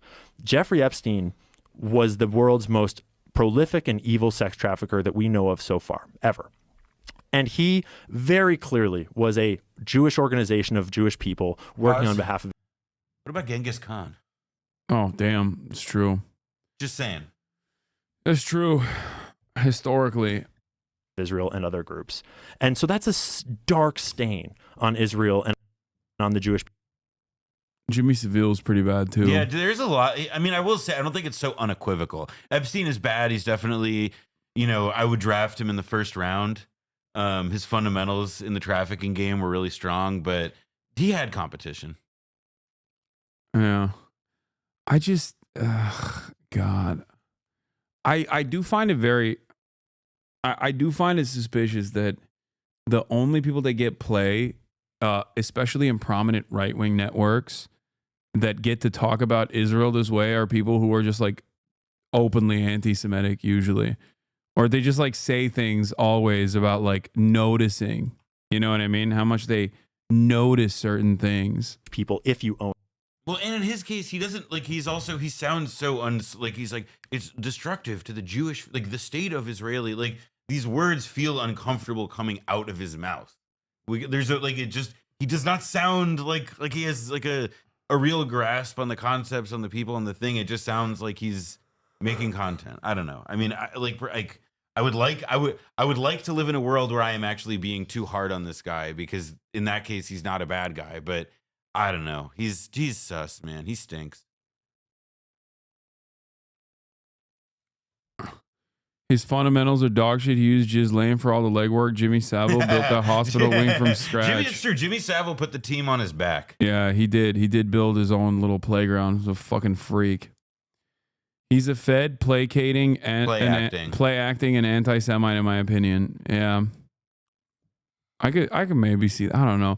Does the CIA have motion like that? Do they still do psyops? I don't think so. Like this. That's I think about this sometimes, because like once upon a time, right? Like the CIA has had, and especially in the middle of the Cold War, like they ran multiple operations to surveil the CIA, or sorry, to like co-opt the media with people who were like active CIA assets who were working in newspapers and so on. And like this was way more Operation Mockingbird, right? But it's true. But there, I mean, among others, like it was a larger program, et cetera. But here's the other thing: like there were things that made that possible that don't exist now. A lot of the people they recruited had served in the army, because for most of the like that period of time in the 20th century, there had been a draft. And in fact, a lot of people had served in World War II, and they were already more ideologically like willing to work with a government that they had already served in that way. Like there's a great story that was published by Carl Bernstein in Rolling Stone in 1977 that like it goes into this in the sense that like it like when you see what the actual like laid out, what like a CIA operation to seed people within the media looks like, it just doesn't seem like the kind of thing that you could pull off in the same way today. I'm not saying it doesn't happen, it doesn't exist today, but that like a lot of these like ideas of how it used to work in the past, like you can't just like control X, control V. Even Israeli espionage, like when they were closer to like their Arabic roots, I think that they were more convincing agents out there. And now they can't even mimic like the Palestinian dialect when they're doing one of those fake videos. It's like, oh, hello, I am Palestinian Islamic Jihad. We love killing Palestinian civilians. Like when they do those like little fucking things that they those little snippets from the Gaza Strip, like they also don't even have the same motion any longer. Like none of the enshittification has taken root in even the espionage agencies as well. But you know how I think we fix this? How? Bring wokeness back. Bring wokeness back. DEI got us into this mess. It'll get us out. Yeah. Anyway, all right. Nobody wants to work anymore, myself included. That concludes today's episode, today's broadcast. Thank you so much, Noah Culver, for coming on. And also shouts out to Simone Zimmerman again. We will see you tomorrow. No, you're going to be here, right? Yes, sir. All right. We'll do some more fun stuff. I will be reacting to Drewski's Love VH1 style reality dating show as well tomorrow. And I got some other fun reacts lined up as well. Peace, everybody. See you tomorrow. Bye-bye. Starlock to the starlock to the top, it just begun. There he is again, her sun is streaming, her sun is streaming. There he is again, her sun is streaming, her sun is streaming. Review in the P.O. box, Uncle Uger's face. Sudden discord at your prop, great names take embrace. Tiny Bernie Sanders, LGBTQ Air Force. The whole left at your fingertips, Anne at your door. The H3 crowded debate, the Young Turks online show. 3 full fucking years of this, plenty more to go. 90-day fiance talks of champagne bourgeoisie. A Trump rally live reaction, a mass riot at DC. There he is again, her sun is streaming.